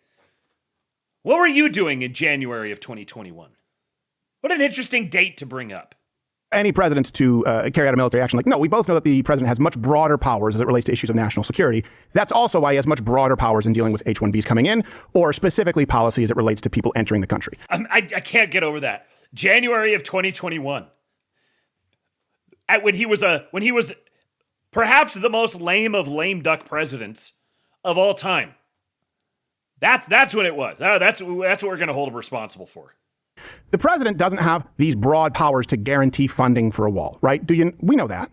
But the president does have, the broad powers when you say remain in Mexico. When was that reversed and who reversed it? Wherever he can. Exactly. Whenever he can, like you said, wherever he can through executive order or presidential powers, he's used his most potent tools and he's been gridlocked by the party you tell people to vote for. And some, not all, but too many Republicans. So. Zimmer Dillon says, I dislike Jews because they create endless wars. You hate them because you're an anti-colonialist leftist. We are not the same. Banger alert. My approach is back to steel manning. Yeah, I think you're better off, and historically it's irrefutable, you're better off working within the party that has a voting base that wants something done with immigration to hold them accountable, the primary process. We've actually affected that directly here. Brennan Herrera is going to win. That's just one example. Ken Paxton that's one example. Handing it over to Democrats historically guarantees a moderate Republican if you manage to come back from it. So I think we've already gone, you don't have the concretes. You're saying you vote Democrat, so the destruction is concrete, right? The losses are real. They will take place. The wins are hopeful and imaginary. That's my problem. No, I see. When you say destruction and all this, let's be very clear. In 2026, if Democrats win, you're going to have a divided government. So I think actually the damage is going to be mitigated in the sense that you'll have a Republican Senate, most likely. You'll have Trump in the White House. The Democrats will have the House, and they'll just exercise their oversight power. So as far as we're definitely not going to get more deportations. We're definitely not going to get more progress on any of these things. So these are such massive, urgent things that getting not enough accomplished in 15 months thus far is a catastrophic situation. So we need to guarantee that even less is accomplished for a 2-year period so that hopefully we get a super based hope candidate who shows up in 2028. Destruction is concerned, I think it's relatively contained. And maybe this is like a good clarifier. If it was 2028, and it's going to be, I don't want Democrats to run the table. I don't want a Democrat to be the president at all. I don't want Democrats to control Congress. I think that this is the punch in the face that Republicans need so that in 28 we can be more competitive. That's how I'm looking, because the damage, let's be honest, is contained. I get that. The damage isn't fully contained. There's a lot of damage that they can do. Young Goy Vey with a 1488 tip that did not come through because there is a space in your name. Being nickeled and dimed to death by stupid algorithms on the internet. Thank you, Young Goy Vey. He said, this boy is perfect. I'll give you your Erica.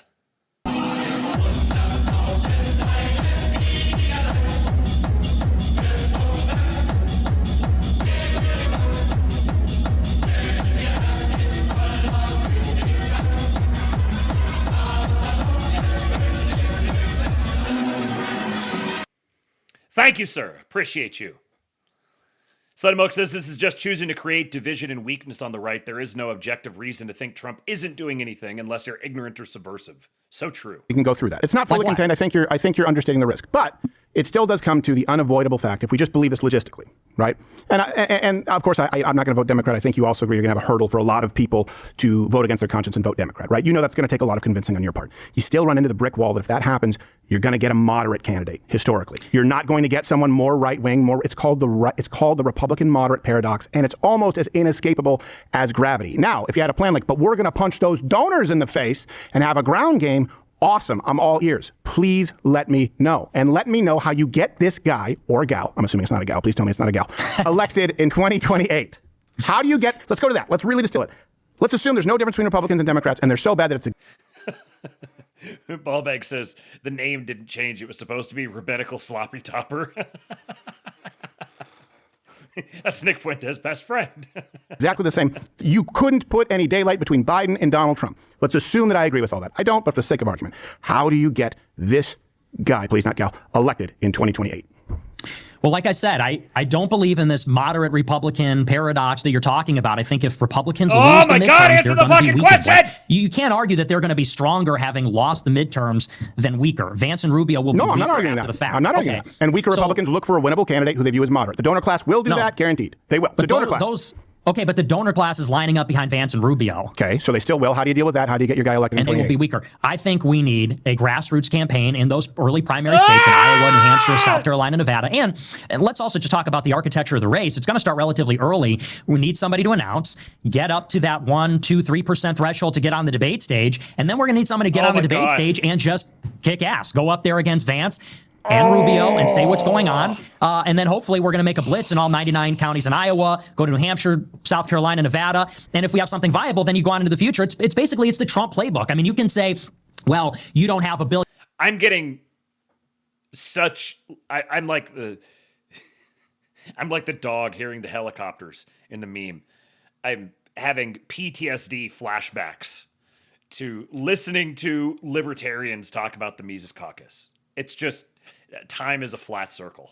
$1 billion lined up for the general, or you don't have a plan here. But Trump did it. Trump did it in 2016. He had like a few guys, just started doing rallies, self-funded some money in the very beginning. Which Trump do you have, motherfucker? Which Trump? Went on the debate stage, and then it just was off to the races. And I think that we have to be open for something like that to happen. Yeah. So did they have a ground game? I don't believe they did. A couple of things. First off, it sounds to me like you're talking about then at that point engaging in the primary process, right? You're saying, yes. So why haven't you taken part in any of these primary processes now? I haven't really seen anybody that I like. I like Thomas Massey, but I think that I might hurt him more than help him. I like James Fishback. Oh, you mean the guy who has blocked funding for the wall and for deportations? That Thomas Massey? In Florida, we wanted somebody to run against Vivek, but there wasn't a good candidate in Ohio. Do you think he's going to win? Be honest. I don't think his odds are great. Okay, I know that's a tough question. Sorry, I didn't mean to put you no, it's fine. But that's the thing. And I said this on my show the other night, or maybe I said it in private. I'm not sure actually. But isn't it tough how that works with our lives? Like, did I say that on air? Or did I say that? Yeah, right. Did I say this in a group chat? But like, the problem with the primary is like groypers and far right people are not the majority. I was telling my fans this. But they need to be for your plan to work in 2028. No, they don't. Because here's the difference. If you're like, let's say you're in Ohio. Okay, perfect example. If it's Vivek and another guy, you need the groyper guy to get 50% of the votes in Ohio. And groypers are all like young white men. Very engaged, very online, maybe punch disproportionately outside their weight class, but it's a small contingent. So we're not going to get 50% of the Me when I lie. Groypers are all young white men. You fucking asshole. Republicans in Ohio in a two-way race. But if it's a Democrat versus a Republican, let's say it's 50-50 neck and neck, if we could push it 1% or 3%, we can flip it. Now, the primary in 20... Thank you, Bobby Ballbags. 5 gifted subs. We got Jumper, we got Elias Shue, we got Morons, Melon is here, Camo Aquaticus, and Ian Rhodes. 5 for 5 on Patriots. And Jeff Accordion. You earn your freedom. Jeff Accordion, I don't know if you've watched the Pseudolab yesterday, but your presentation on that was laid me out. It was magnificent. Thank you, sir. 28. But how are you going to do it though?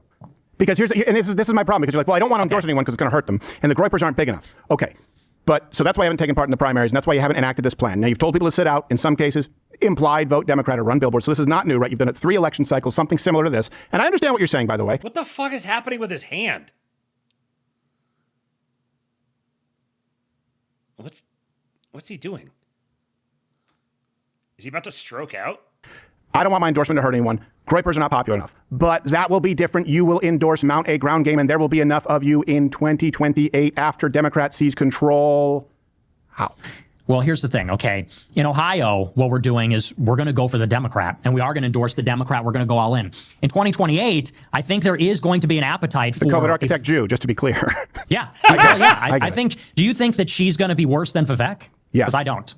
I think she'll be worse in terms of governance, but I think that in terms of overall impact, it's far worse for us if Vivek wins. Because what it signals to the GOP is that, we'll vote for anything. We'll vote for an anchor baby who hates Americans, who's part of little tech. So yeah, I'm willing to forfeit Ohio for 4 years if it means we send Vivek back to the kitchen. Can I pause you for one thing? Just because, Ohio is a different breed.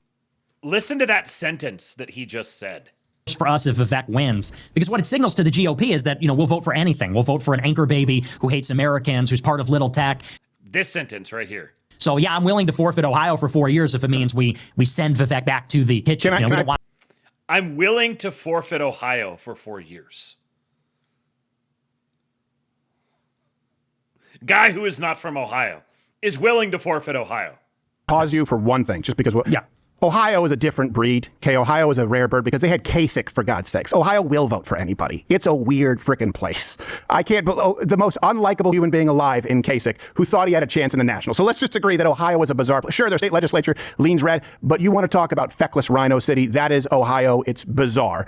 But yeah, I still do think that Vivek would be better than the COVID architect feminist who also, is Jewish for the groyper people.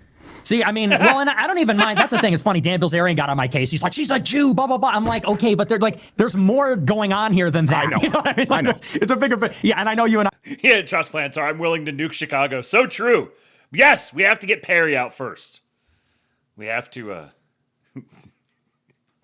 we have to evacuate Perry and all of his orifices. I maybe agree on that, but but the thing is, to me, Vivek, and maybe you'll cringe at this, you're not wrong. Vivek would be arguably a more effective governor than a Democrat. However, if we accept him, does that not send a message to the GOP that we're accepting this little tech power? Because Vivek is involved with all these people, went to Yale Law School with Vance. They're looking at opening up this Anduril factory in Ohio, making the push for these government contracts. You're sending a message that the post-Trump GOP is going to be shaped by people. What's that? Defense production funded by the federal government in Ohio? You're talking well-paying professional jobs for Ohioans? That's a bad thing? I don't know how you can watch this whole thing and come away with the conclusion that that this man is a patriot. People like Vivek, which is decided. Maybe he is a patriot and he's just hopelessly retarded. Those are your only options. He's 100% not a patriot whatsoever, or he's hopelessly retarded. I mean, he's basically against everything that Trump ran on in 16.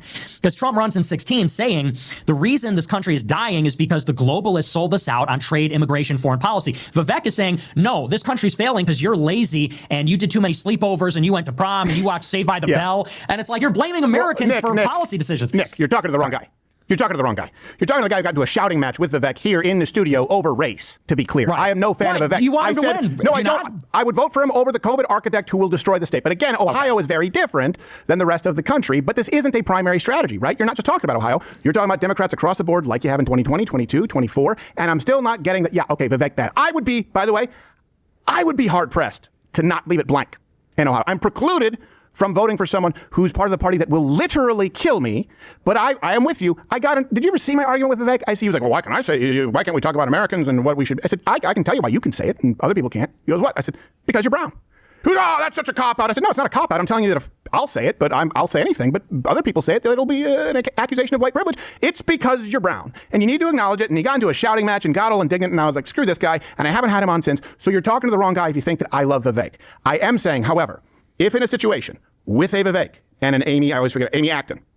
I always want to say Cantor. That's probably like just a Semitic stereotype in my mind.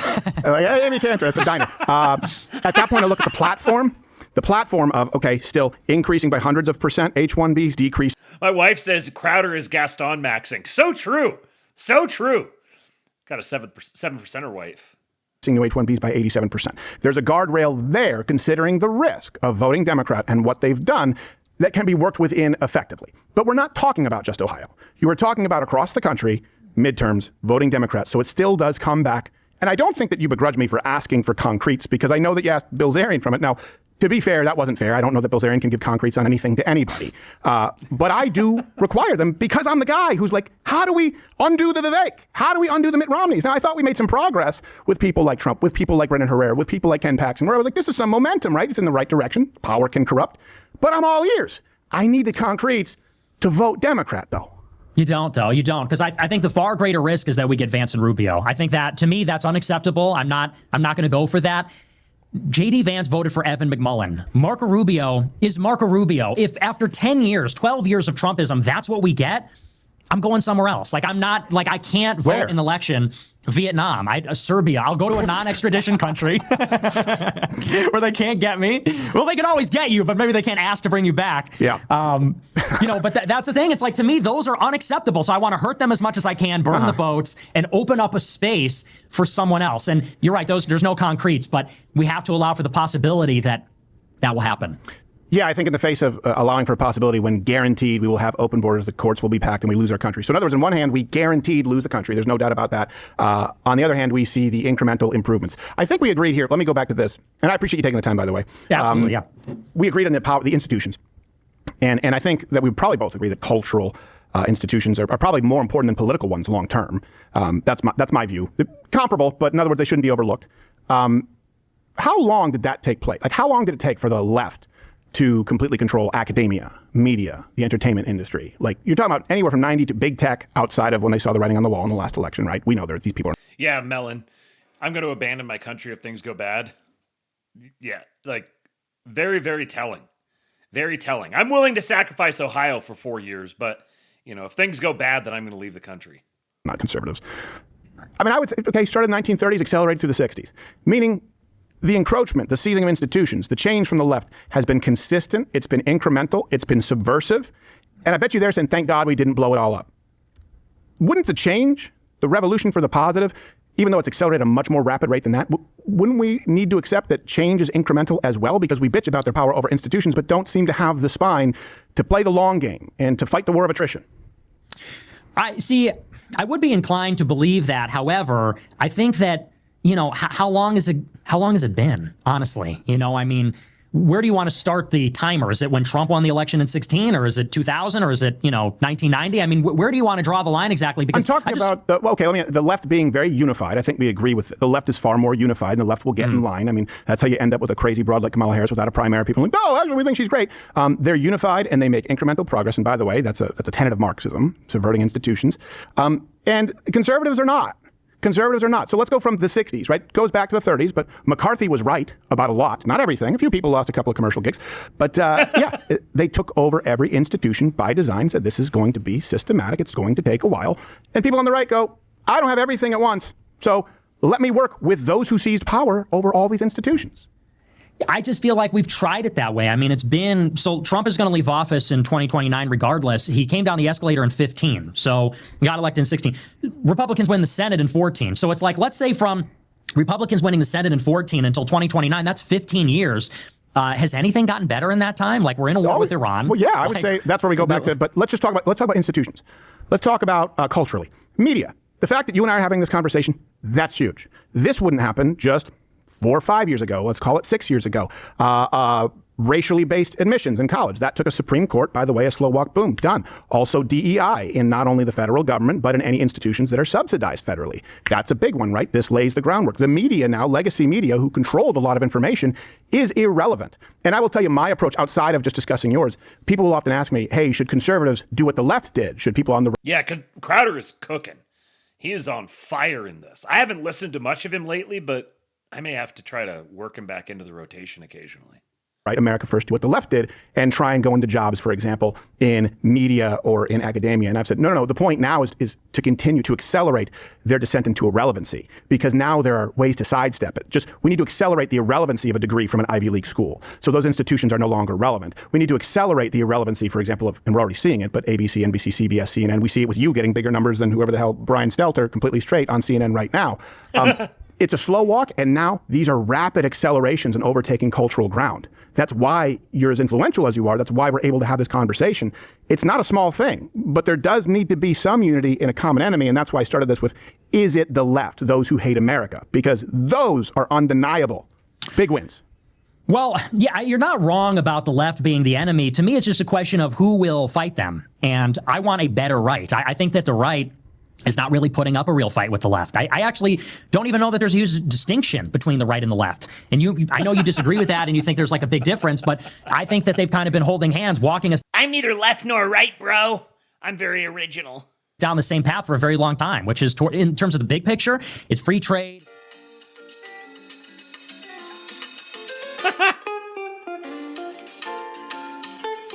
The line's very social far. Conservatism isn't dead. Trump wanted in the SAVE Act, I really wonder what he said there.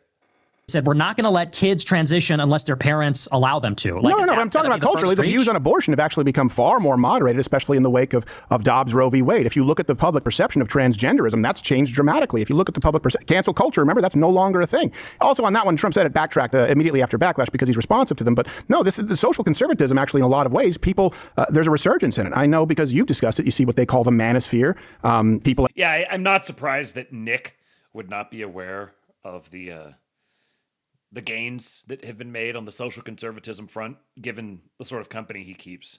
Like Andrew Wilson out there, people wanting to solve the problem of marriage because that is an issue, people wanting families. The very fact that people are me when I check in with Vrillium to see how the social conservatism thing is happening. Saying, hey, the American dream is out of reach, is because they've realized that they've been sold a false bill of goods through these institutions, right? Be a boss, babe, go out, be promiscuous, have your abortions. Like, well, I don't want that, but houses are still too expensive. And I would agree, they're coming down, but they're still too expensive. I would not agree at all that social conservatism is dead. It's certainly much more mainstream and acceptable than it was when I was, a teenager. I disagree. I think you look at the GOP now, they're religiously pluralistic. They have all these like Hindus involved, like Charlie Kirk wanted to call it ethical monotheism is like the new credo, so we can incorporate all these other traditions. You have the Trump administration's pro-IVF. They're not fighting on gay marriage. They have all kinds of gay people in the administration. They're not fighting on abortion. They overturned Roe. Now they don't want to do anything more about it. And then even with the transgenders, it's like, to me, that's the furthest, most extreme reach, and they're barely able to draw a line on that. They're not fighting feminism at all. You think about the party 20 years ago, and there was like a moral majority, and you had these like extremely Christian. Sure. But even under the Bush administration, now I feel like they've just kind of given that up. And now this administration is like, not everybody's Christian. Like I said, you've got some of these deviants involved. You have to admit that that's not really as much of a part of the platform as it was under Reagan or Bush 1 or 2. It is. That's a really good point, Slutty Milk. He just said the same thing as Mike Pence. Like, this is all just, it's standard never Trump conservatism with a thin based wrapper wrapped around it.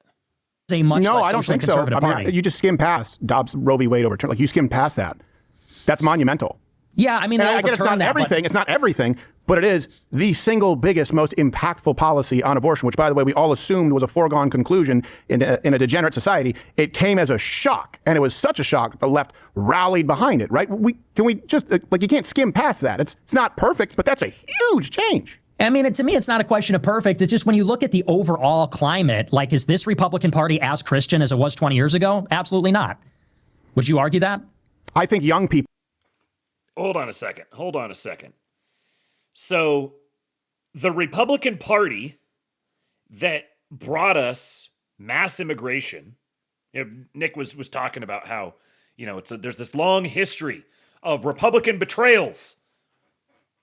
And now the problem is that the Republican Party isn't as Christian as it once was. So either, I guess, if it wasn't as Christian as it once was, maybe you could conclude from this that having a moral majority Christian Republican Party leads to mass immigration. Read that correlation? Yeah, bring me back socially conservative Mike Pence. Would you rather have an overtly Christian, like moral majority aesthetic Republican Party that mass imports foreigners, or a secular Republican Party that pays lip service to Christianity and completely shuts the borders? Which one would you rather have?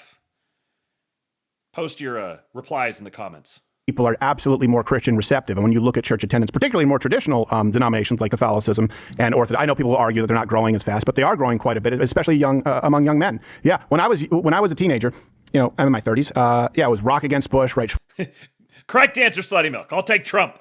Swastika on his head. By the way, left has done that with every single person, and it was a non-starter. There was no Christendom. If you showed up in a film, you were the serial killer. This idea was just women's choice, my body, and you had to sidestep it and say, well, if there was no thought that Roe v. Wade would actually be overturned. It was a pie-in-the-sky dream. So, yeah, I would argue that certainly with younger people, they are significantly more Christian than even those who it used to be a libertarian thing. Like, it used to be a Tucker Carlson lookalike convention at CPAC stuff. This is pre-fly fishing Tucker, bow tie Tucker era. So, yeah, I think with young people, they're definitely more, if not Christian, but Christian receptive. This is a great example of how Nick really just isn't old enough to know some of this stuff. As well read as he is, and I will say that he is generally pretty well read. He's clearly intelligent. He isn't old enough to remember what it was like living within the domain of the Republican Party of 20 years ago. And traditional. To me, I guess overall, I'm just not as impressed with the progress that we've made over the past couple of decades. Maybe that's the difference. As you sort of look at it as glass half full, like, well, at least we got What do you Roe, mean? and at least You haven't even been aware of things for the past couple of decades. How are you going to grade the progress of it, little boy? we're trying to do these things, and hey, it's incremental and it takes time. And I feel like we're staring down the barrel of a gun where it's like, we're about to become a minority as white people. The immigration thing, it's already kind of been done to us. We need something radical and urgent, because otherwise it's going to be a slow descent, and that's not a victory. But what'll it fix? So let's assume, and I can't, but let's assume you have the concretes, the roster. That was my first question. It'll still be my roster, funds, ground game. Okay, you get that guy in. You're still going to run into 100% of the Democrat Party opposed. Mr. Sue says Doyle is younger than Nick, yet Doyle still sweeps the floor and his sack over Nick's face. 100%. 100%. Imagine being a groiper when you could simply be one of the Doyum. And you're still always going to have some Republicans who are useless. So let's assume you do that. How does that get you radical change within 2 years like you demand? Or you basically, sabotage them? See, but this is a straw man. It's not about 2 years. This is Trump's second term. Republicans have been in control since 2022 of the House and the Senate. So it's like, it's not like we said, oh, you got 2 years. I gave them 2 years in 2016 and they did nothing. And then we said, okay, 2018. There you go. You say nothing again. Can you say he didn't do as much as you would like, but not nothing? They didn't build a wall. They didn't repeal Obamacare. Then they cut the corporate tax rate by 10%. So it's like, meaningfully, what did they really do? They didn't, legal immigration was really bad. So it's like, again, it's not 2 years. It's been a long time coming. And so I would just want... This DoorDash for Politics app isn't working well enough for me. I'm going to submit an angry Yelp review. The vote was on the economy, and it was the rip-roaringest economy that we had seen in our These lifetime. are excuses. These are narratives they give I'm saying us. when These people are vote on narratives. immigration, when people vote on the economy and they run on those platforms, they're held accountable to those platforms. You said And you they don't care lost. about the platform of immigration, which was the big issue this time. The first election, it was entirely about the economy. So if you want to say, okay, record low inflation where we actually saw employment come back, onshoring jobs, that's nothing, you can say it. But be honest with people and say that doesn't mean anything to you, just like immigration doesn't mean anything to you now. Just be honest. Don't See, call that's it nothing. that's dishonest to say. Obviously, I care about immigration, but 2016 was about build the wall. They didn't. They fed us this line and said, well, we need to fix the economy first so we could win the midterms. Okay, well, then you lost the midterms, and then we never got a border wall. It's like, so, this is what I'm talking about. It just never gets done. It never happens. If we win, well, we don't have enough power. If we lose, well, we weren't in power. It's like, okay, so when do we get the border wall? When do we get the deportations? When do we not go to war with Iran? When do we not spend $2 trillion on the military? Like, that's the thing. So I want to try somebody. Therefore, vote for Democrats. Like this is I don't have the moral character to have the patience or the diligence or the dedication to duty required to be to uphold my own civic duty. This is just a young man's rejection of his civic duty. Why can't I just push the button and everything gets fixed? And then I don't have to care about it anymore.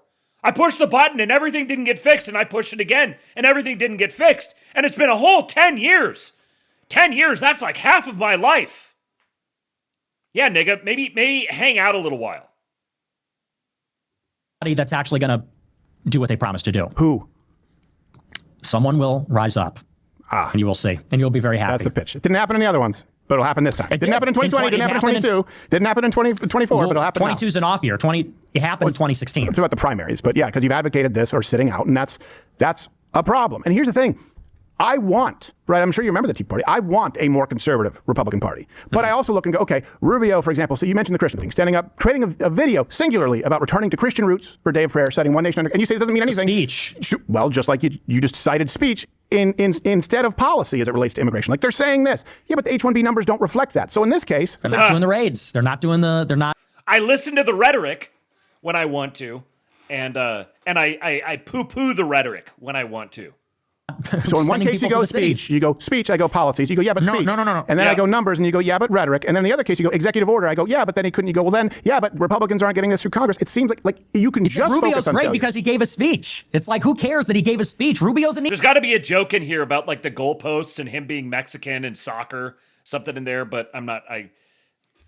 I can't think fast enough on my feet to come up with it, so I'll leave that to you guys. Neocon. He's backed by Miriam Adelson. Because the discussion was about you were saying culturally Christian. The party is not, as far as the rhetoric, as Christian as it used to be. And I'm saying this is a change. Rubio saying that, is that significant? Because you wouldn't get a Democrat saying that. Okay. No? This is what I'm talking about. We're being promised golden age, vast deportations, and you're like, well, Rubio gave a speech about being Christian. No, it's not. That's not. You're being dishonest. You just said I was being dishonest and saying you said you don't care about immigration. I believe your exact quote is, I don't give a fuck about immigration. The only thing keeping me alive is my war against Israel at this point. Do I have that close to correct? So don't tell me I'm being dishonest. Hyperbolic. That's rhetoric. It's hyperbolic. But we addressed that. We addressed that already. And I said, look, immigration is something that they're always baiting us with and they never do anything about. Okay. And then when they do the bare minimum, they say, well, it's better than nothing. And you go, well, theoretically, yeah, but if it doesn't meaningfully change anything, then it's not worth sacrificing other issues. Sure. So by and large, I would just say, look, 10 years into the Trump movement, we don't have the country that we want. They've had more than enough time. I think it's time to just do something radical and send a message, which is, we're not happy. I'm not happy with it. You may be happy and say, well, what about this? What about... I'm going to do something radical, like voting for Democrats. I'm so radical. Me when I'm radical. That, we're in a war with Iran. The deportations aren't there. What more is there to say? That's where I'm coming at it from. We are in a conflict with Iran. And by the way, I think last time you were on the show, you said we might be more aligned in the initial strikes in Iran than I would think.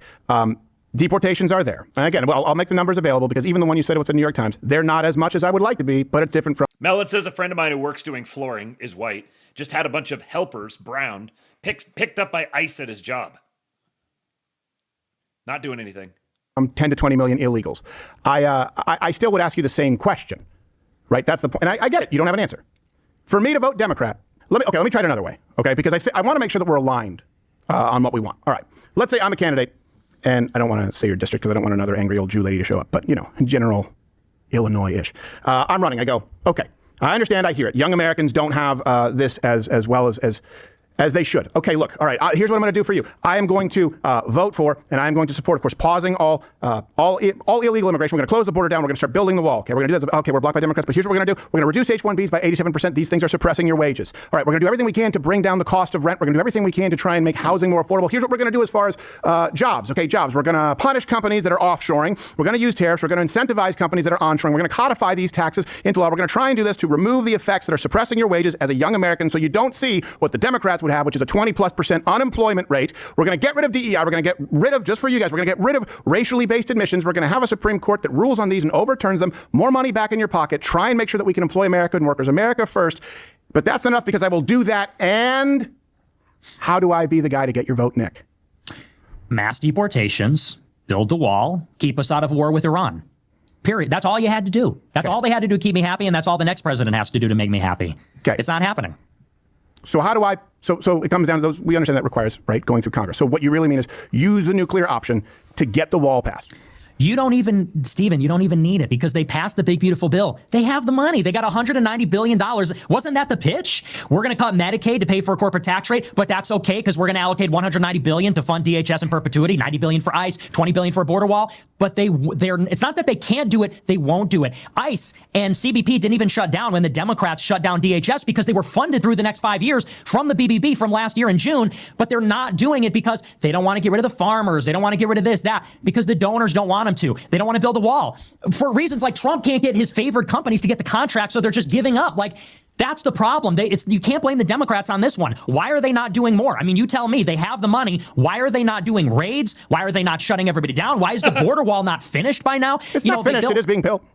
So, but here's my point. Right now, rhetoric, you're like, do it. Okay, but right now you're not going to trust anyone who says they will do it because there is gridlock. You do have to admit. But the point is, but someone campaigns on it. Why haven't they built 2,000 miles of border wall in 14 months? And I've heard you say, well, they're not going to do it. So how do I get your vote? In other words, I know actually even less than that because it was July when the One Big Beautiful Bill Act was passed.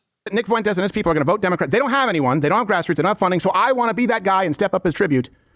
How? You're saying the person is they will come, and how is give me the exact rhetoric that I've rejected because I've said it's nothing but broken promises and dismissed all of it. I don't think there's any world in which any candidate would fit the bill. And I don't think there's any world, frankly, Nick, in which you or have a ground game, the finances to go up against the donor class, to go up against, frankly, the fact that when Democrats attain power, you're going to be looking at a moderate Republican because then people's perceptions and their priorities shift toward winning. That's what we see historically. I understand where your heart, because my heart is there too in not wanting moderate Republicans. I think it's objectively the worst path forward and guarantees destruction. But I think we disagree on that because you think it's certain destruction anyway, and there's no difference. And I respect that. There's no other option. All right. Well, my little sister's just texted me. She's ready to be picked up. That's just a good spot to end. There's another 40 minutes. I can't believe there's another 40 minutes of this. Because, like, Crowder just laid it out perfectly. He's like, hey, all this stuff, if someone had told you these things, this is like a great platform, the things that the administration has actually done. Now, you could say the maximalist things of that. Well, that's just rhetoric, and you said that they've rejected that. So you want someone to run on a platform that is this but more. But if they give you rhetoric, then that's just the same thing that you've been getting before. So you're describing the current state and posture of the Republican, the Republican campaigning, and like you're describing what it is right now. You're backing yourself into a corner and intentionally moving the goalposts around so you can't get what you can't actually get what you want. Yeah, Crowder won objectively. Facts, data, and argument, pen Nick down constantly, and great rhetoric. It was like arguing with the child. 100%. 100%. Major shout out to Crowder for subjecting himself to all of this. All right, well, tomorrow is Wednesday, so no Labe tomorrow. I will be back on Thursday with another one. Go join the King Pill Discord, kingpill.com. Download the EWBSX app. Listen over there. Please do like the show, share the show, follow the show, do all those sorts of things. t.me/kingpilled. to follow the Telegram channel to get reliable alerts. Follow me on X @KingPilled. And I'll be back for you guys on Thursday. Until then, I leave you with Hulk. When they took a shot at my hero, and they tried to kill the next president of the United States, enough was enough!